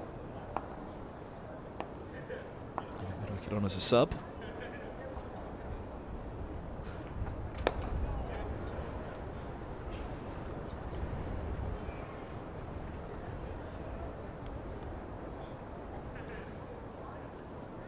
.220 for 3 with the single. Back to Higgins. Partnership worth 35, of which Higgins has 24. And he'll have a couple more here. Just burst through.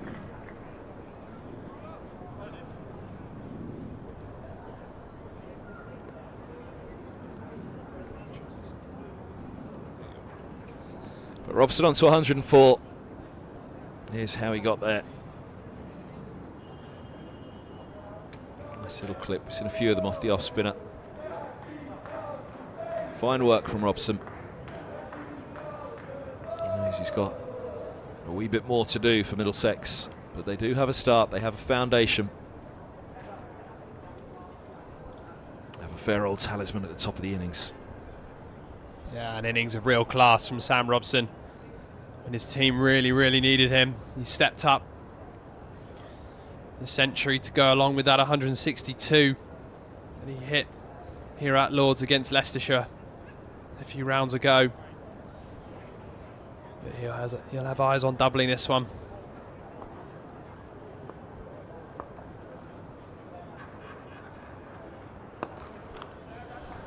Unleashing that back foot punch, and poor old Robinson, once it was past him, he knew it was going to be pretty hard to chase it, even up the hill. Space running out on him.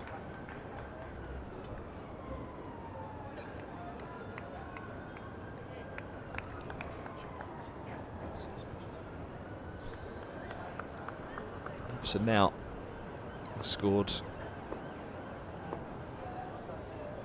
4 centuries in his last 6 matches.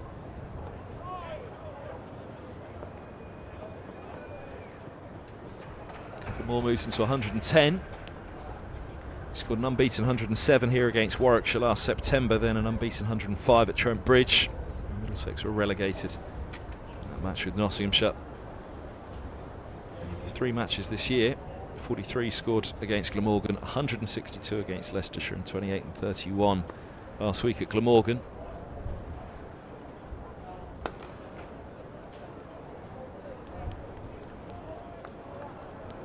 Dating back to last August.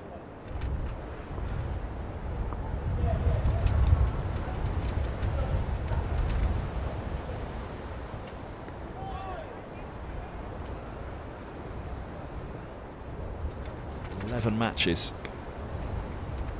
He's only 3 times failed to drop or failed to reach 50. 50 against Leicestershire here. 8 in. Oh, my apologies. That includes list day, not just first class. Solid defence from Higgins. So yeah, 11 matches including list day. 58 against Leicestershire, 8 against Lancashire, and 62 against Yorkshire, finishing last year's list day competition. 10 and 18 against Essex when the championship resumed last September.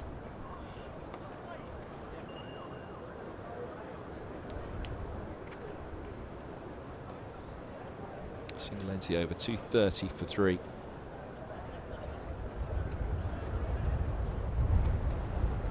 Rain falling, seagulls are in. Is that an early tea or a late lunch?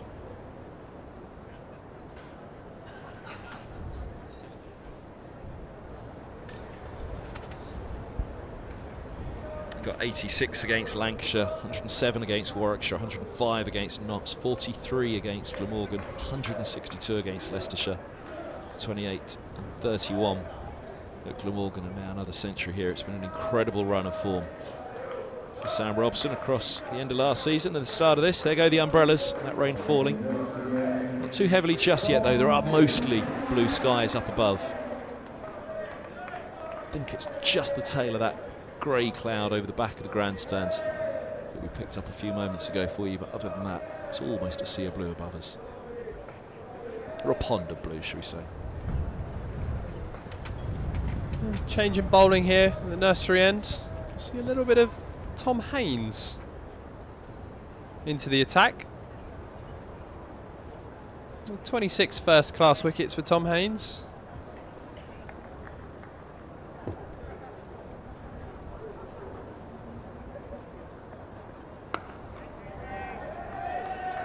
That's been a medium pace as we head towards tea. Former Middlesex keeper John Simpson up to the stumps.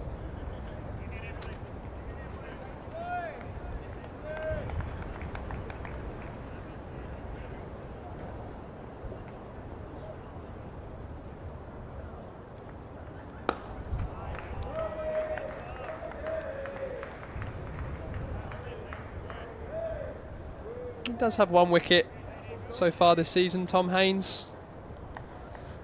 Wicket picked up against Yorkshire in the previous round.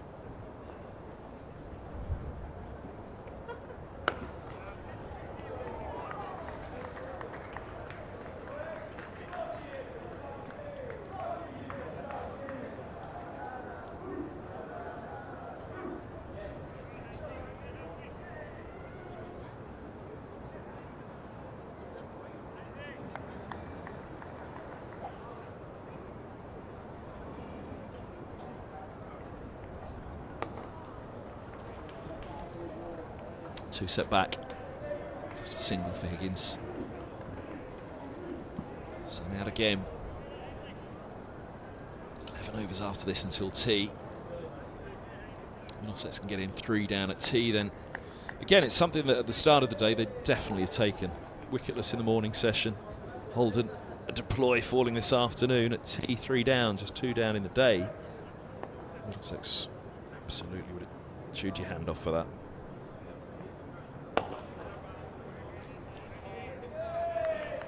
Sussex, conversely, we're thinking 2 more right now, and they're in a pretty good position as well.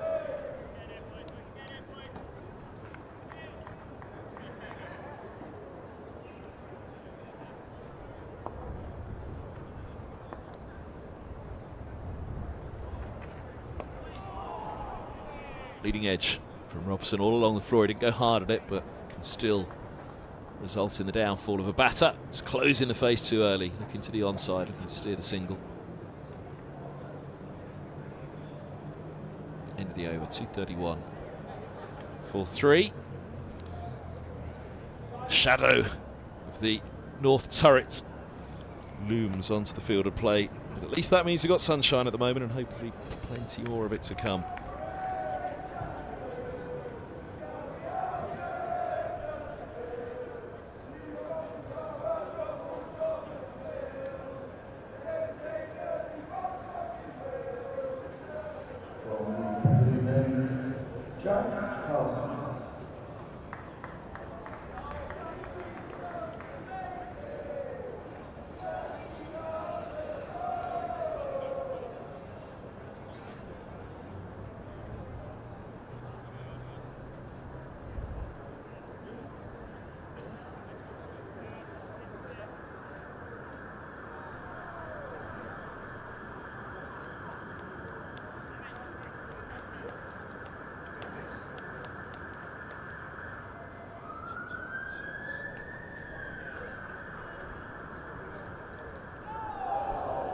Reversed by Higgins just rattles away into the leg side.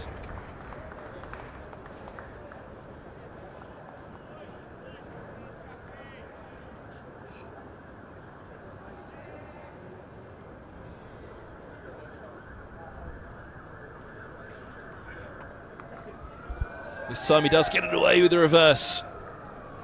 Just the single though, 8 backward points. Out on the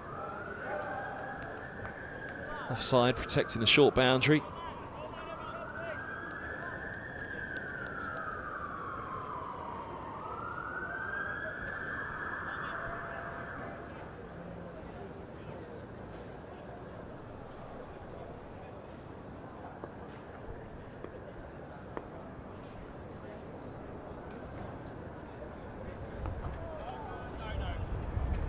Square, but field set for Carson's off spin, turning it in with the slope to the right hander. Short leg in position.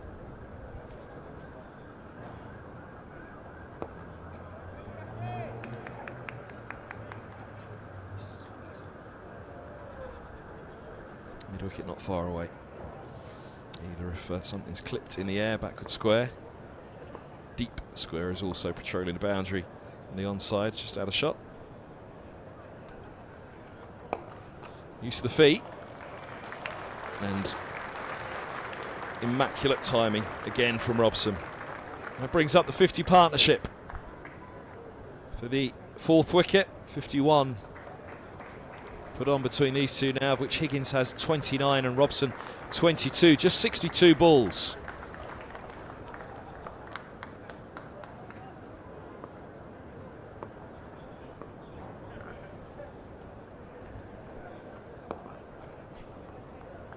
Solid follow-up from Carson and a solid defence from Robson. 236 for 3, 42 overs left of the day, 10 to tea. Although some tucking in already. Worms or seeds? That's the seagull going for. Carl seeds, clearly.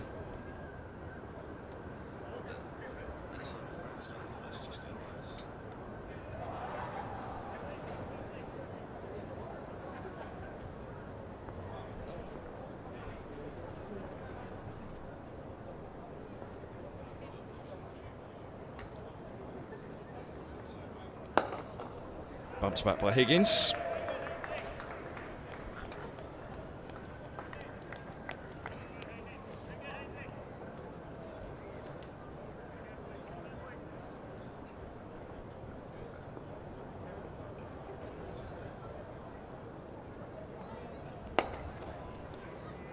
Swinging again for Higgins. Higgins just trying to nip it back up the slope.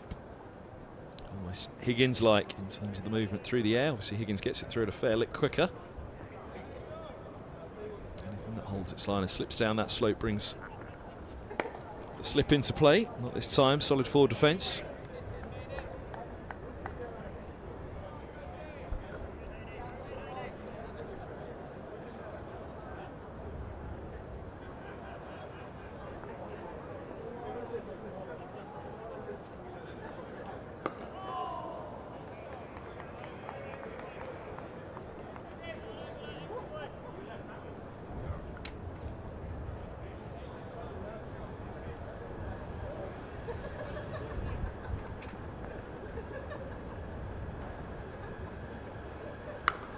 Swinging in again, swinging into the middle of the bat. Higgins gets it away down the slope.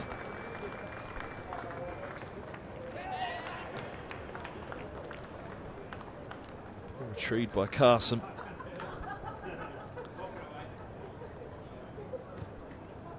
Three more Higgins into the 30s. Middlesex trail still by 315 runs. Another 166 required to avoid the follow-on.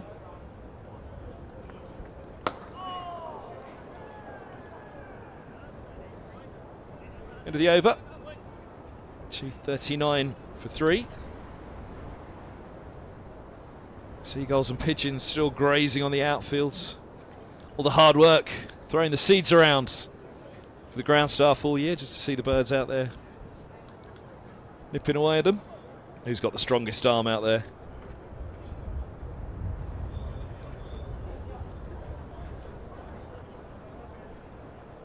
Carl's in amongst them as well. Mischief maker down below in the ground staff's hut, immediately below the legs of the media centre.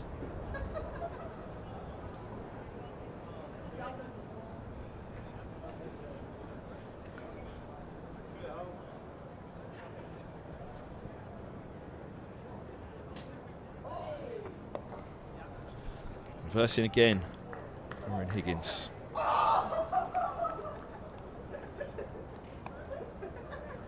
Just the single with the sweeper out. It's not seen as the high risk shot that it used to be, the reverse. No higher a risk than a sweep, an orthodox sweep.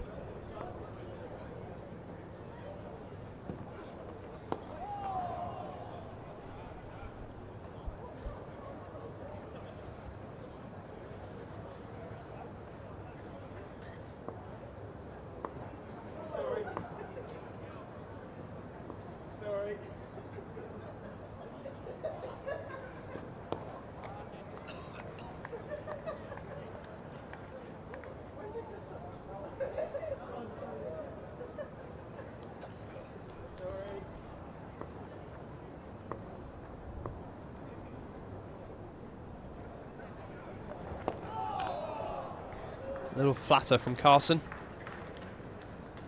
Well watched by Sam Robson. Carson and Haynes just getting through some overs towards that second new ball.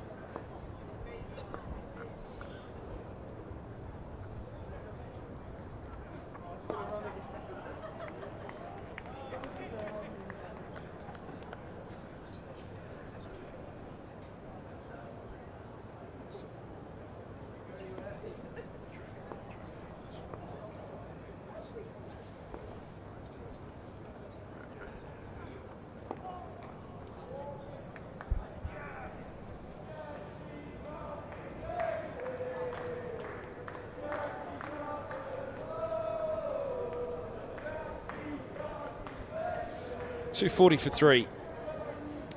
8 overs to tea on the third day.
Tickle from Robson now down the leg side.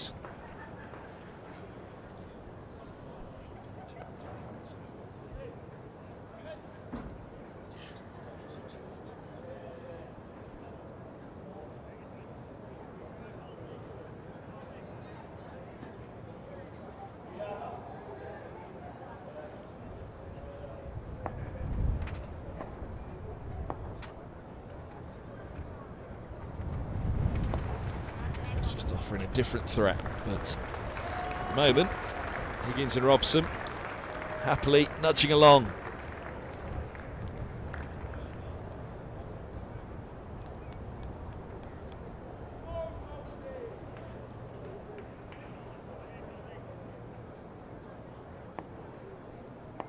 Off spinner, left arm, finger spinner, timing still good, square of the wicket from Robson.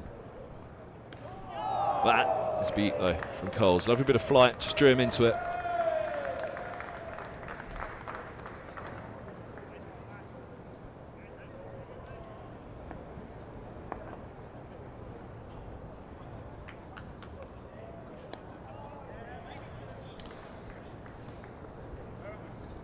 Turned down to deep backward square. He's on to 120, Robson. Middlesex too shy of the first batting point.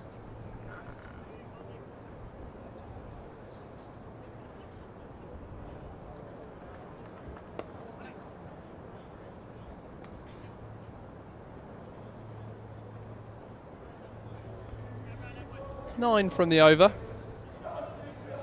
Good one for Middlesex. 249 for 3. 4 overs to go until that second new ball.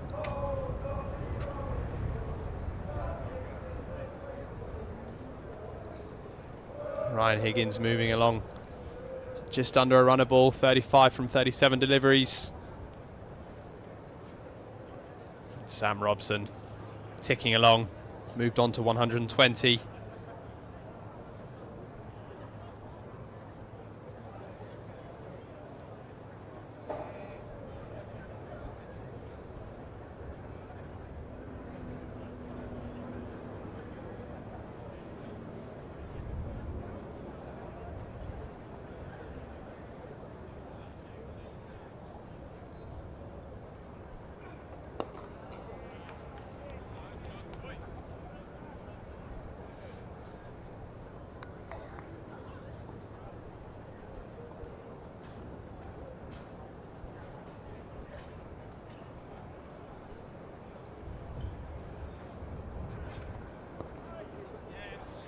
And there is the first batting point for Middlesex, 77th over.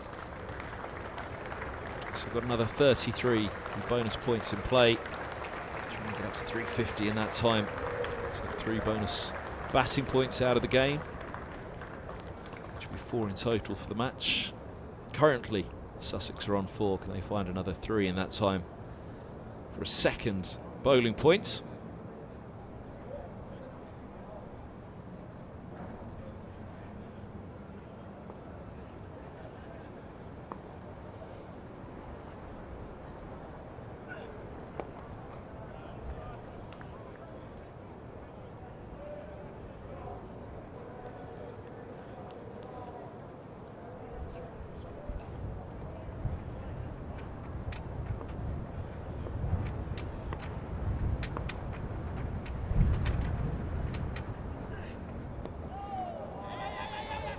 Leg was interested for a moment, not sure if it was for a catch. Backward square, interested for a run out at the non-striker's end. Robson had to make sure he was sharp. Called through by Higgins, again another sharp runner between the wickets. So we're used to it, Sam Robson. Mark Stoneman always wants to call a quick single. Deploy there for the last partnership.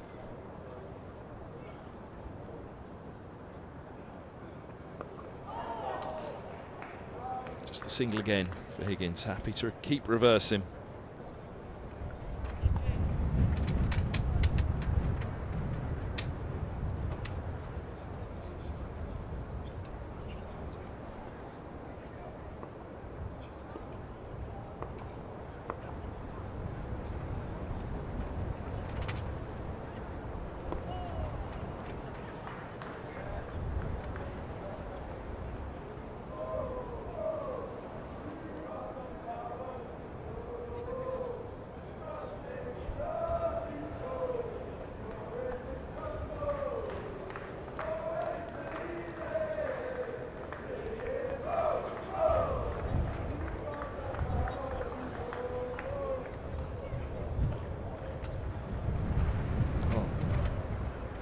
Amused. I don't know whether that rain delay which we had changed the tee interval to fix it at 3:40. Usually we would not leave the field until 32 overs remaining of the day, so a little bit bemused by why we're coming off 6 overs short of what you'd have thought would be the tee interval. I can only assume it was the rain delay, and with the rain delay the umpires then set tee for 3:40. We'll go and find out. In the meantime, We'll take tea up here and be back at 4:01. Look out for the QR code in a few moments for your tickets for next Friday, or this coming Friday indeed, at Chelmsford, where Middlesex will be hosting Kent in the first T20 Blast match of the season. Scan that QR code, head to social media or to the Middlesex website for any more information you'll need. But a good session from Middlesex. We'll be back after tea.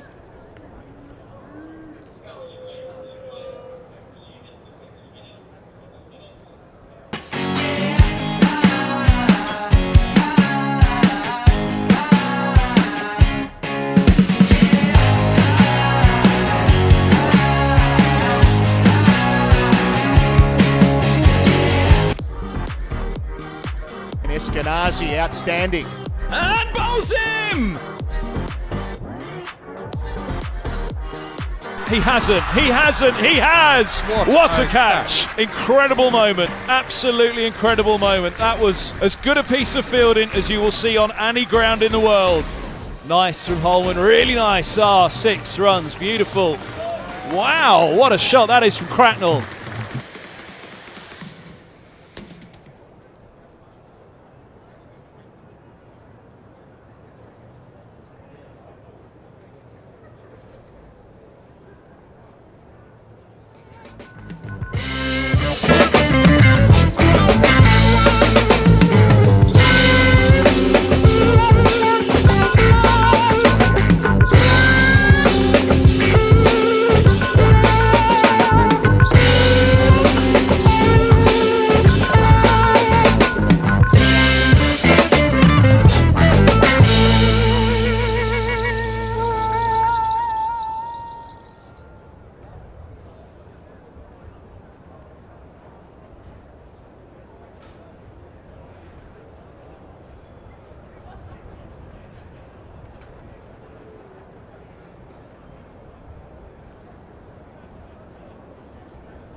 There's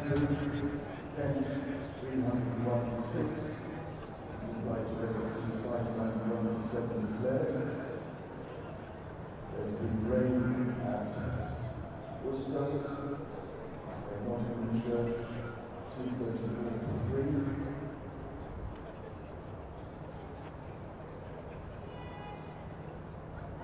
Sorry, Middlesex Cricket at Southampton, 91 for 4.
Welcome back to Lords, everybody. The evening session coming up live from Lords with Daffabet on the enhanced stream from Middlesex. Don't forget to pick up your tickets ahead of Friday's match at Chelmsford. Kent, the visitors. The Spitfires flying in. Middlesex will be looking to cut them down with a strong performance at Chelmsford to open this year's Blaster competition. 7 p.m. start. Scan the QR code at the bottom of the screen to buy your tickets. You can check out all the information you need ahead of the Blast via the Middlesex website or the social media channels. Sam Robson's been having a blast out in the middle today. 121 to his name. Ryan Higgins dancing a merry tune next to him on 37. But Middlesex have an awful lot to do. They're not even halfway there yet. 252 for 3. 3 big names back in the hutch. Stoneman, Holden, and the skipper for the match, Plooy, are all back upstairs. Makes this one a serious partnership for the game now. A lot of talent to come in Fernandez, Davies and Holman, but it's a youthful trio to follow this partnership before Helm, Brooks and Bamba.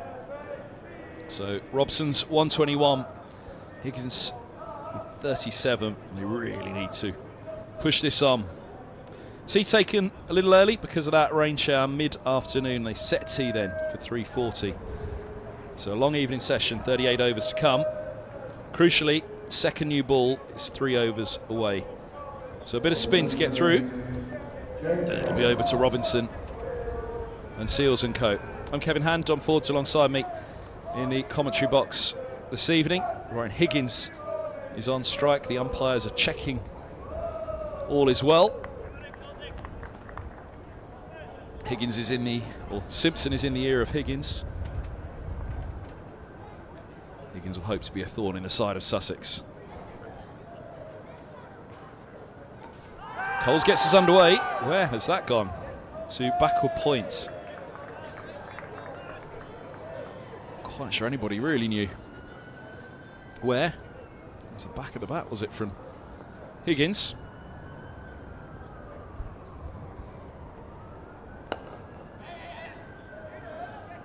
Scampered single. Gets him underway.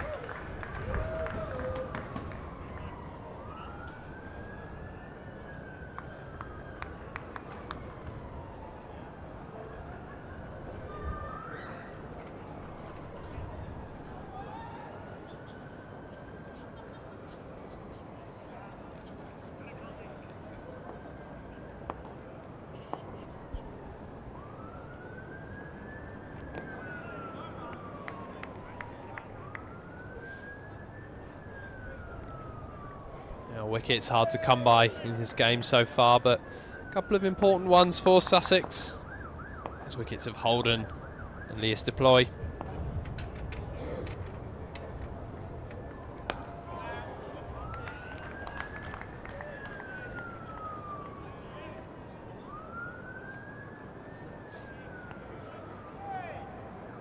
Robson's first run after tea, scored 162 in the Leicestershire game here. Sussex needs to go a lot bigger.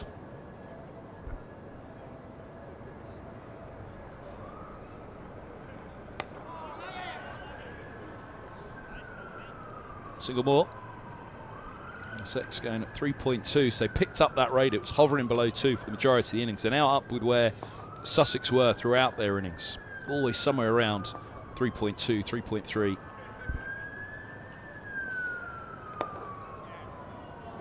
Again, they got off to a flyer. Middlesex, I thought that was picked up. Getting off to a flyer after tea. Timed that. I thought it was straight to the mid-wicket fielder. That was immaculate timing from Robson.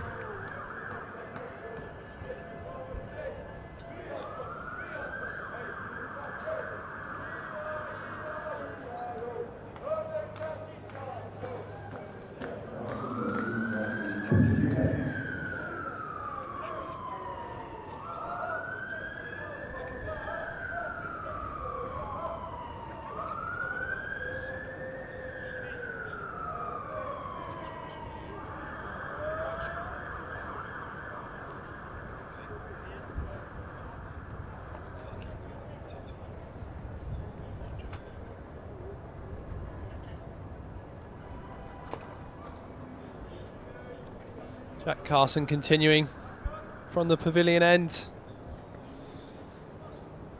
Good start here from Higgins and Robson. Straight back into action after tea.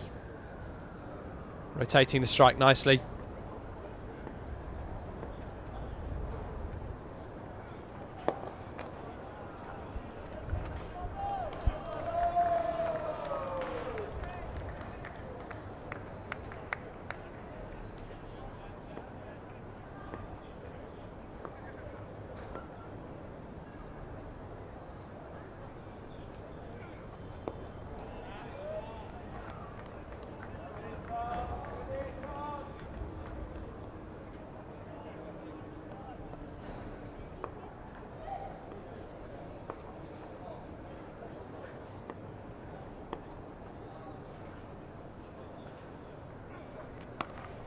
Bit of width.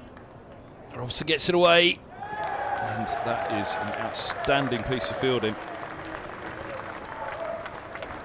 Well, Finn Hudson-Prentice out on the ropes.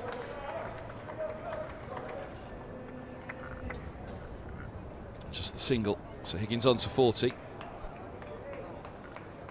Robson, sorry, on to 127.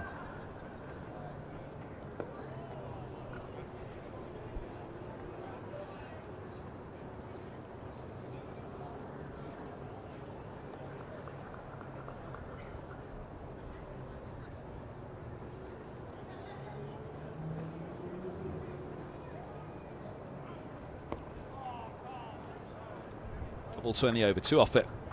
1 more over till the second new ball's available, and then the challenge will change for these two. 261 for 3.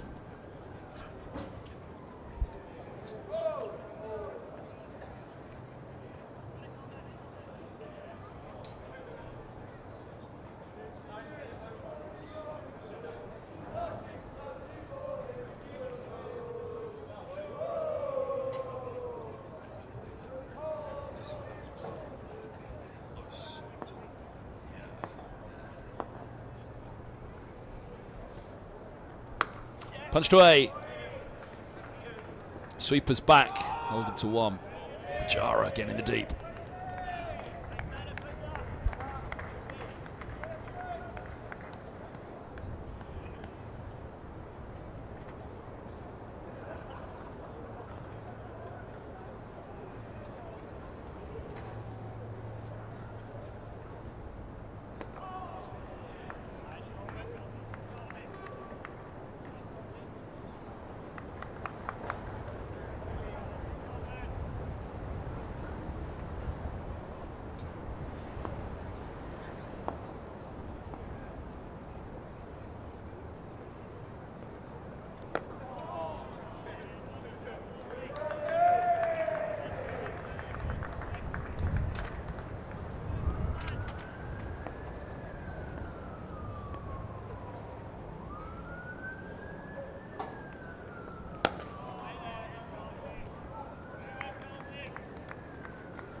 Bit of a flourish off the back foot from Robson.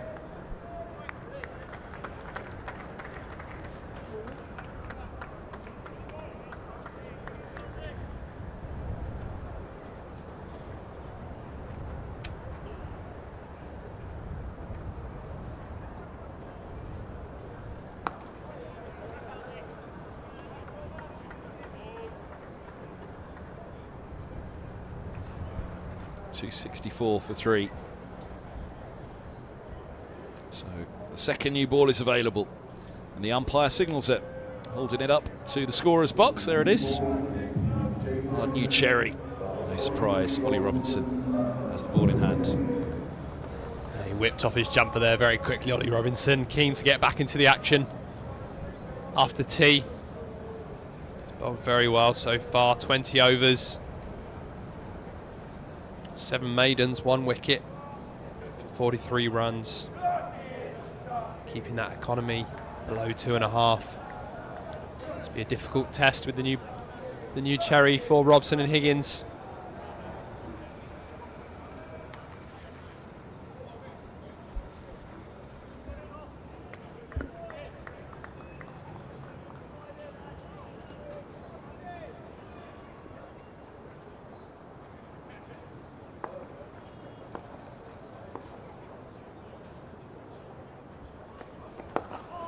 second straight. Pushed back by Robson.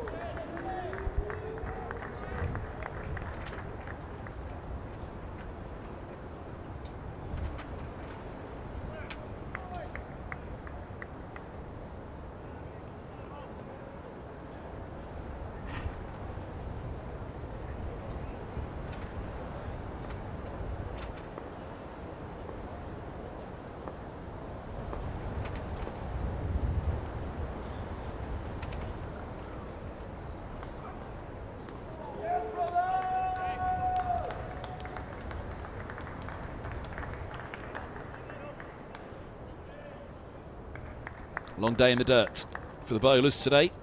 3 wickets falling, 264 runs, so an average of 85 nearly, just over, per wicket so far.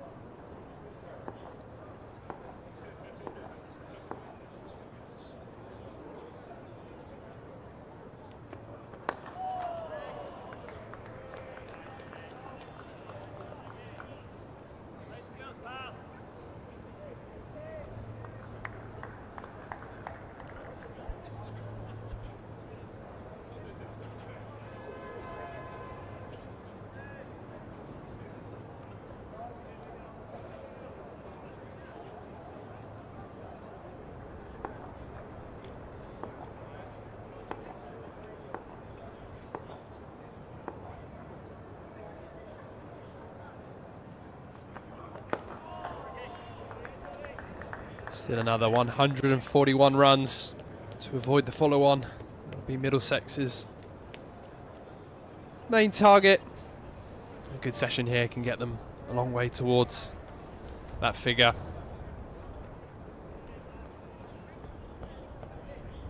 Sussex still can't afford to attack. 3 slips in place for Ollie Robinson with the new ball.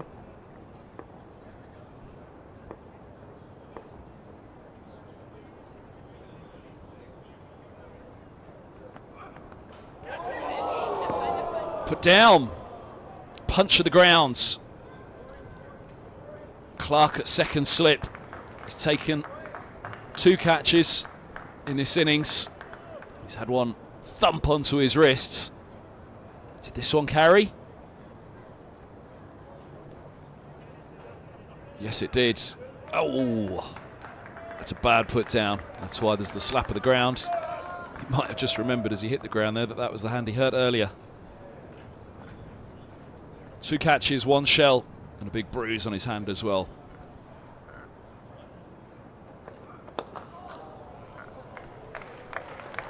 And a drop. Maybe will be followed by a boundary.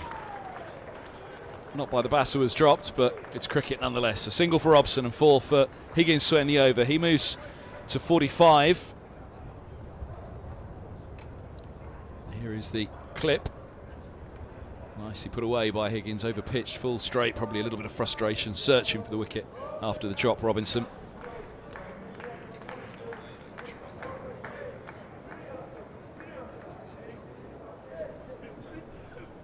Here's what caused the frustration. Good line length, good. It just held its line, didn't it, up the slope, and then left hand, second slips catch all the way. It just seemed a little bit wider there. It's gone a long, long way. And it's still not slips catch at that point. Maybe just a little too staggered. New ball nearly strikes in its first over. How much will Robson make them pay? He's on 130. Hudson Prentice with the new ball from the nursery ends. That mean that Jaden Seals being saved for the pavilion end to replace Robinson.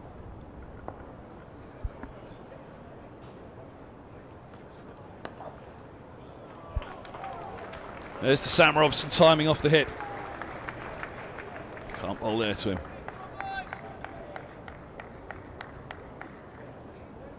Just straying too straight. Hudson Prentice, a little too short. Robson's eyes will light up if you put it there.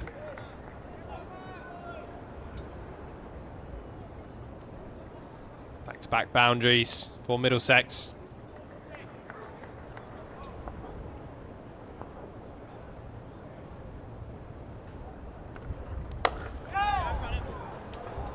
Second shot again. Pigeons have to move, so too is Ollie Robinson. A long run for the big man. Holds him to a couple. Don't think he'll be best pleased with the start after T. Ollie Robinson. Drop catch, hit for the boundary, and then having to do the fielding, running work down towards this media centre.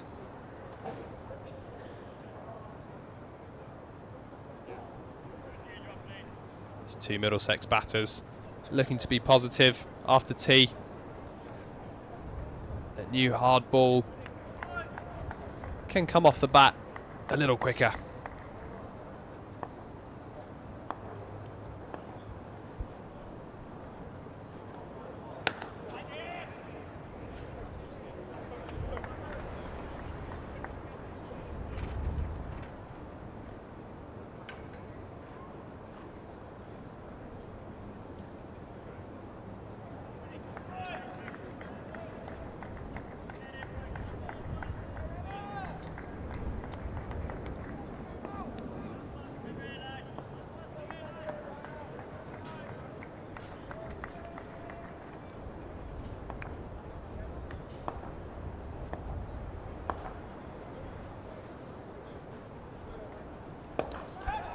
Oh, he's gone straight to mid-wicket. Robson can't believe it. Got a chance in the last over. He hasn't made him pay. He's clipped it straight to Coles. And Hudson Prentice from the nursery end works the treat for Sussex. Oh, it's a dolly. Big disappointment for Robson. Huge wicket for Sussex. The Centurion departs. The second new ball creates 2 opportunities in 2 overs. And the second one taken by Sussex.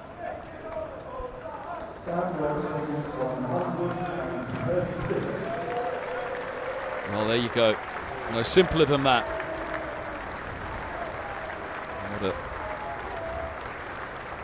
What a shot from Dan downstairs. Big wicket, Robson. Soft one.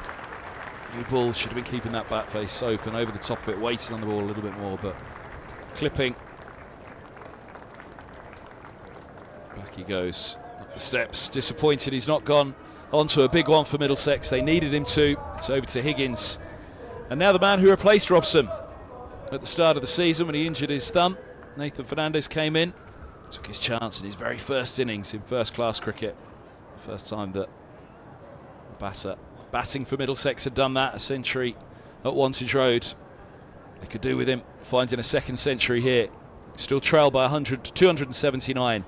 So still 130 runs shy of the follow-on. 4 wickets down.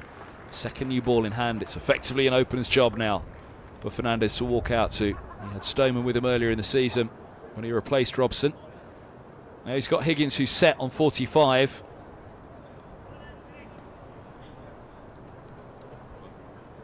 Here's the wicket again. Here's that shot.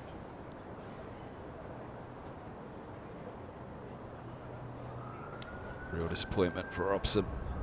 Thinking that one through. Trap's been set for a while with the short mid-wicket. For a number of the Middlesex top order, it's Robson who falls to it. Fernandez takes the guard. He's going to have to take on the mantle now for Middlesex. He's looked good this season, but he needs another big one for Middlesex here.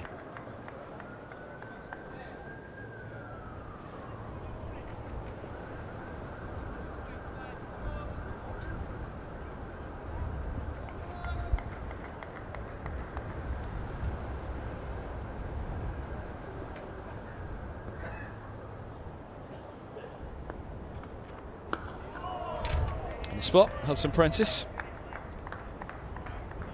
Hide it, Fernandez. I wonder how much is Seals chomping at the bit to get on. Champing at the bit even to get on from the nursery end.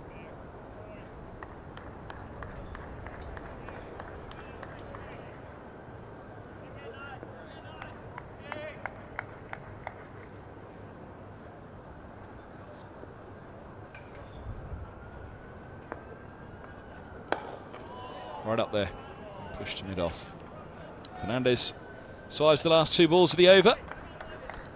That's because Sam Robson is out, clip into mid-wicket.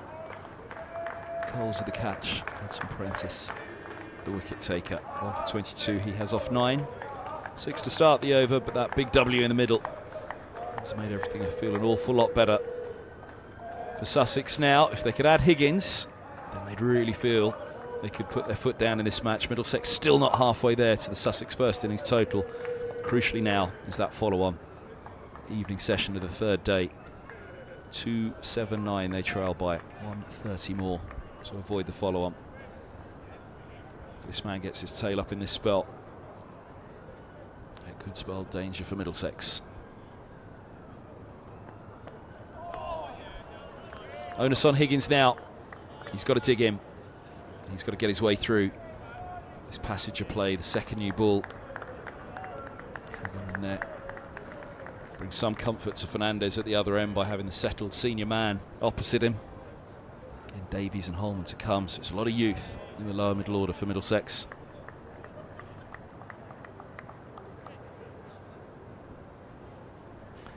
Always up for a scrap, always up for a fight. Middlesex need him to be here.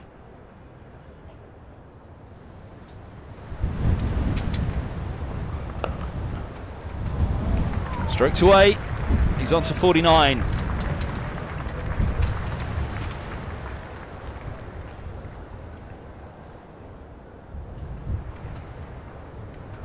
He won't be perturbed.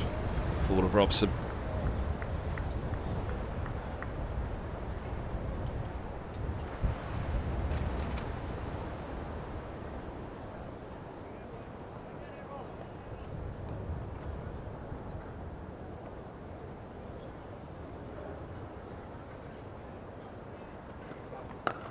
Oh dear, where's that gone? It's gone, has he?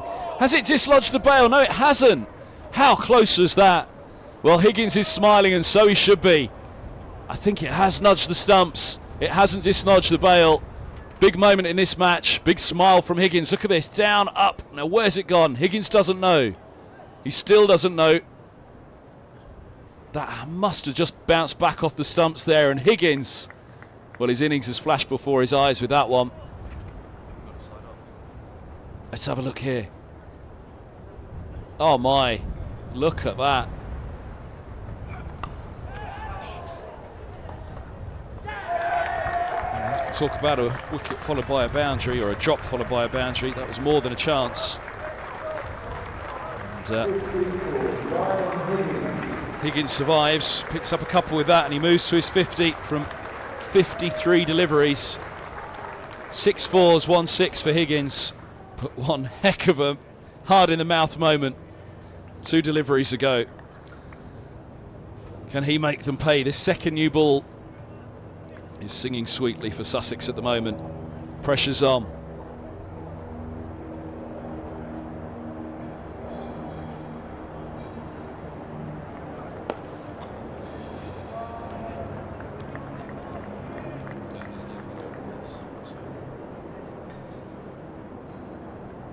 The smile said it all from Higgins.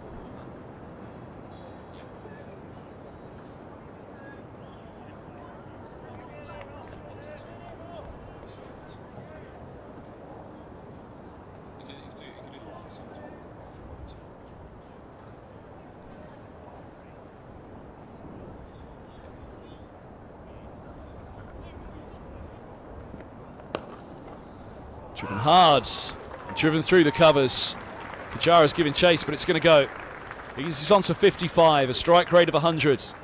Middlesex at 285 for 4, but it could have been very different 3 deliveries ago.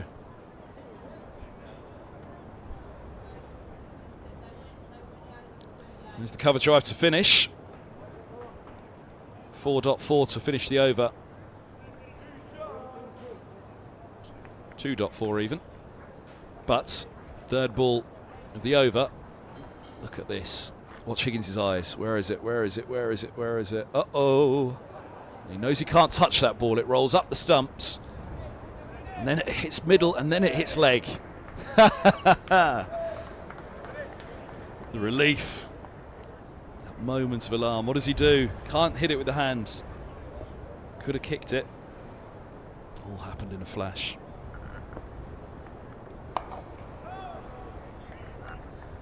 You might need to ask Mr. Higgins the lottery numbers for next week, Dom. Oh, well, it's been a all-action-packed start to this session, isn't it? The wicket falling, the big wicket of Sam Robson. Ryan Higgins keeping that positive approach going, passing 50, and then a stroke of luck. How that ball didn't dislodge the bails.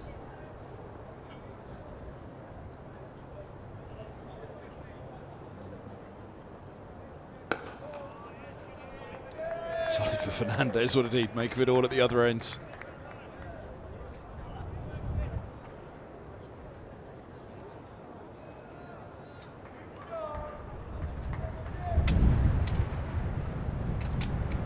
Game just turning up a notch after tea.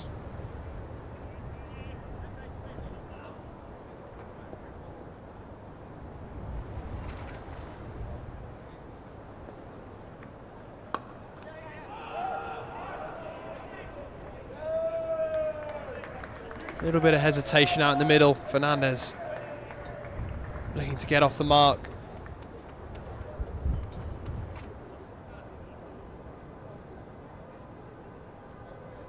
A lot of responsibility now falls on Ryan Higgins.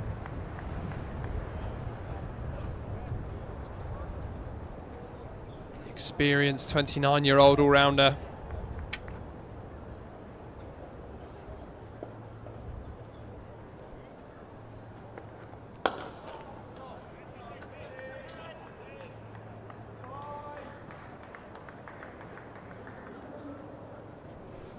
Of 120 to avoid the follow-on for Middlesex. Need Higgins to double up, Fernandez to chip in with a few as well.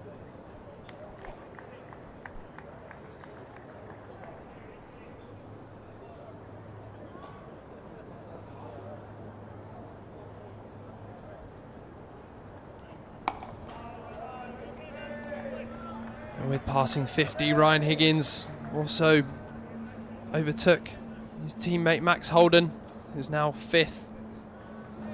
The fifth highest run scorer in Division 2. 586 runs at an average of just shy of 98.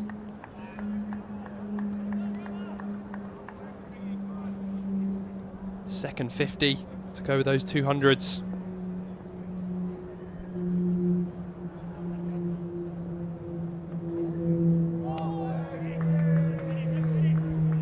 End of the over, 4 gone with the second new ball, 285 for 4.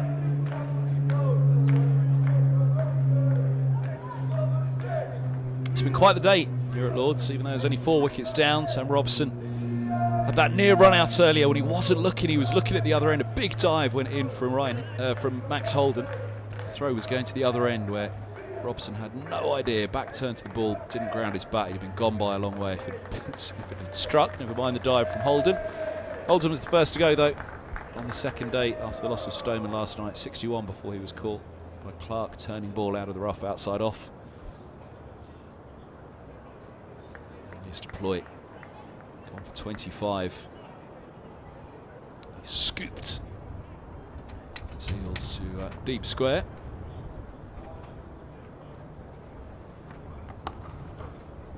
It's a nice looking shot from Higgins, just a single out, deep point back.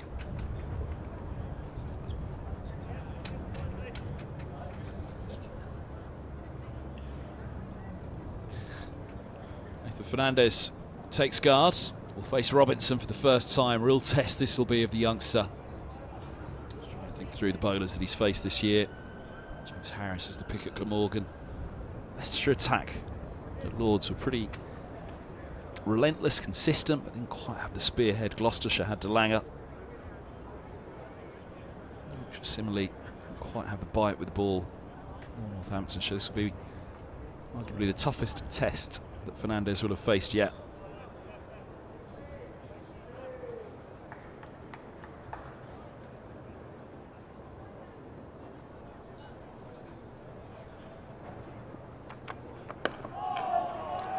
And across he goes. He's got a leg slip behind him. He's got 3 slips. He's got John Simpson, no doubt, having a word in his ear. Robinson Jennery's got a word at the end of his follow through to Annie Batter. With all due respect to all of the bowling attacks that young Fernandez has faced so far, this is going to be his biggest test. Robinson, followed by Seals.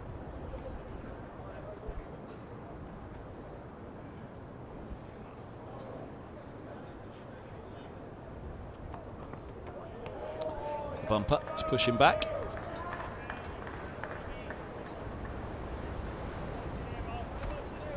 He's someone that won't shy away from the challenge. Nathan Fernandez, just 20 years of age, breaking into this first 11 side this season.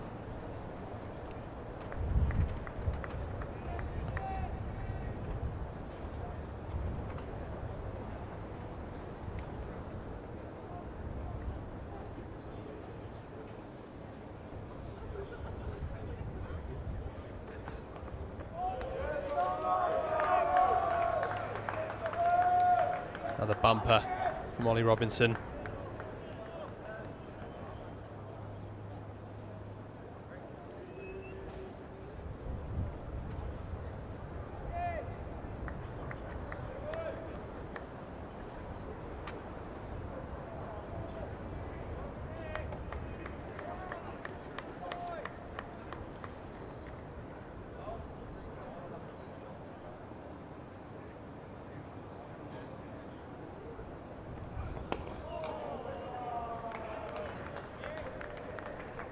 Century on first class debut for Fernandez against Northants. Score of 103. He's got a fantastic opportunity here to bat long for his team. What better situation to do it against this high quality bowling attack for Sussex.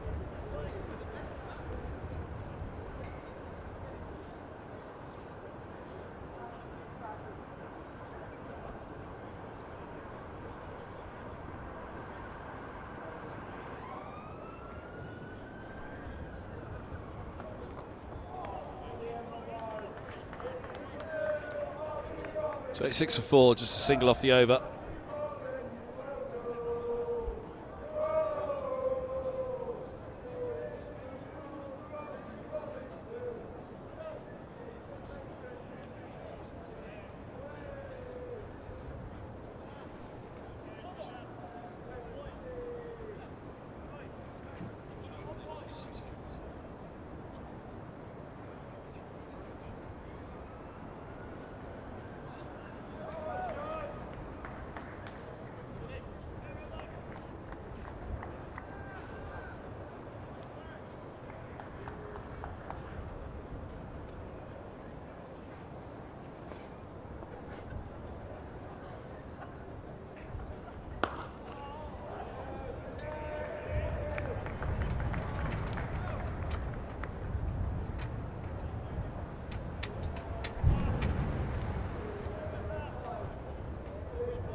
Crease helicopter buses over Lords.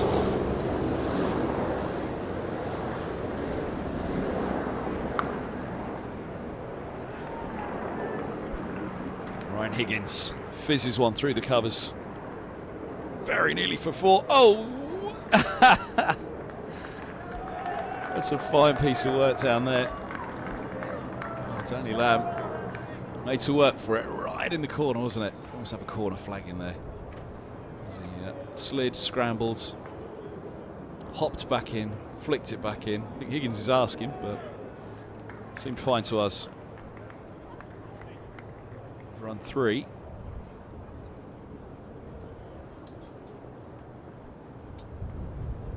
Some Preds around the wicket now to Fernandez. 2 slips and a short to mid-wicket. And a comfortable leave by the young left-hander. He's always looked as though he's had plenty of time out in the middle. leaving the ball set up, cool, calm, collected, composed. We're talking about the man in front of him, Pujara, who's just walked out of shot, but Fernandez certainly looks as though he's got the potential to go on to be quite a player.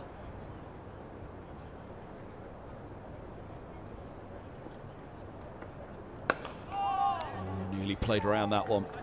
Hitting with the slope, with the angle. Gets it through. Just keep over the top of it, but as far as there's nearly a gate there. Picks up a couple to get off the mark, Fernandez. 15 balls it's taken. Hasn't got out of the... He's only once got out of the 20s since he hit that 103 against Northamptonshire, and that was 31 against Leicestershire in the last match at Lords. Other than that, he's got cameos. He's got in against Yorkshire with 24 in the second innings, 24 in the first innings at Gloucestershire, 23 in the first innings last week at Cardiff. 6, 5 and 15 respectively in the other innings of those 3 games. It was just one innings against Leicestershire, the 31. So yeah, that one time he's got past the 20s, so it's the century against Northamptonshire. Middlesex need to get him, or Middlesex need him to get a fair way beyond the 20s and 30s in this one and help Higgins up and over that follow-on. First of all, it's still 114 runs away. 291 for 4.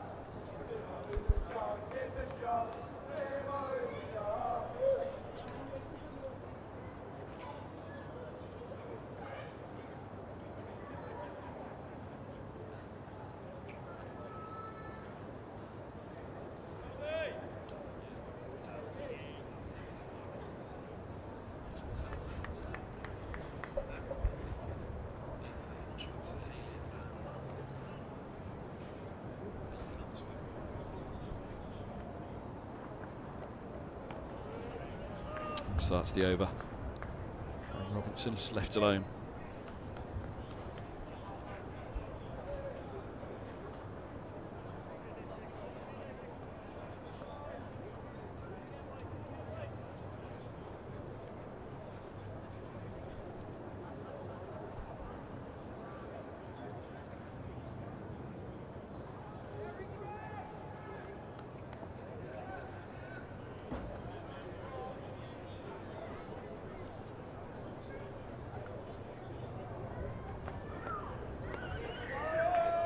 The hospitality boxes in the mound stand.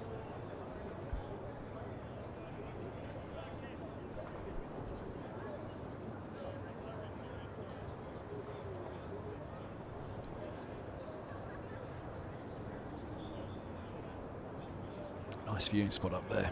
It's the furthest away actually of the open stands. That's where the hospitality is open in this game, in the mound stand, but those boxes are the furthest away. The pitch is at the lower end of the square, right below. It really is like a lovely balcony looking down. That's a very good leave by Higgins. Robinson from the pavilion end, right arm over, so the ball is angling back in towards the right-hander all the time, and oh goodness me, it's a very good leave. Particularly done much seamed or off the surface, that one. The line itself was close. Any little bit of movement back in off the seam or off the surface, it would have been trouble.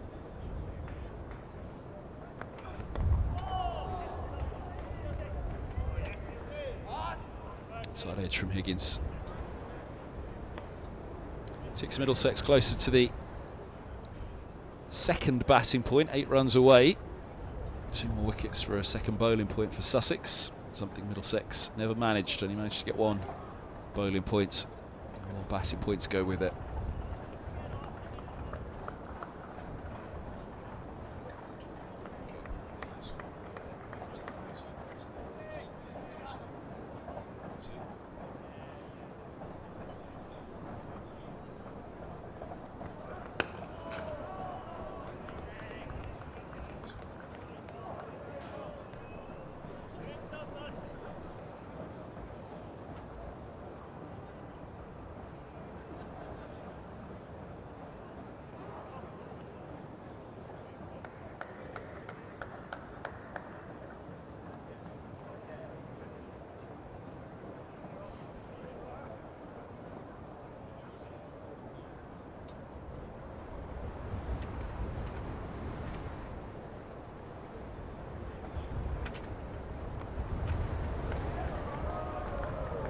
Underneath it nicely. Fernandez, just a single off the over. Robinson 1 for 60 off his 24. Bonus points still in play for 23 overs. 8 runs for Middlesex to get that next batting point. 350 will be on their mind. 4-2 currently to Sussex. What will it be once the win points or draw points are added at the end of the match? What will it be after these 23 overs are done? 4-2 is what Southampton are beating Leeds currently at Wembley.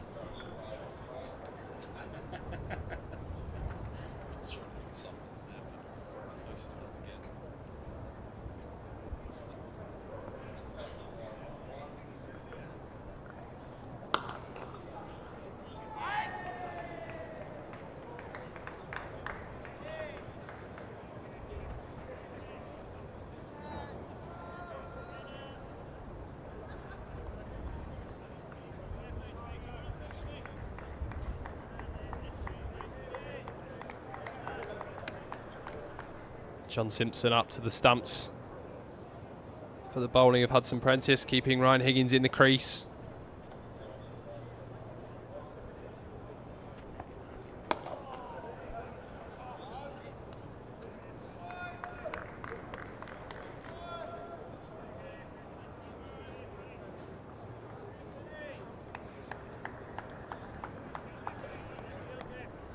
Two players that will know each other very well. Simpson just having a word, reminding Higgins of that chance. The ball hit the stumps.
Working away here. Hudson Prentice, one more ball to go in the over. Bowls a consistent line and length, just making the batters play.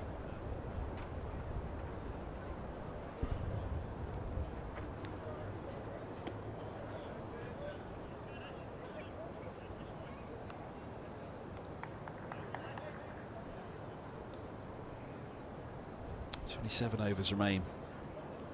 The third day. 22 overs with bonus points still in play. 293 for 4.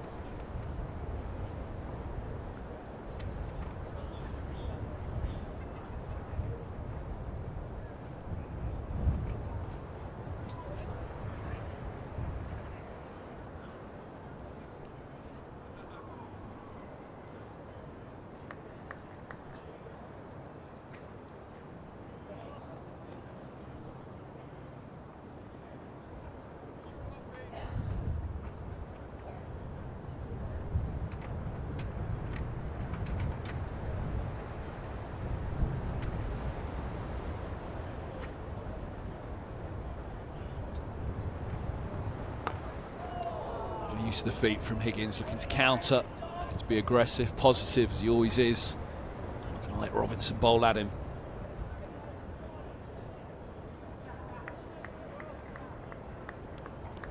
Well, Higgins to fall though. The second new ball in hand, Sussex will be thinking about wrapping this up. Pretty quick time, trying to get into the young middle order of Fernandez, Davies and Holden, and then the tail of Helm, Brooks and Bamber.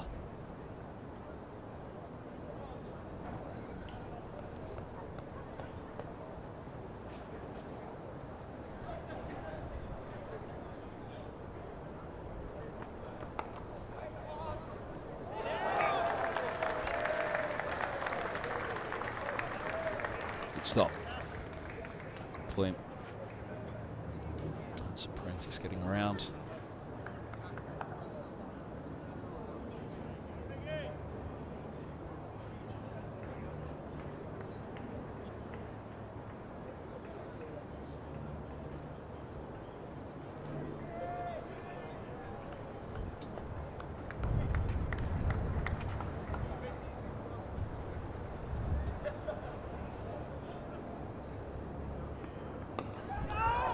One-handed from Higgins and away for 4 more. Left with the bottom hand off the bat. He was searching for it slightly. There you go. Playing what he wanted to do. Sorry. 297 for 4.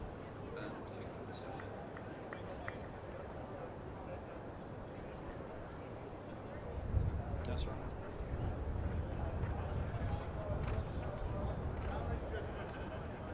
3 more on the batting point for Middlesex.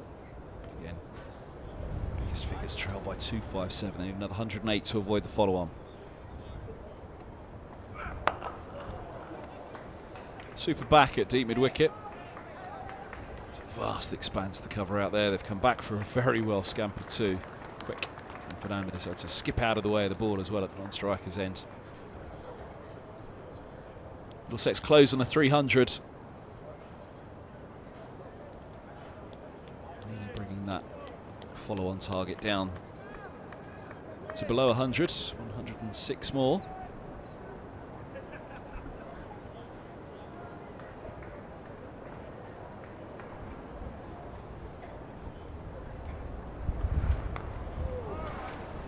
Little dab from Higgins. Trying to run it. Deep square set back for him to deep mid wicket, really. Long leg.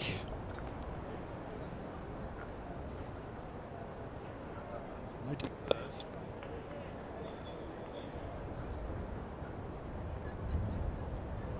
Three slips though, waiting for any sort of edge.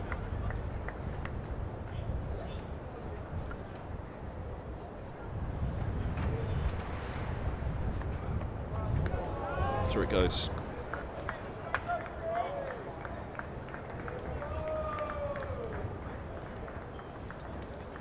This is what the 3 slips are waiting for.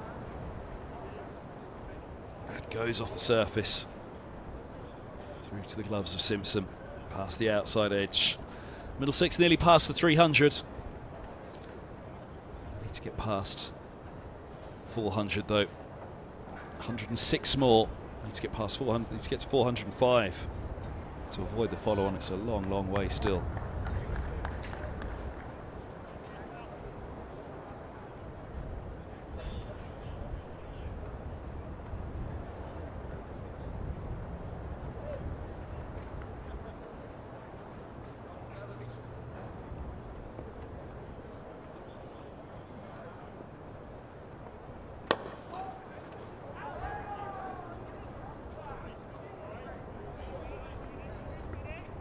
Nice drive from Fernandez, straight back down the ground. Hudson Prentice came close to getting a little flick on that. Higgins was safely home. It's the worst way to get out at the non-striker's end.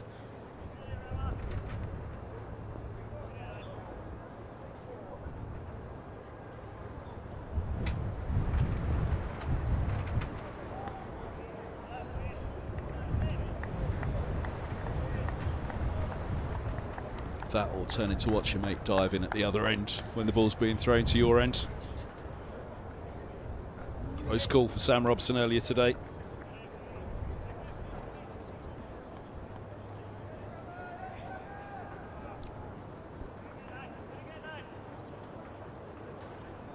There it was.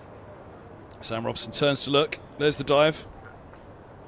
Throw came to the non-striker Zem. Fortunately for Robson, who hadn't ground his bat, he was in. Need to ground their bat here. A comfortable 3 for Middlesex. Fernandez onto 5. Little clip through mid-wicket. And it's a 300 up as well. 302 for 4. So Middlesex have their second batting point. 103 more to avoid the follow-on. Once they get past that, if they get past that, then just maybe there'll be the chance for a little bit of fun like there was last year in the match on the final day. See if they can put some third innings pressure on Sussex. Sussex putting the pressure on the umpires at the moment. They want to change a ball. This new ball only 9.5 overs old. It is. This one has got through the test of the handcuffs.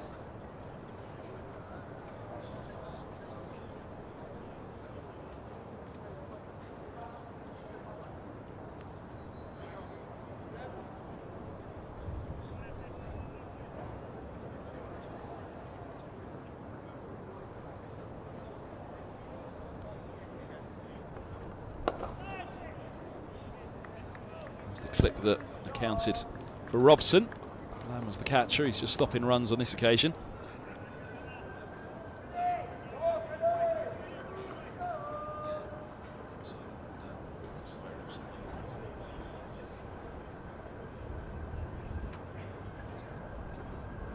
Along the floor from Higgins.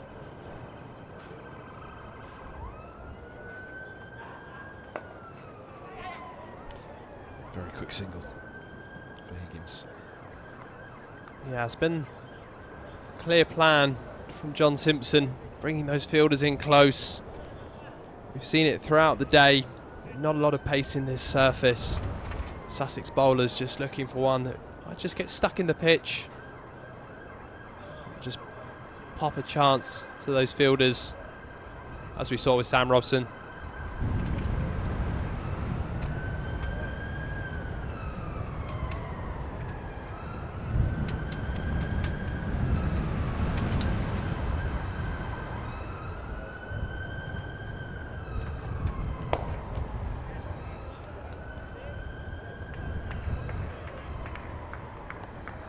Four from the over. Middlesex 303 for 4.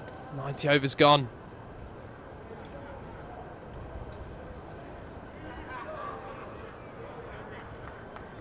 Sense of calmness now in this session after the excitement of that first 20 minutes. After tea, Sussex striking early in the afternoon session with the wicket of Max Holden, and striking early in the evening session with the wicket of Robson. Higgins and Fernandez starting to build a nice partnership here. Middlesex will want that to keep progressing.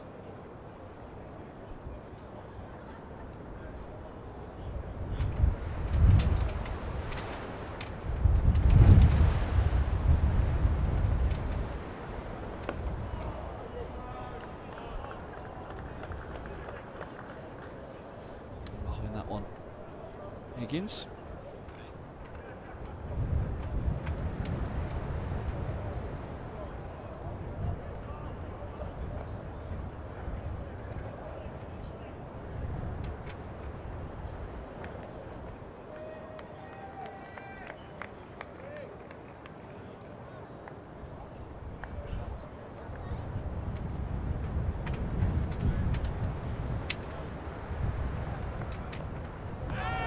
Cut, doesn't quite get up. Bowling from the pavilion end, it can keep low. For the late cut, chop it down onto the ball, Higgins.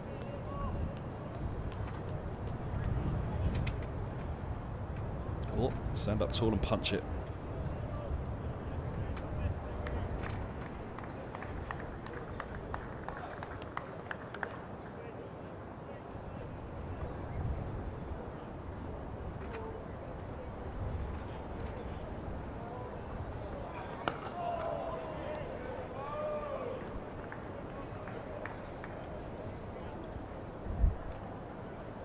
Warm sunny evening at Lords. We've been lucky with the weather.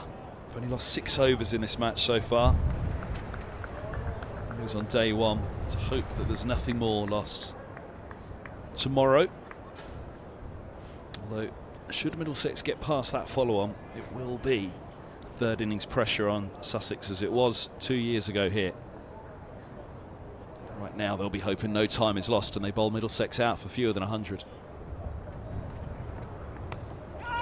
Oh, it's gone down again. Third slip. They've shelled a few. Coles has been in there at a short gully. It's an orthodox third slip on this occasion for him. Not too dissimilar to the put down of Simpson to Holman at gully. It's more a backward points. Similar heights. Just towards the shoulder. Both hands to it. Should have held on. New ball's doing something for Sussex at the moment. Middlesex need to be very, very careful here. Sharks are ready to bite. There's 3 drops now today. And the Sussex slips. Important chances. Keep letting these chances slip out of their jaws, the Sharks.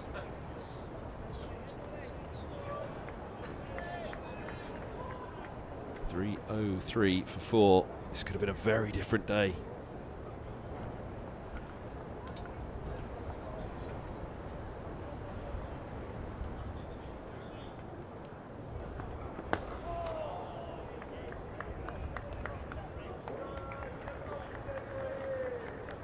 End of the over, it's a maiden. Could, perhaps should, have been a wicket maiden for Sussex. 303 for 4. Robinson will be struggling to believe that he's still only got 1 wicket to his name. Will Higgins make them pay? 102 again is the magic number right now for Middlesex. Get past that follow-on target, and wherever they are at that point, however many wickets down, imagine they will start to heavily throw caution to the wind with the bat. Got to get 102 more first, though.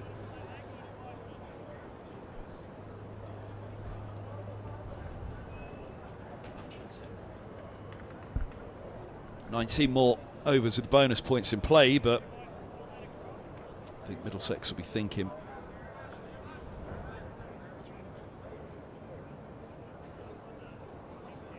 Middlesex will be thinking 350, another batting point. But then beyond that, they'll be thinking get to 149 behind.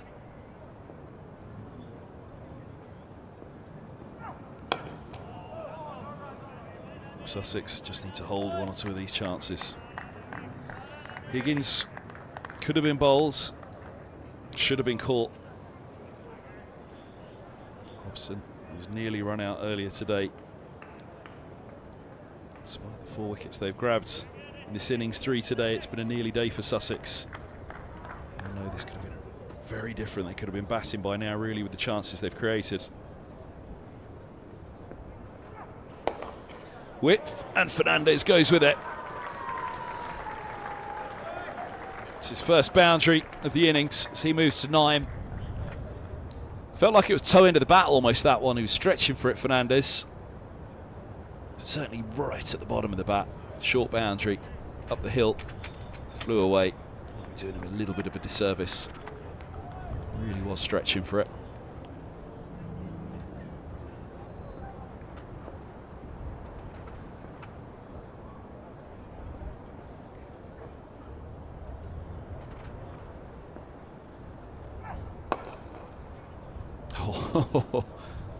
Fernandez scrambles back.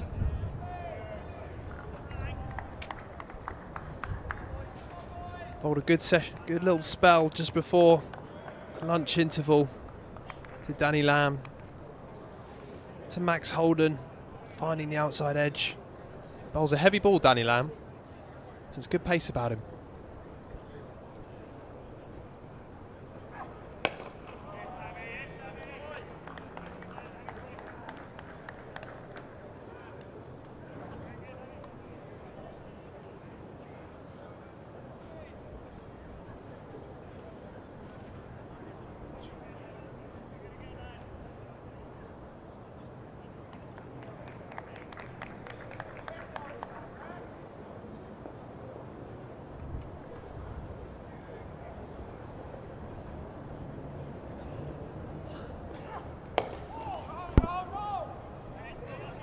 Takes a lump of the ground there. Seals, hopefully he's okay. Hopefully Lords is okay as well. Fine work.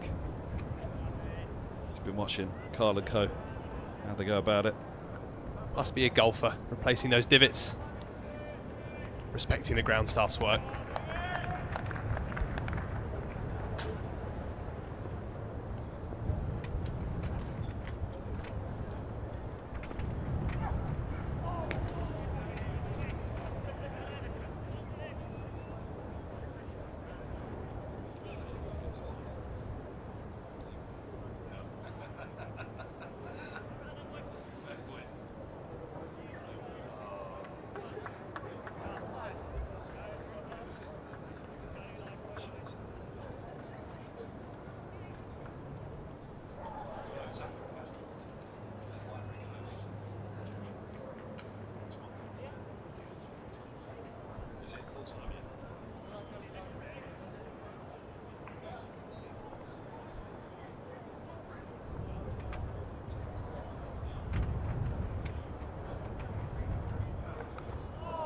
Well, that's gone through him. Taking the inside edge over the top of the stumps. Single for Higgins. He's on to 69. He's having to dig in at the moment. He's under pressure.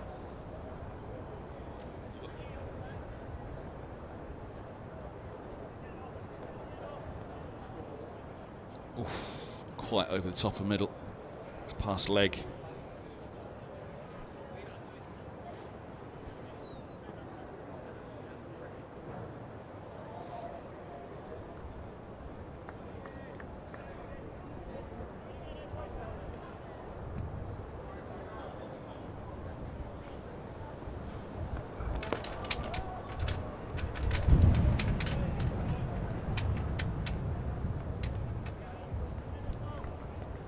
Been unlucky in this spell, Ollie Robinson. He's bowled really well. This could be his last over. Jaden Seals warming up.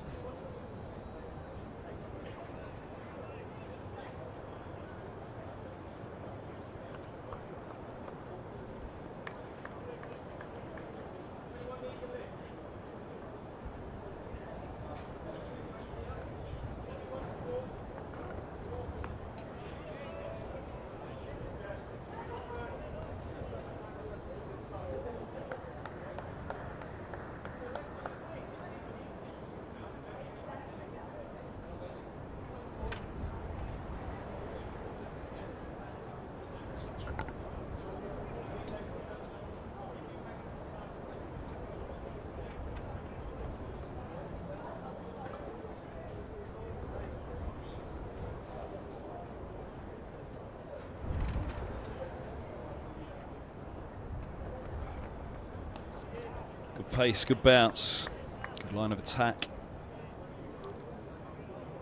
Let's go a little bit, leaving Fernandez down the slope. It's a really good test. He's standing up to it at the moment, Fernandez. I don't know, over-egg it, but haven't been too many alarm bells for Nathan Fernandez just yet.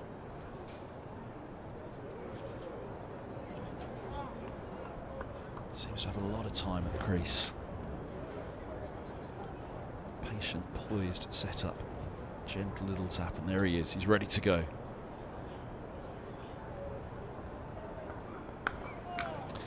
Cut away fine. Into deep backward points.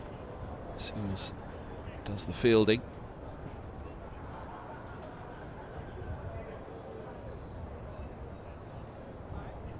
Another 96 for Middlesex to avoid the follow-on. 6 wickets standing, they'll feel confident enough about doing it now. Sussex will know they'll need a couple of quick wickets here. 22 overs to go tonight.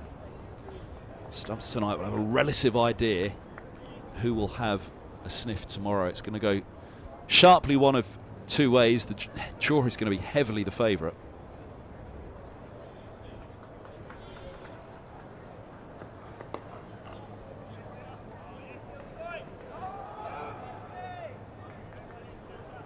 End of the over, 310 for 4.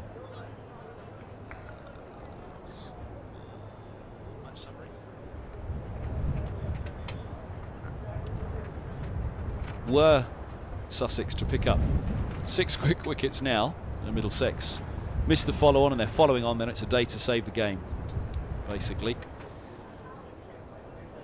If Middlesex miss the follow-on, then it's a long day saving the game tomorrow. And you probably put it quite 50-50 the draw, Middlesex saving the game. Were Middlesex to get these 95 more runs now to avoid the follow-on, then tomorrow becomes about Sussex making sure nothing silly happens and that they bat out for the draw.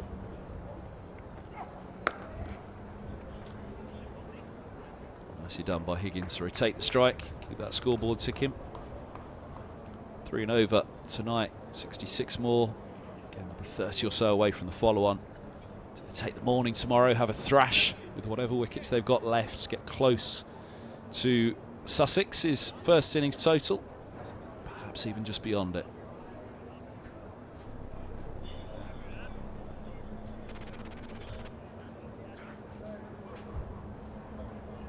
If they do get close to it, get anywhere near, get beyond, then the start of the Sussex innings will be under pressure. Any couple of wickets to fall, and it'll be back to Plooy and Simpson in that middle order to come up with something to ensure nothing crazy happens tomorrow. But again, the draw will be heavily the favourite if Middlesex get past this follow-on. It's not to say they won't be able to turn a bit of pressure onto the visitors, though.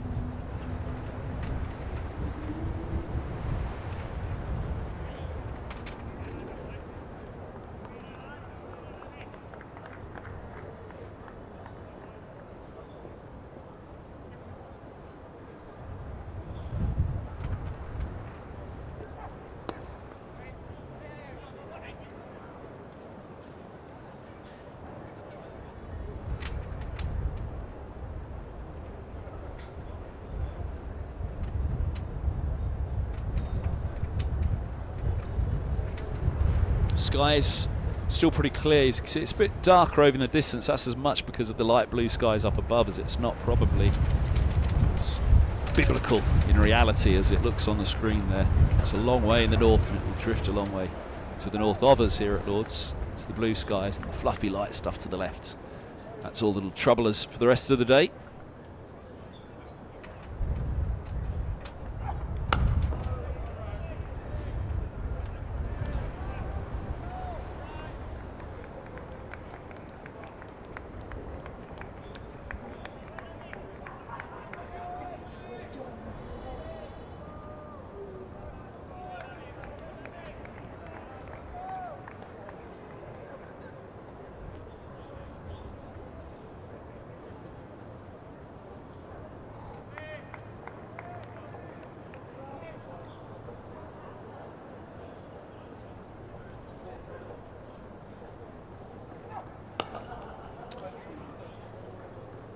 The toes,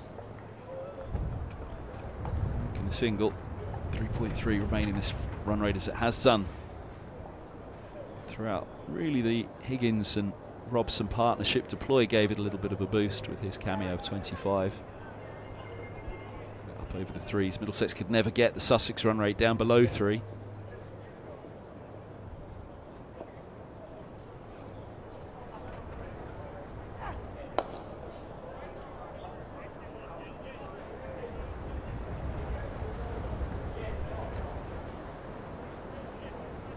End of the 94th over. Sussex 313 for 4. Ryan Higgins moving into the 70s and also moving past 600 runs for the season. Really impressive campaign so far for the all-rounder. Averaging over 100 now. I think retire now. An average of that.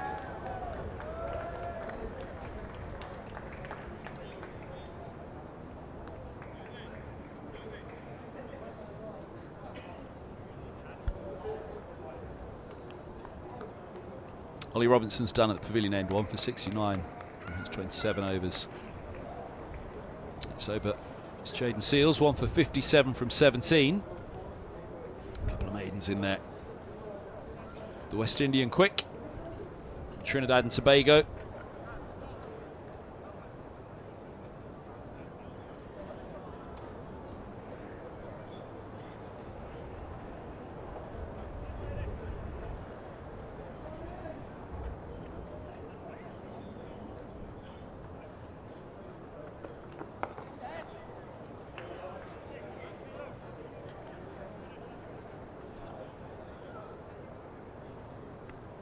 Just 9 wickets away from reaching landmark 100 first-class wickets for Jayden Seales. Really impressive young fast bowler.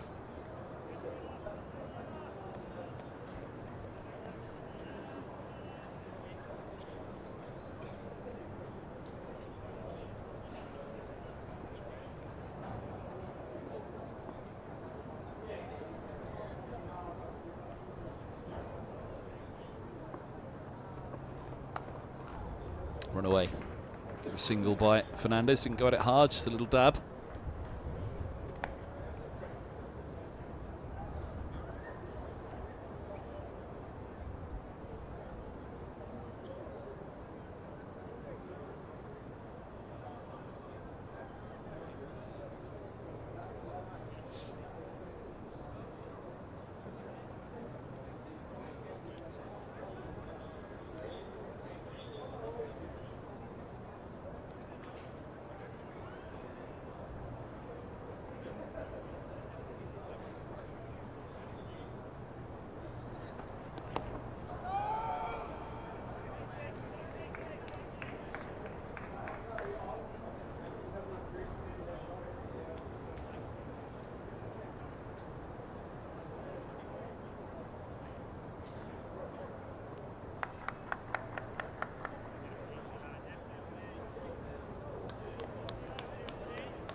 Clipped away, good stop at mid-wicket. Coles picks himself up.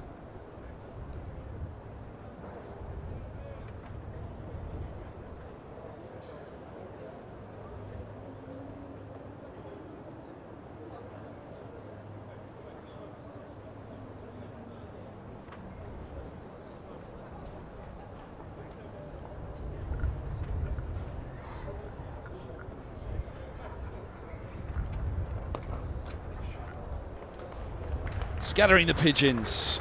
That'll be 4 more. Higgins is on to 77.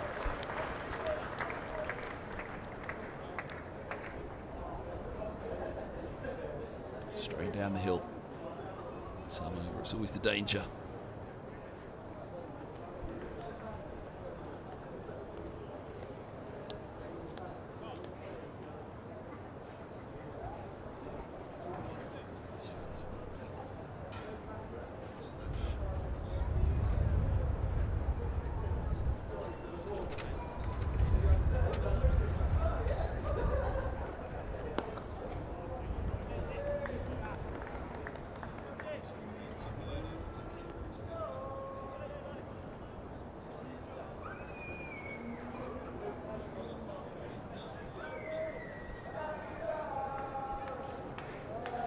End of the over.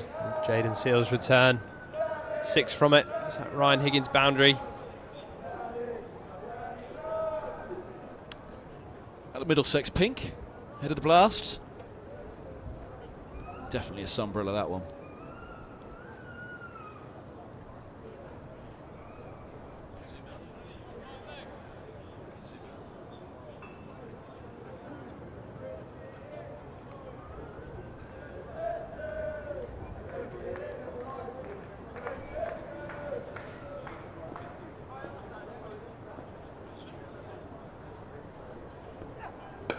Oh, full toss, juicy for Fernandez. Stopped by Pujara. Ultimate pro. Pujara throwing himself around on the ropes for Sussex. A sunny Sunday evening. Could be his last game in a Sussex shirt. He was asked last night, said he'd love to come back. But who knows? His focus now is getting back on the Indian Test side.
edge. Chuckles through, long way outside the off stump. He was stretching for it.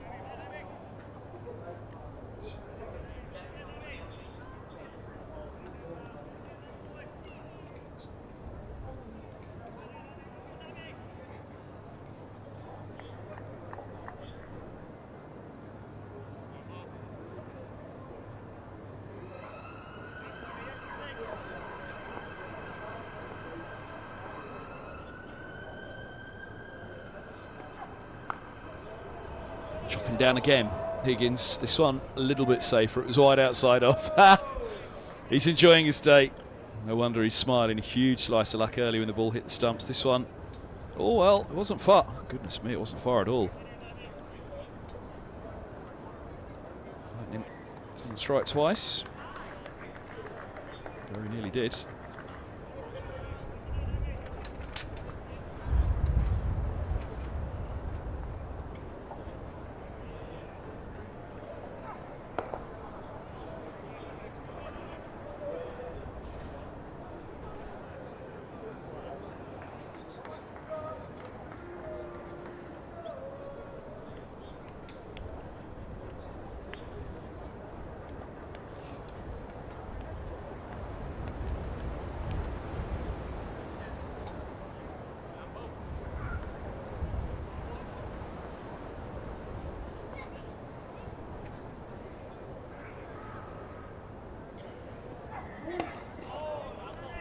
End of the over, 320 for 4.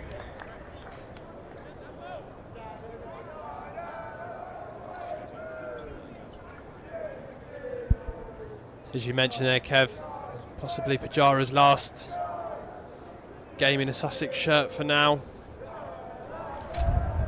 Australian Daniel Hughes, Nathan McAndrew coming in for the blast.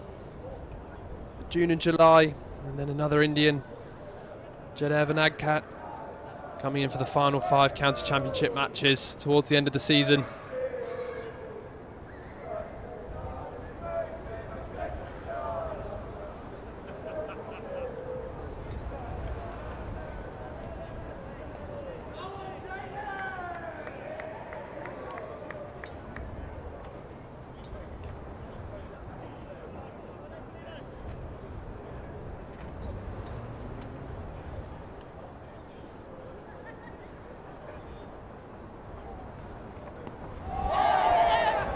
Interesting one from Fernandez. Not quite sure he saw that out of the hand as he expected. Let's have a look at his his first reaction. Yep, he was going to duck it. Got it completely wrong.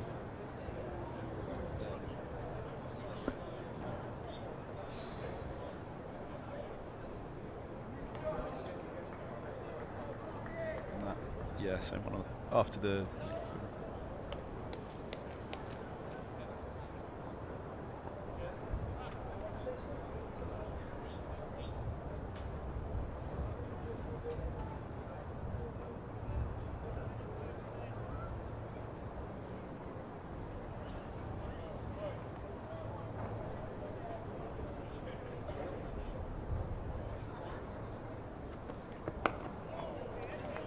Solid from Higgins. Let's have a look at the one that Fernandez misjudged. So he's seen it there, he's thought about ducking, and goodness me, how he's managed to get bat on that in front of his grill. Completely misjudged it. Jaden Seals just giving the youngster a stare as he ran past. Just came back up the slope, that short ball. Cramping up Fernandez, he managed to get it away.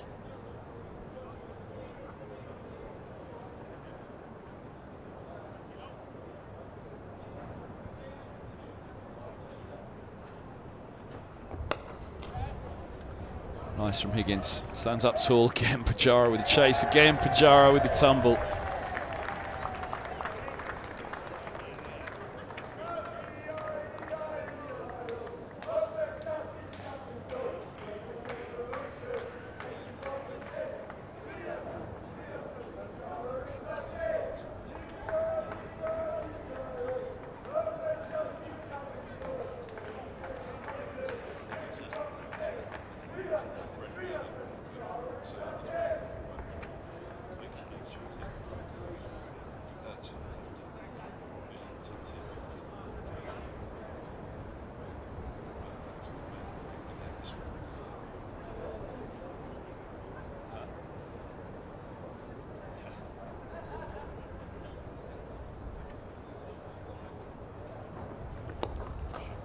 Swings in. Swings into the pads, down the slope. Again, if that ball starts swinging into you and it's coming down the slope and it's starting too straight, the batter's always going to go with it. Higgins is into the 80s. The partnership is worth 50. Cracking shot. Fernandez 14 of the partnership, Higgins 38, 90 balls for the 50 partnership for the 5th wicket. Another lovely shot from Ryan Higgins. It's been an entertaining knock from the all-rounder. Into the 80s, just 98 deliveries. It's moving at a fantastic strike rate.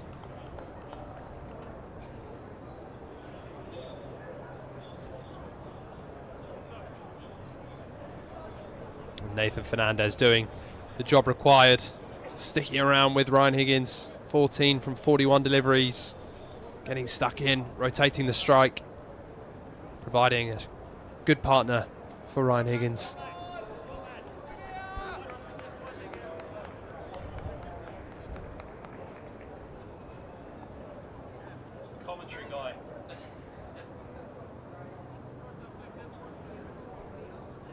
No, but it's the commentary guy.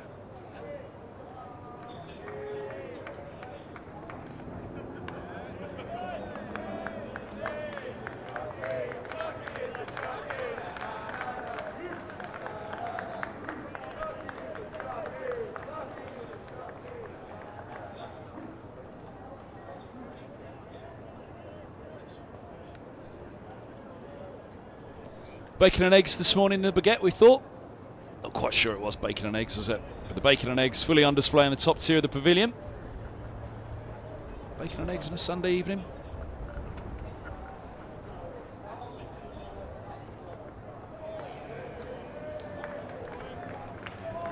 No ball called. 3-2-9 for 4 Middlesex. They trail by 225 now, so 76 more to avoid the follow-on.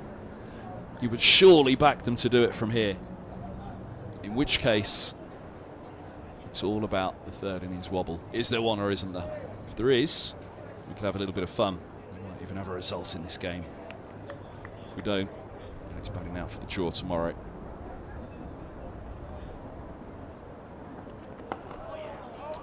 Cricket rarely fails to disappoint when it comes to providing a twist.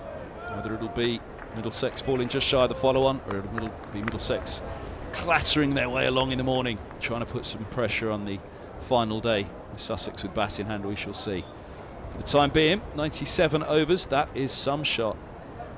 Look at that. If anything could sum up where this is match is heading, it could be a bright and sunny finish tomorrow for the neutral watching on one way or another, or it could be dark and gloomy and a dull draw on the final day. We'll have to wait and see. The MCC flag, the pendant, will be fluttering either way.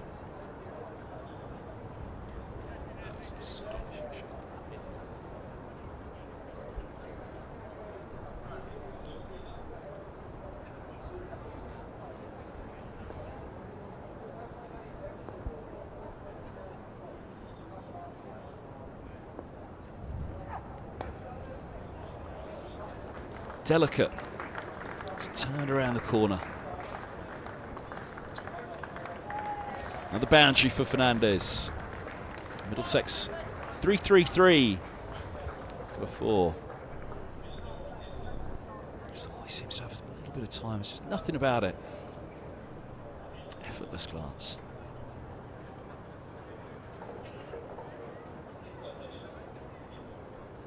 Impressive young prospect.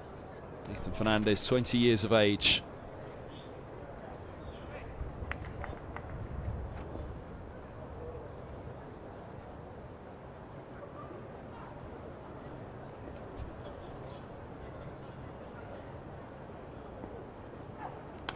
Edging that one now. It's 4 more. He was stretching for it. It runs away.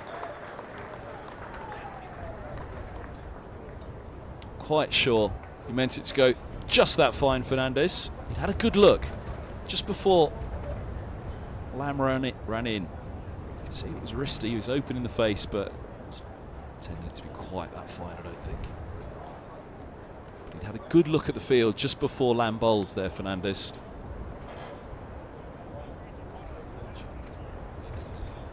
See all the fielders in front. So he's had one down the leg side, a delicate glance, and then that one outside off. Really did eye the field before that last delivery, so I'm giving him a little bit of credit there, Fernandez, as he moves into the 20s. Middlesex moving towards this third batting point, 13 runs away, 13 overs with the bonus points still in play. A couple of boundaries leak here, you never know. Middlesex might just start to think about the 400 inside 110. They need 68 now to avoid the follow-on. 63 for a fourth batting point.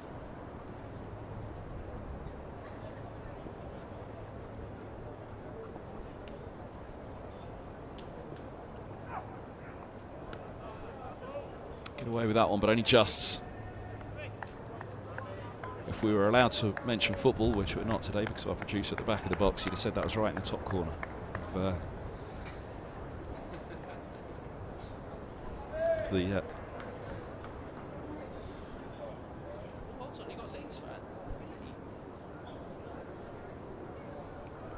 right in the top corner of where the umpires will allow.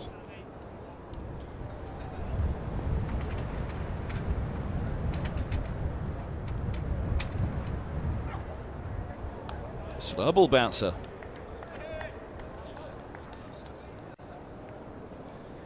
Three set back on the onside. There's a fine leg, long leg there who's advanced probably 20 or 30 yards from where he'd usually be, and then there's also a deep square just in front of the umpire. Only allowed 2 behind square on the leg side. There's the 2 in shot. Deep square's just in front.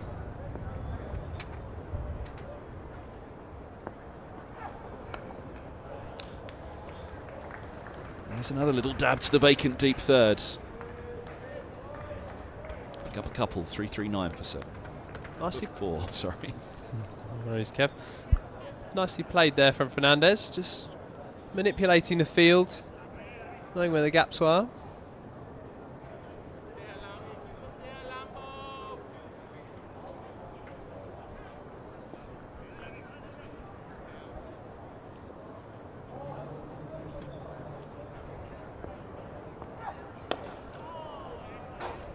Off the over.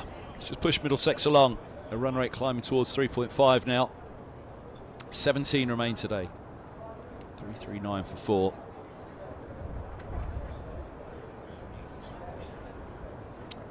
It's glooming over again behind the pavilion, and that's roughly where it's coming in from. So that might hit us to the left of the pavilion.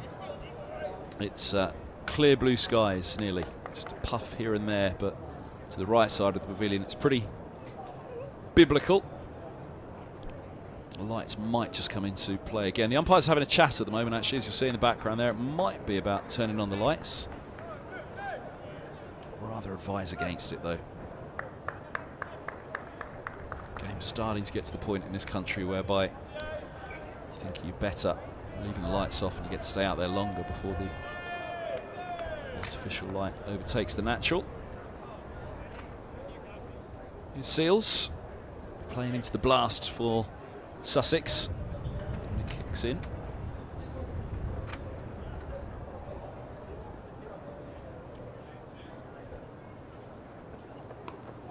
Oh, now where's that gone? Higgins has no idea. It climbed on it, lifted on him. Fortunately for the Middlesex number 5, falls fine of the sub Carter. Backward points. Bounce on a couple of occasions has got to Middlesex. There we go. Where did it go?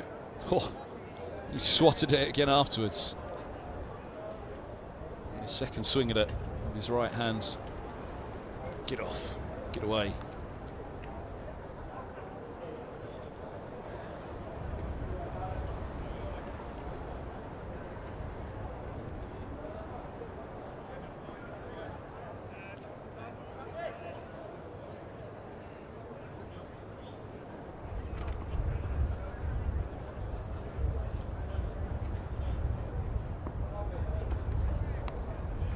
Bumper in response from Seals, and a chat for Fernandez again.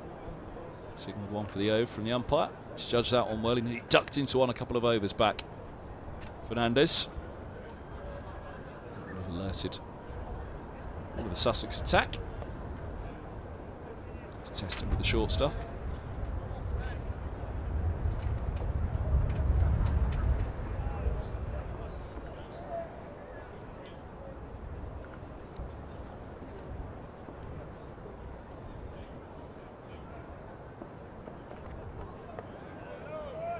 What do the umpires have to say on that one? 92 for the over.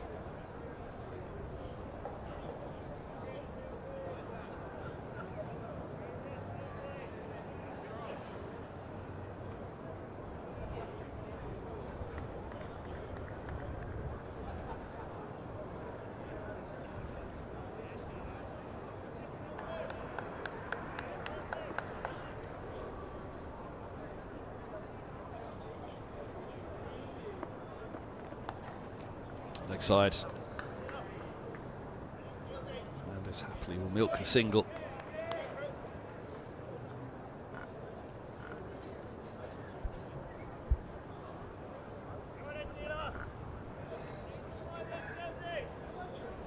It's just got gloomy again. You can see now actually that skyline that was over the back of the pavilion, Warner, it's almost just floating over the top now, and the rays of sunshine actually either side of the pavilion, above the Warner to the right or above the Allen out of shot to the left. That plane's flying in from blue skies, just arriving in shot.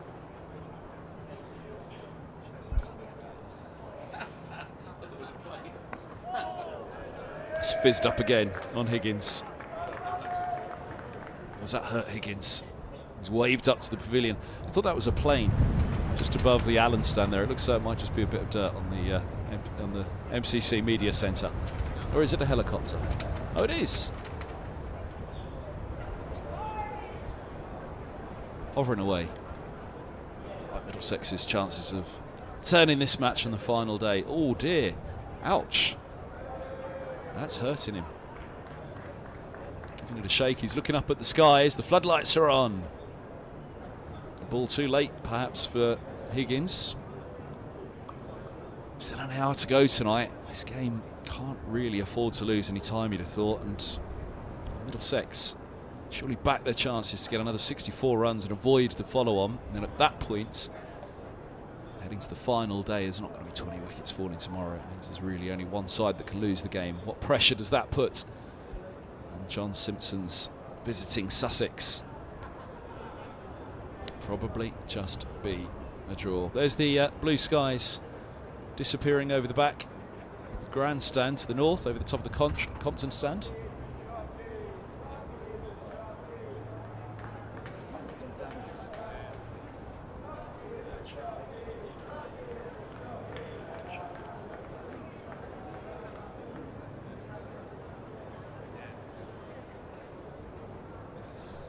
There you go.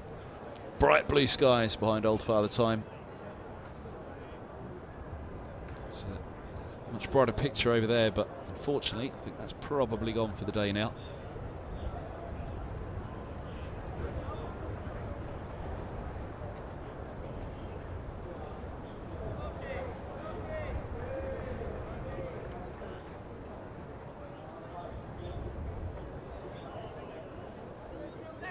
Heavy cloud drifting in over the pavilion and over the media centre now.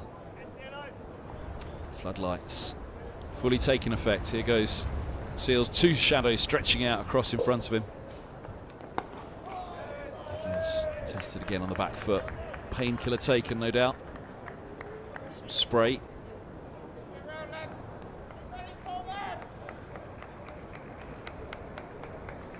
.99 overs done. 341 for 4. 11 with the bonus points in play. Middlesex need 59 for 2 more batting points. You're watching the live stream at Lord's from Middlesex in association with Dafferbet.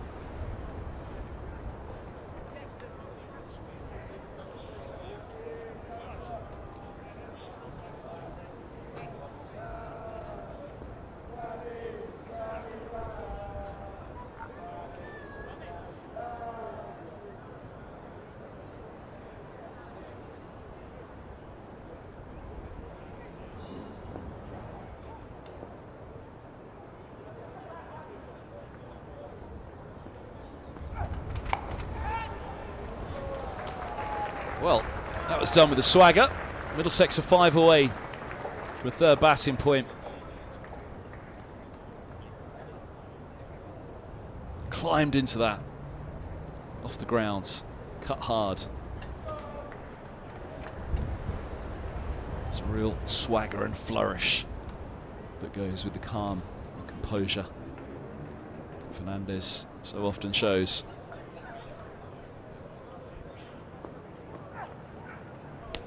Followed up with the bumper.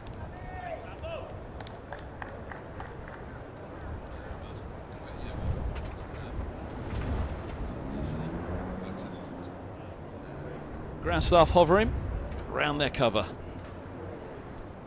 It is gloomy at the moment. It feels as though the wind's just changed direction a little bit.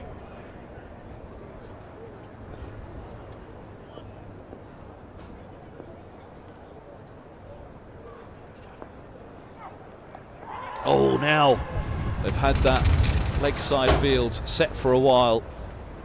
Just looking to steer it off his ribs. Didn't get over the top of it. He's lucky to survive on that occasion, Fernandez. Oh dear, that could have easily gone. The big boundary means they're a long way back, the fielders there. Yeah, we saw with the earlier wicket of Plooy, that top edge flying down to fine leg. Luckily for Fernandez, fell well short of the fine leg fielder.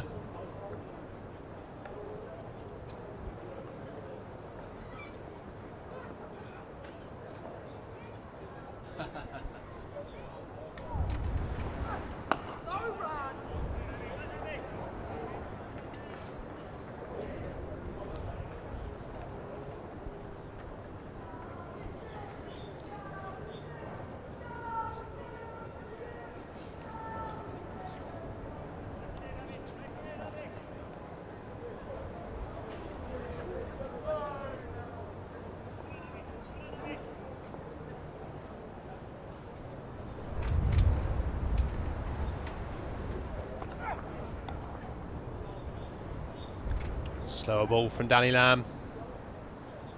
Tucked away. Higgins moves on to 85. Middlesex approach 350 mark. Another batting point.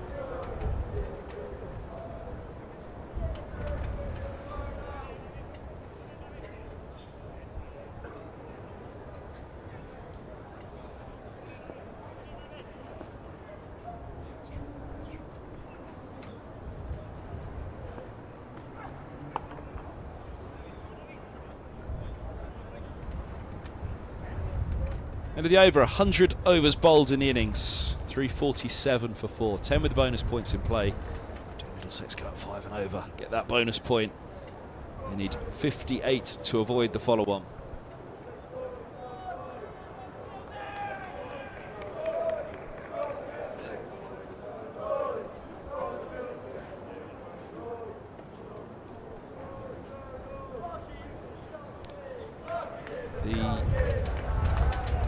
That dangles as well for Middlesex. It's 53 more runs for another 2 more bonus points, just 3 runs for the third. 2 wickets though for a Sussex. Bonus point. Oh, that fizzes in again. Dead ball. Oh, he's called a break as the ball's hit onto the helmet of Higgins. It doesn't feel that dark out there at the moment, but Middlesex, I think, yes, being tested by the pace of seals. I don't think it's the light. It's not as dark as it was the other evening.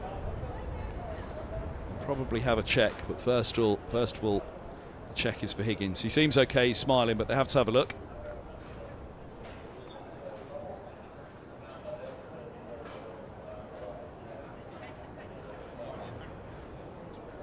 Check of the hand for Higgins as well. He's already been struck on the glove and taken a painkiller.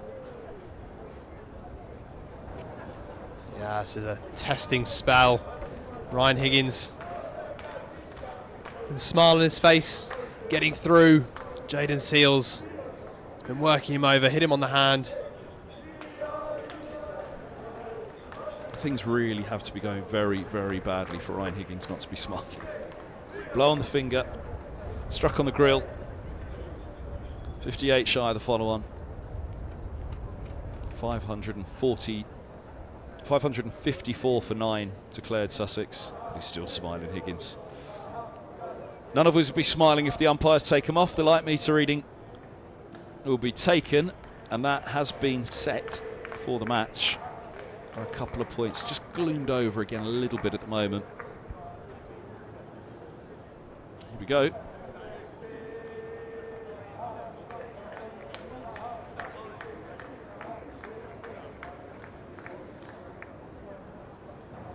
Well, is that a nod of we're all right? No, it's a nod of do you want to go off by the looks of it. Holds the bails in his hand. They're going to have a chat.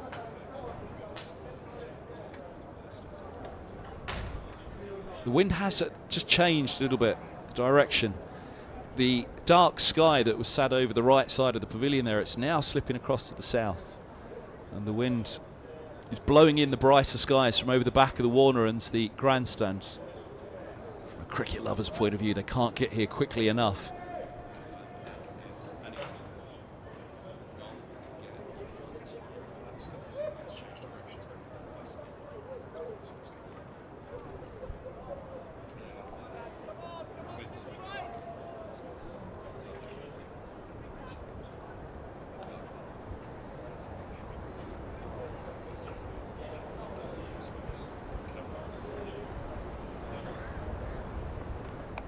Now, that has gone for 4. Higgins hooks. Hands on heads for Sussex. It's the 350 up, 351 for 4. It's a 3rd batting point for Middlesex. Moves Higgins to 89.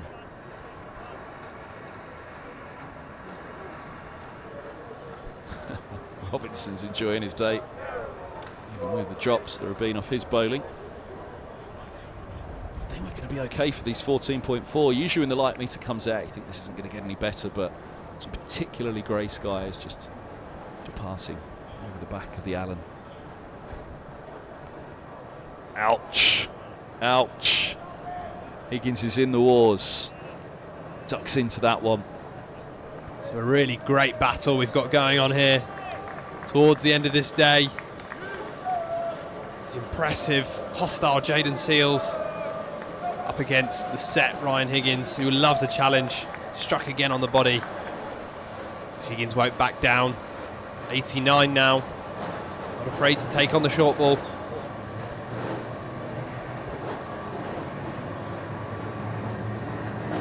Short again, leg side, that's a brilliant take. Simpson tumbling away. Don't really mention much of his keeping. All the talk about is batting in this match. Barely said a word about Simpson's keeping, but again, that's a mark of an outstanding performance behind the stumps. You just don't mention the keeper.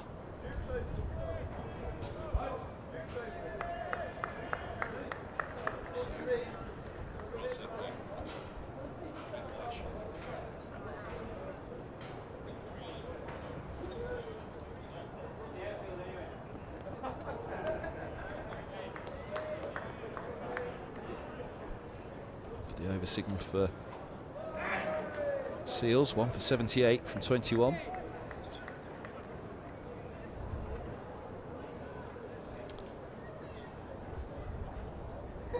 .203, Middlesex trail by 4 wickets standing. Second new balls into its 21st over, so even in the morning it's only be 30, 35 overs sold. Sussex will have a real go at it again first thing in the morning. Top ball to end the over. An eventful one. Strike on the helmet for Higgins. Hook for 4. Hit on the ribs. Around towards the shoulder as he swayed into one. But 3-5-1 for 4. Now the light meter reading, it is getting brighter. There are blue skies blowing in above Lords. But the light meter, has it just gone on again? It has. I think they're fine. They're going to be fine now. They don't have the same view that we do up here. And I would suggest we're going to get a full 14 overs. Those grey skies that have been watching over the back of the pavilion for a while, they're all drifting now towards the east, across the south of us. For so long, that weather that was brewing up behind the Warner Strand drifted to the north. We've been very, very lucky with the weather today. And it looks as though we will be through to the close as well.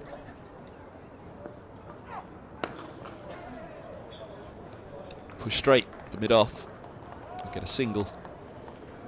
Fernandez moves to 31. So when they took them off for bad light on day one, they'd have taken a light meter reading, and that reading then, if the light hits that number again in the match, they have to go off. So when they took that meter reading a few moments ago, it was not as dark on the reading as it was when they came off on day one. That is the mark set for the match. Anytime it hits that mark, off you go. It's only going to get brighter for the next 14 overs or so, I'd suggest.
Guided by Fernandez. Cut off that backward point a little bit more for him. Bacon. Deep third is.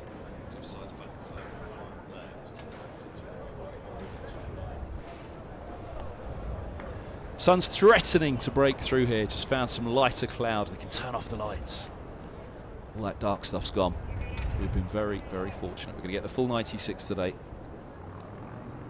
We're going to need the full 96 tomorrow for there to be a result. Pigeons flying in for their evening feasts.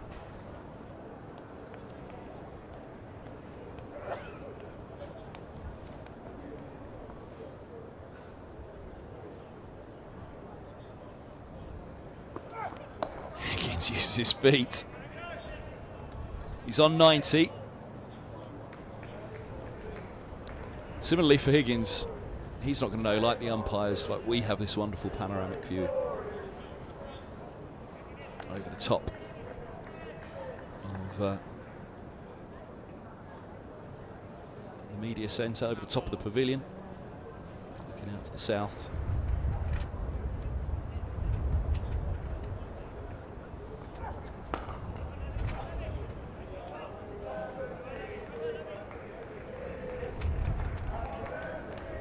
It's overs with the bonus points in play. Middlesex, he did use his feet in that over, didn't he, Higgins? Maybe he was thinking about it.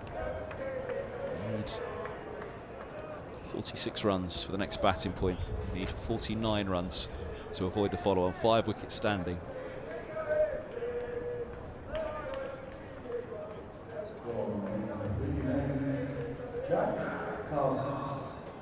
Change of bowling. Pavilion end. Carson's back into the attack. 1 for 73 from 18. Replaces Jaden Seals. Picked up wicket of Lewis de Plooy. And shared the 4. Carson picked up Holden. Spitting, turning ball from around the wicket at the nursery end, the left-hander. He's got the left-hander Fernandez, who's going to bowl with the slope. So he's turning it away from the left-hander, the slope falling away from the left-hander as well. So deep cover protecting anything that slips out on the offside. Instead it goes a little too straight, the single's taken.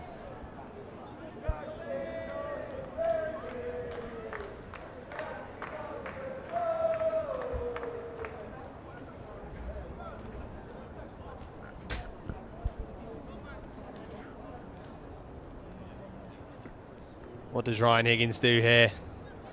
Again, likes to be positive against spin when he target that short boundary.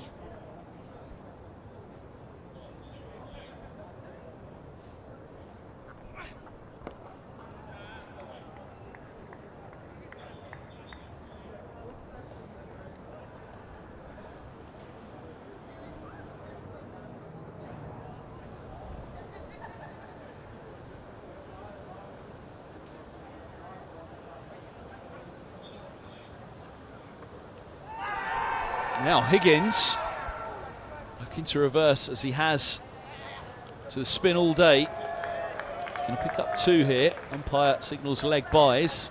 Big appeal from Carson and co.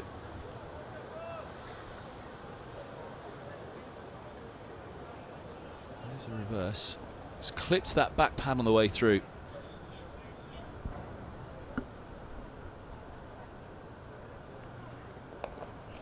Orthodox sweep.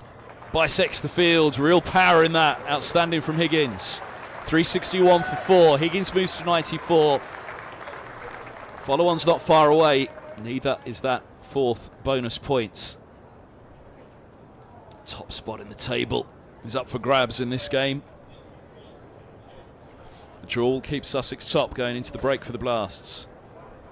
But you never know what the extra little point here or there for Middlesex will do come the end of the season.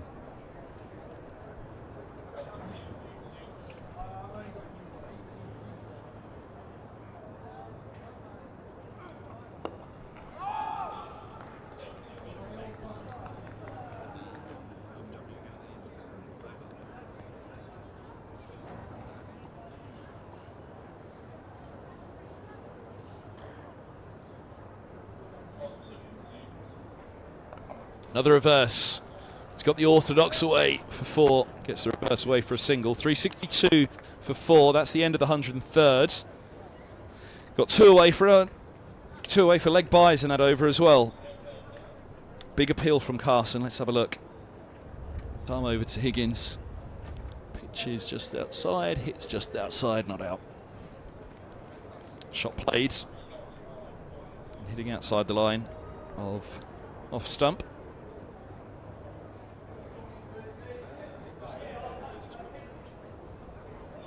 So with the 2 leg byes, 8 off the over, Middlesex 38 from 7 for another point. So there's the bowler's bar. Probably the busiest spot in the ground now. Temperature's probably dipped a bit with the sun going in. Get a good warm drink in the bowler's bar. A few cold ones as well.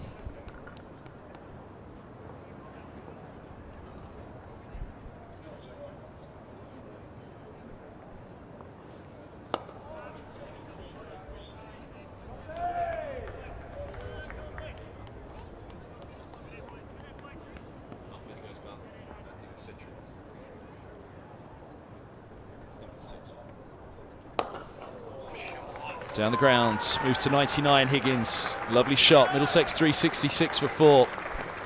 Higgins ushers his way towards a century. And he's pushing his way towards another batting point in this top of the table clash at Lord's.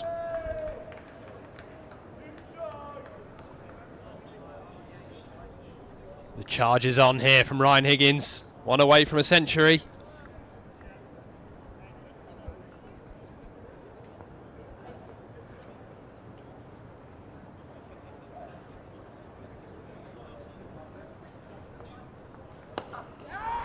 Century for Higgins. Back-to-back boundaries to reach the milestone. Higgins does it again for Middlesex.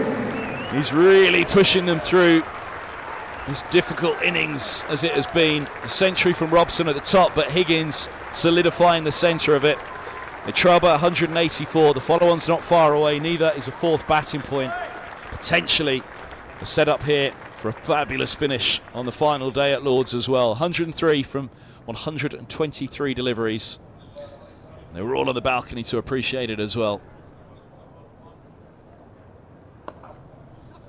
So that one away, it's not going to get through. It'll be a single. 371 for 4, 2 to come at the over. That was his 14th for 6 as well in the 123 deliveries. For Higgins, got the double century against Glamorgan here at the start of the season. The first time he's gone to a double century.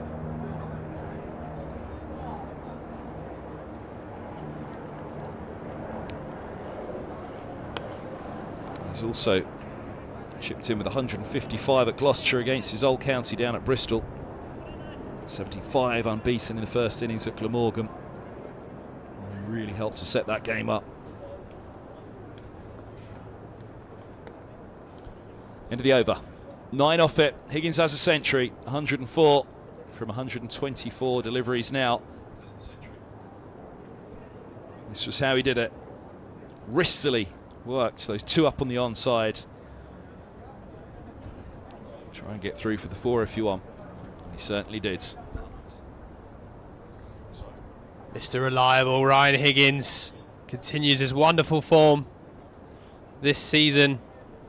A 10th first-class century in his career. Moves up to 4th in Division 2 run scorers.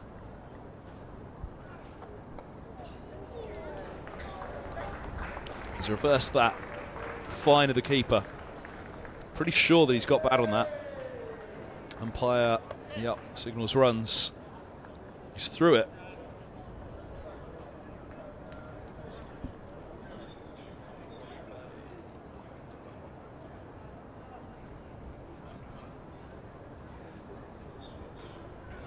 Down the track he goes again and he's bowled him. Higgins gone for 106, going for the batting points. 3-7-3 for 5.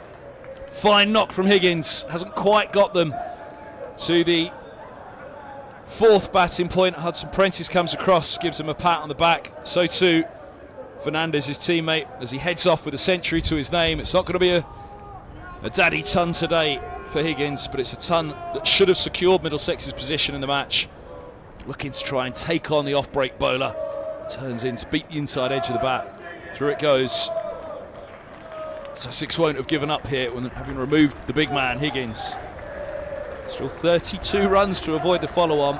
Should be okay, but they've got Robson, they've got Higgins. Fernandez has played a fine part. He raises his bat. They haven't quite got that 4th batting point, Middlesex. They're not quite to the follow-on just yet as well. They should do. Sussex just try and wrestle back a little bit of control here. Night Watchman heads out to the middle. Tom Helm. Davies and Holman protected. Helm goes up.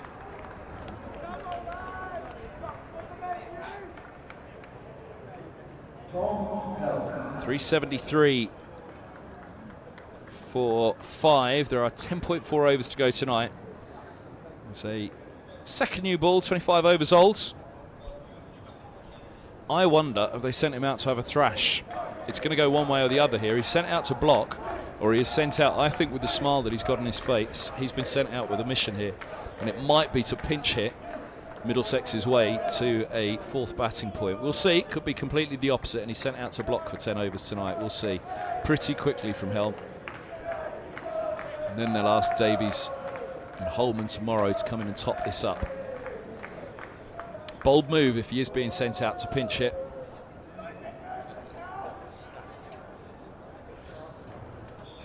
The fact that the field's been left out, well, one, they're offering the single, but it's only the 3rd ball of the over. But they're leaving out deep mid-on, deep mid-wicket, deep backward square. There's a deep cover as well. The deep dive theory here is that Helm's going to pinch hit and not be a night watch. Slip and a short leg. Here's Carson, bowling with the slope, turning it in to Helm, who's forward, clipping to Pujara.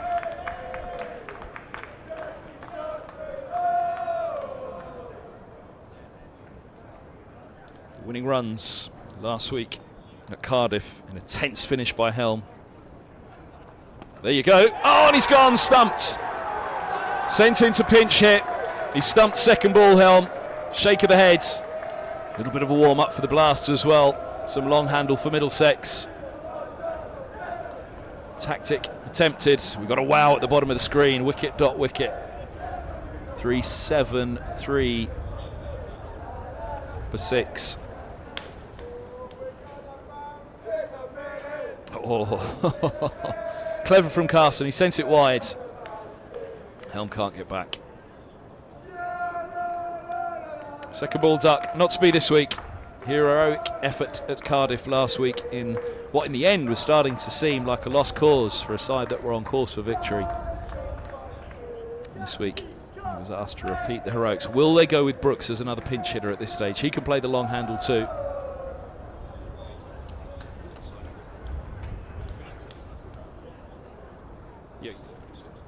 Back he goes, Helm. In and out. Sussex fans are having their fun again.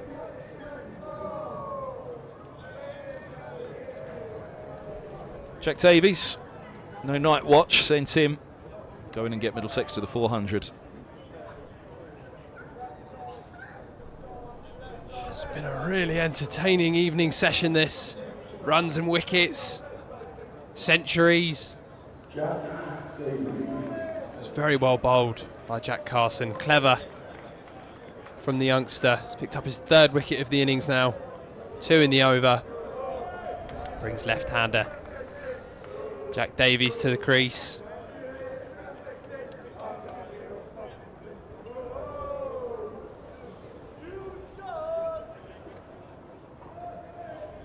What will Davies' approach be?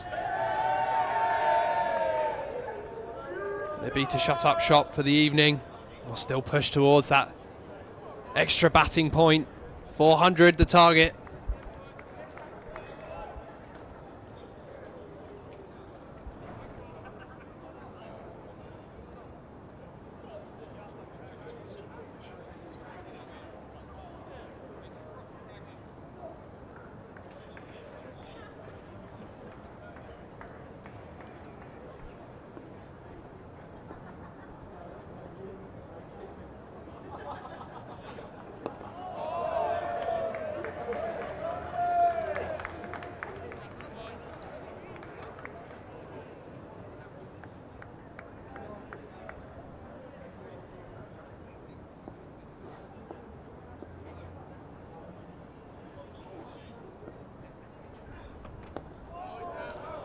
Solid from Davies. Was the gamble 1 wicket to get to the 400? Gamble Helm. If it doesn't work, then go in and block up for the night, Davies, and set yourself up for tomorrow.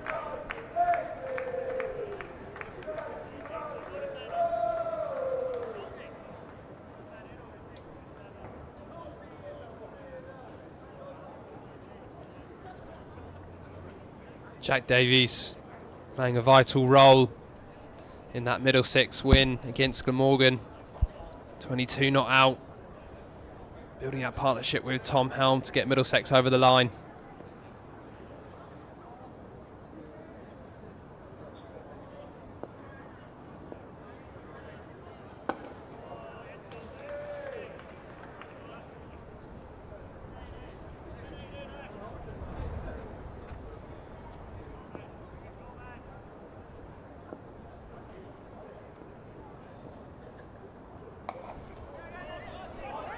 Oh, this could be trouble. Simpson misses. Or does he? Or does he? The bail's off. Not out's the call. That must have been close. We saw a stunner from Davies. There they go. Now, Davies was late setting off on that. Simpson receives. Throws down the stumps. Yes, he's home. Very, very good from John Simpson there. He just had a better throw, and Davies was long gone. I was down at Cardiff last week where Davies executed a run out like that, which was absolutely sensational.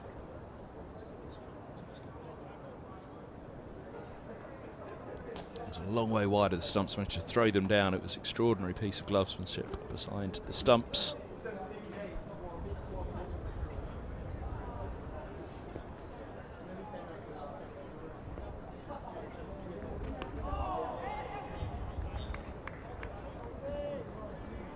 Davies off the mark with a single, rotating the strike.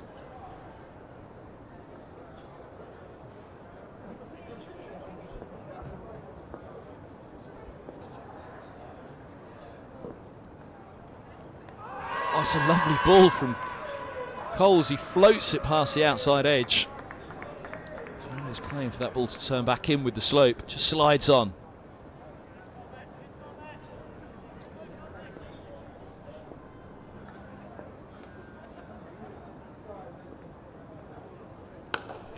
Width and punished. Swagger from Fernandez. A flourish. And 4 more. 379 for 6.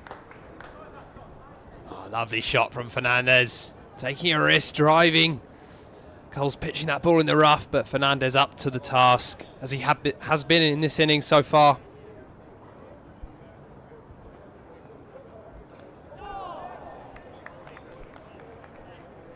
Big stride, bat and pad together into the over. 6 off it.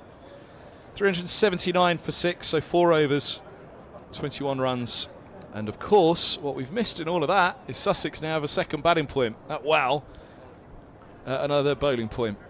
They've gone from 4 down to 6 down in a flash. So, yeah, Middlesex probably do need to crash on now towards the 400. Crashing onto the bottom of the bottle. At the back of the executive boxes there. Sunday evening. Crack open another bottle. Which one of these will be cracking open the champagne at the end of the season? You'd imagine one of these, if not both, will be going up from Division 2. They'll be the favourites at this stage. The result of this game tomorrow, of course, could have a fair say on who ends up top of the table, not only this round, but end of the season. Sussex to force something here, force the follow-on, pull clear of Middlesex. They need almost at the halfway stage say Sussex are as good as up. Middlesex will definitely fancy their chances. A couple of games this season, the weather's affected them. At Wantage Road, at Bristol, they'd have fancied a dart in both of those games, never had the opportunity to.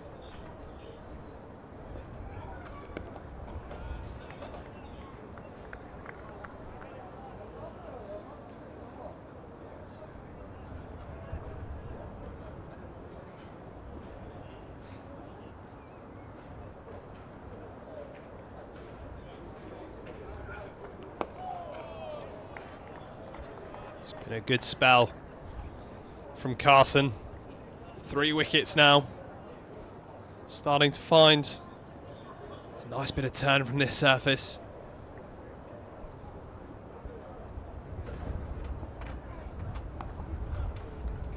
Cut late, there's a deep cover.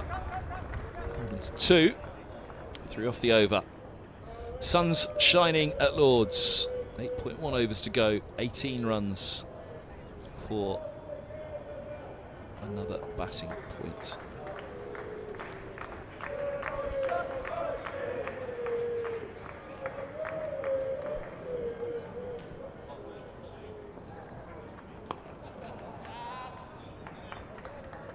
End of the over. Middlesex 382 for 6. Nathan Fernandez moves into the 40s.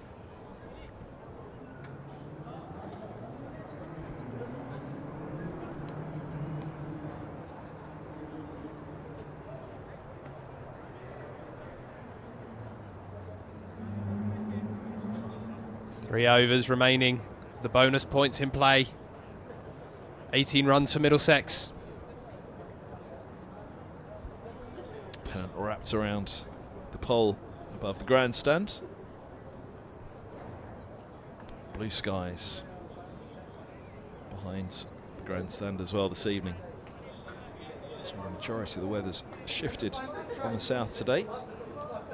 Some pretty heavy dark clouds. You can see a lot of it there. It's just missed us in the last hour. We've been lucky. Grey skies over the media centre. That usually happens when the lunch is late.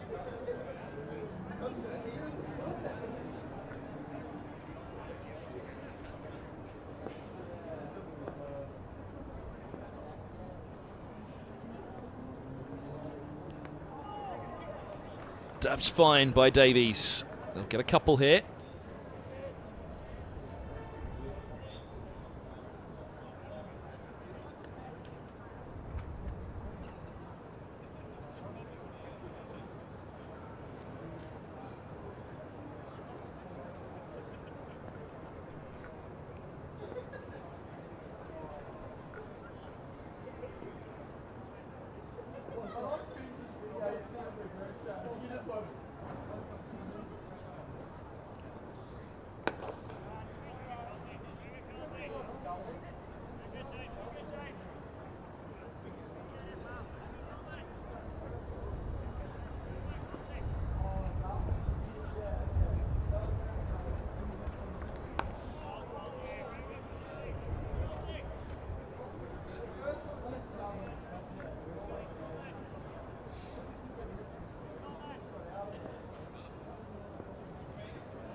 Davies sweeps.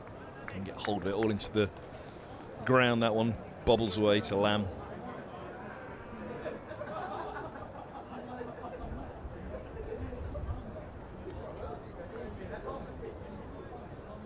Up, takes off the helmet from short leg, heads to backward square.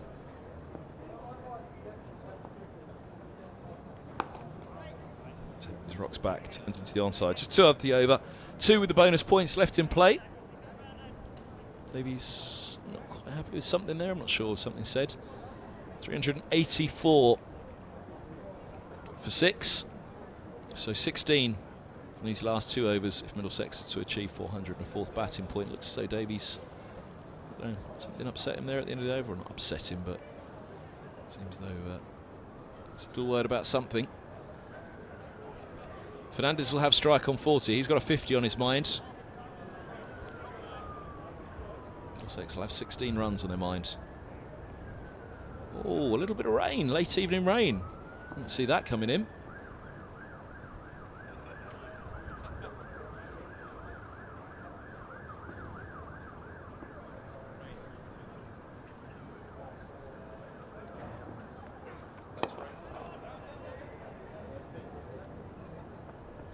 .385 for 6.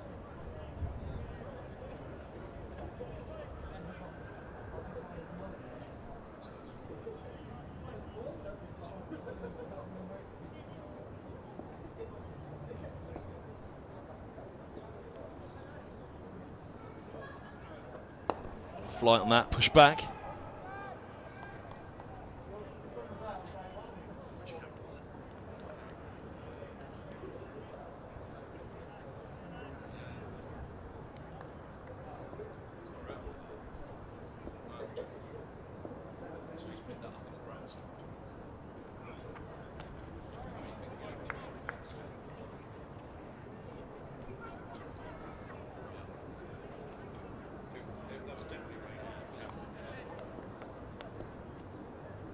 .385 for 6.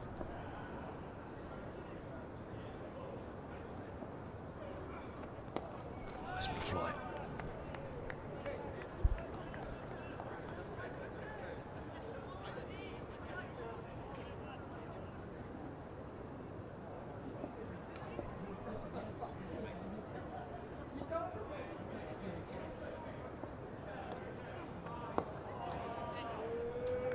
Shutting up shop here, Middlesex. That's 4th batting points gone. 15 runs shy of it. Gambled a couple of wickets. Higgins and Helm.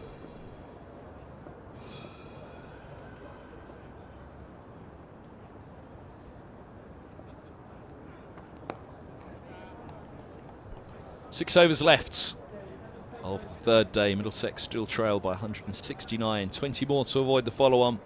15 more for a 4th batting point. They've lost a wicket or 2 in the process of charging.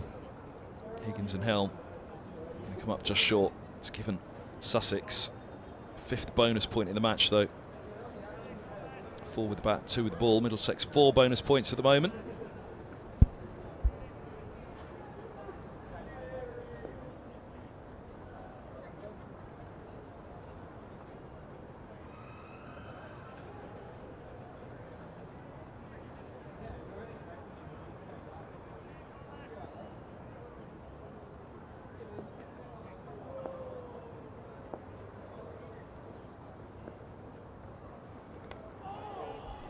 Swept away by Fernandez.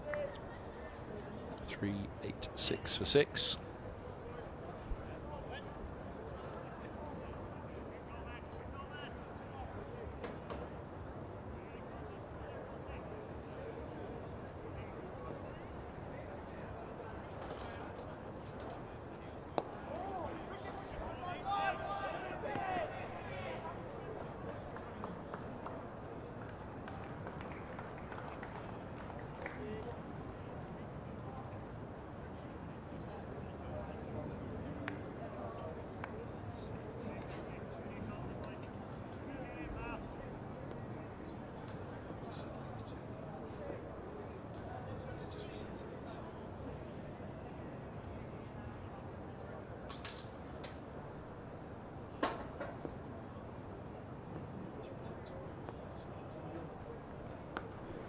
Swept hard by Davies. Sweeper back there.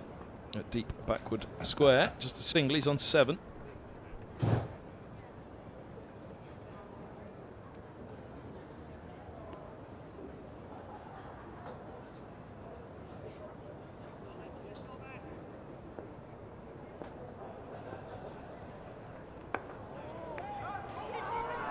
Yes, is the call in the end. Fernandez with the dive. 390 for 6. Middlesex are 10 shy with 2 balls left at this batting point.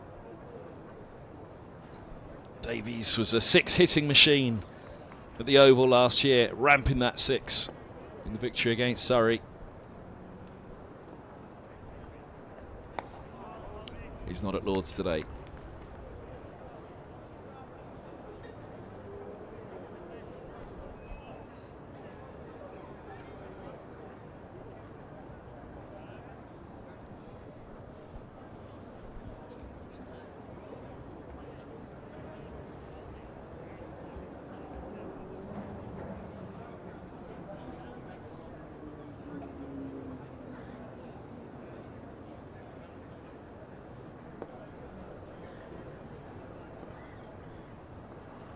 Oh, that's a lovely ball by Coles. He got one past the edge of Fernandez like that earlier. All the world. Davies is worried about his stumps there. Just go straight on.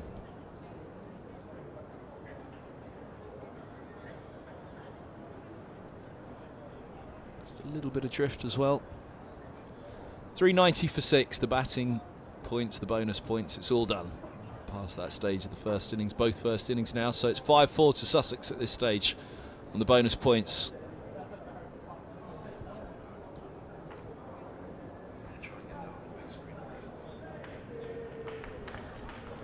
Keeping count in the bowler's bar, I'm sure. Keeping count of the number of bottles next to the bell there.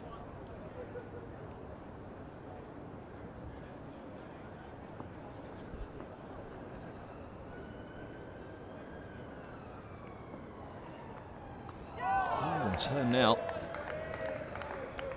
for Carson. Slowing it down the slope away from the left-hander, the off-break bowler.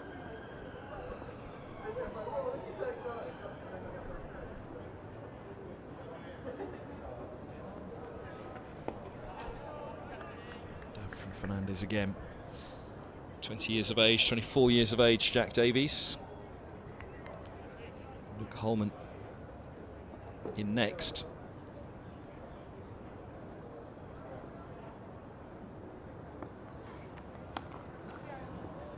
Cut away, could be cut for 4 that. Tight chase. Tumbling stop.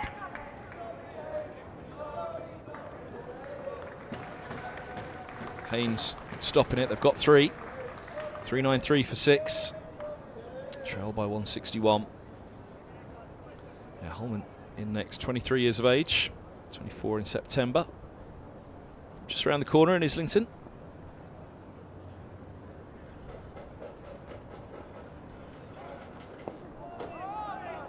Bit of flight from Carson. Davies defending again. 12 to avoid the follow-on.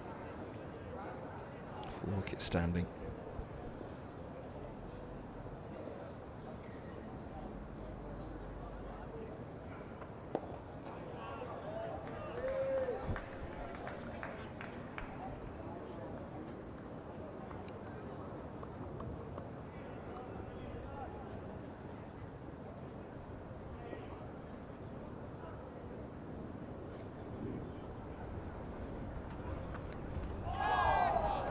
Grip there again. So Middlesex will just fancy if they can get some long handle going tomorrow morning. Try and get somewhere close to Sussex. See if they can get them into some sort of trouble. One of the quieter boxes in the mound stand.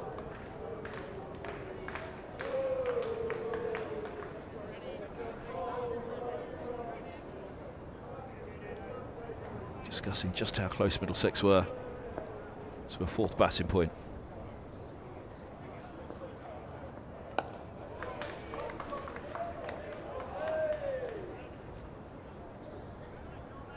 So at the moment, Sussex, as things stand, will be moving a point clear of Middlesex at the top, a point further clear of Middlesex. If it ends in a draw, will they be adding 16 points to that, or will Middlesex turn it? And they'll make up 15 points.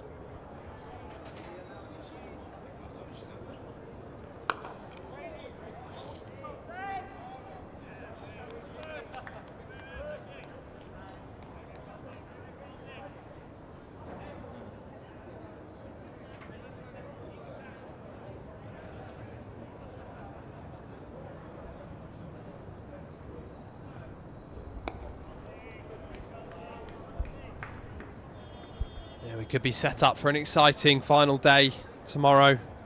If these two get through to the close.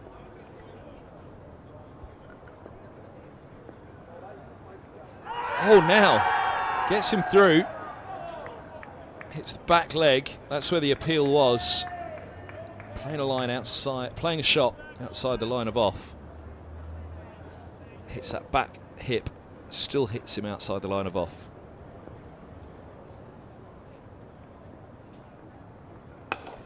Full bunger, put away, and Fernandez has his 50.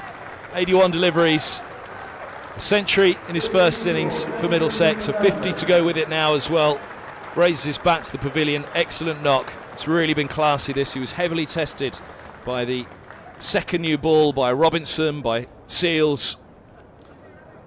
And a fine 50, pushing Middlesex towards the safety of the follow-on target. There's a fair bit of pressure when Robson fell. Plooy had gone before him, but Higgins and Fernandez pushing things along, and now the youngster, 20 years of age, steering Middlesex at the end here. 397 for 6. Drops a fraction short there. Carson again. Davies are replaying that, thinking that's going to come back.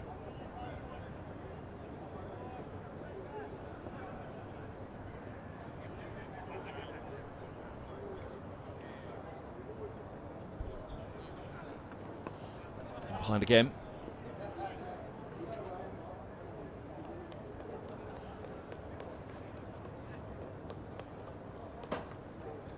Slip and a silly point.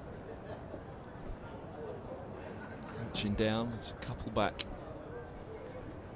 Square of the wicket on either side. Be needed here because that's a low full toss, but it's Pujara at deep square. Holden to 1.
Behind Fernandez.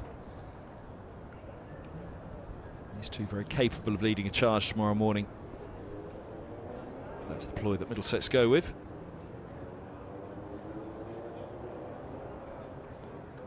Ooh. Fernandez will like the look of that himself. Bit of finger spin tomorrow, bit of wrist pin from Holden. End of the over, 398 for 6.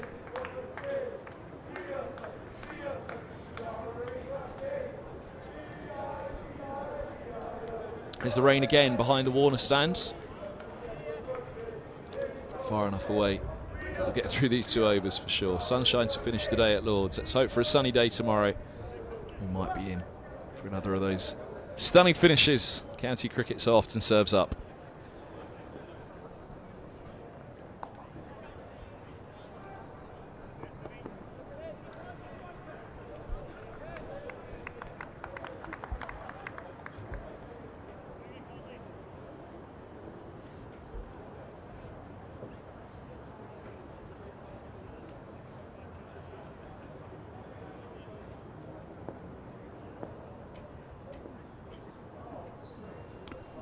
Big swing from Fernandez. Didn't get hold of it. Looking for that slog sweep into the vacant mid-wicket area. There's a fielder at deep square.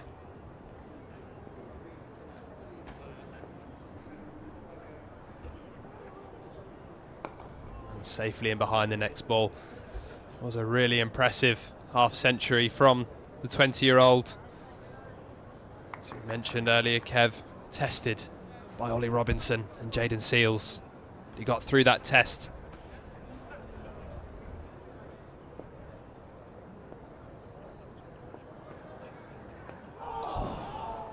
Just about gets the inside edge on that one. Definitely starting to turn this pitch, which could bring the Middlesex spinners into the game for Sussex second innings. We saw that stunning effort by Simpson and Roland Jones last year to bring Middlesex close to the Sussex score. Now, 4 runs. It's the 400 up. I was just checking actually. There we go. 4 runs it is. 403 for 6. 683 deliveries. 467 minutes. Middlesex now 2 runs away from avoiding the follow-on with 4 wickets standing. There's a pinch hitter been sent in there as well. There'll be a fair bit of pinch hitting tomorrow morning.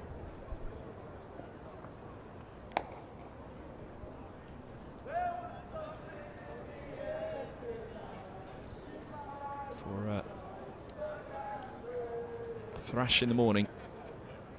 Let's try and take themselves close and see if there's a bit of an afternoon wobble from Sussex. See if the spin can try and create a swirl around the Sharks on the final day. 403 for 6.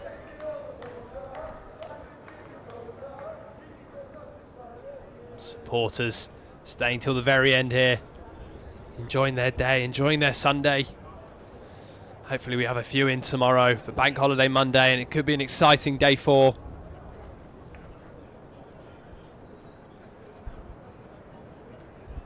Last over of the day. Carson from the pavilion end.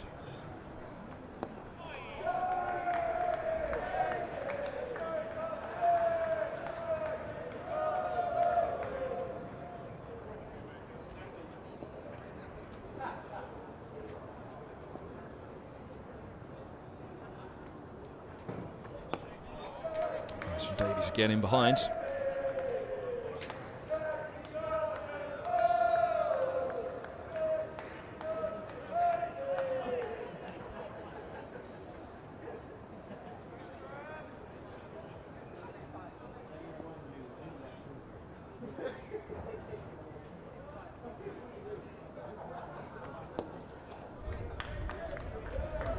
Davies making sure that he gets through this final over, solidly in behind.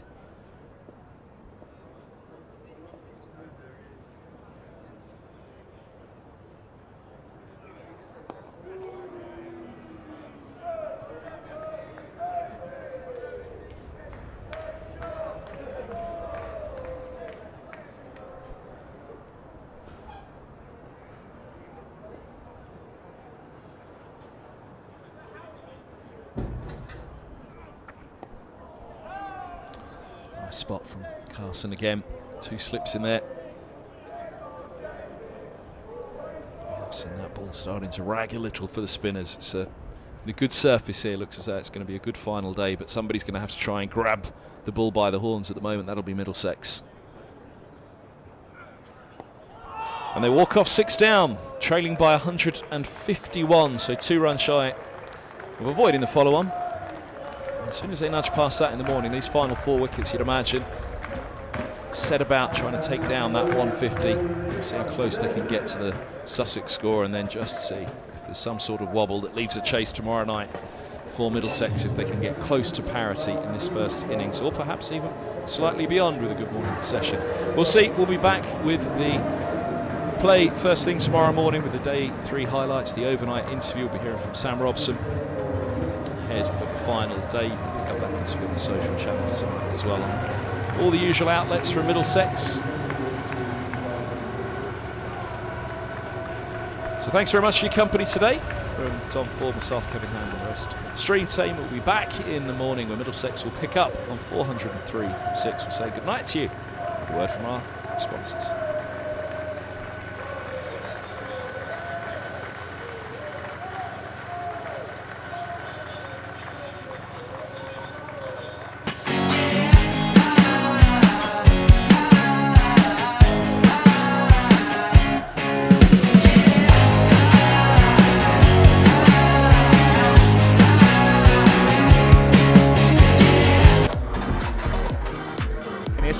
Outstanding. And bowls him!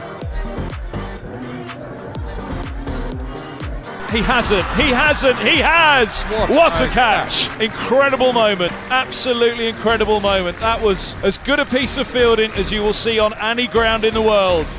Nice from Holden, really nice. 6 runs, beautiful. Wow, what a shot that is from Cracknell.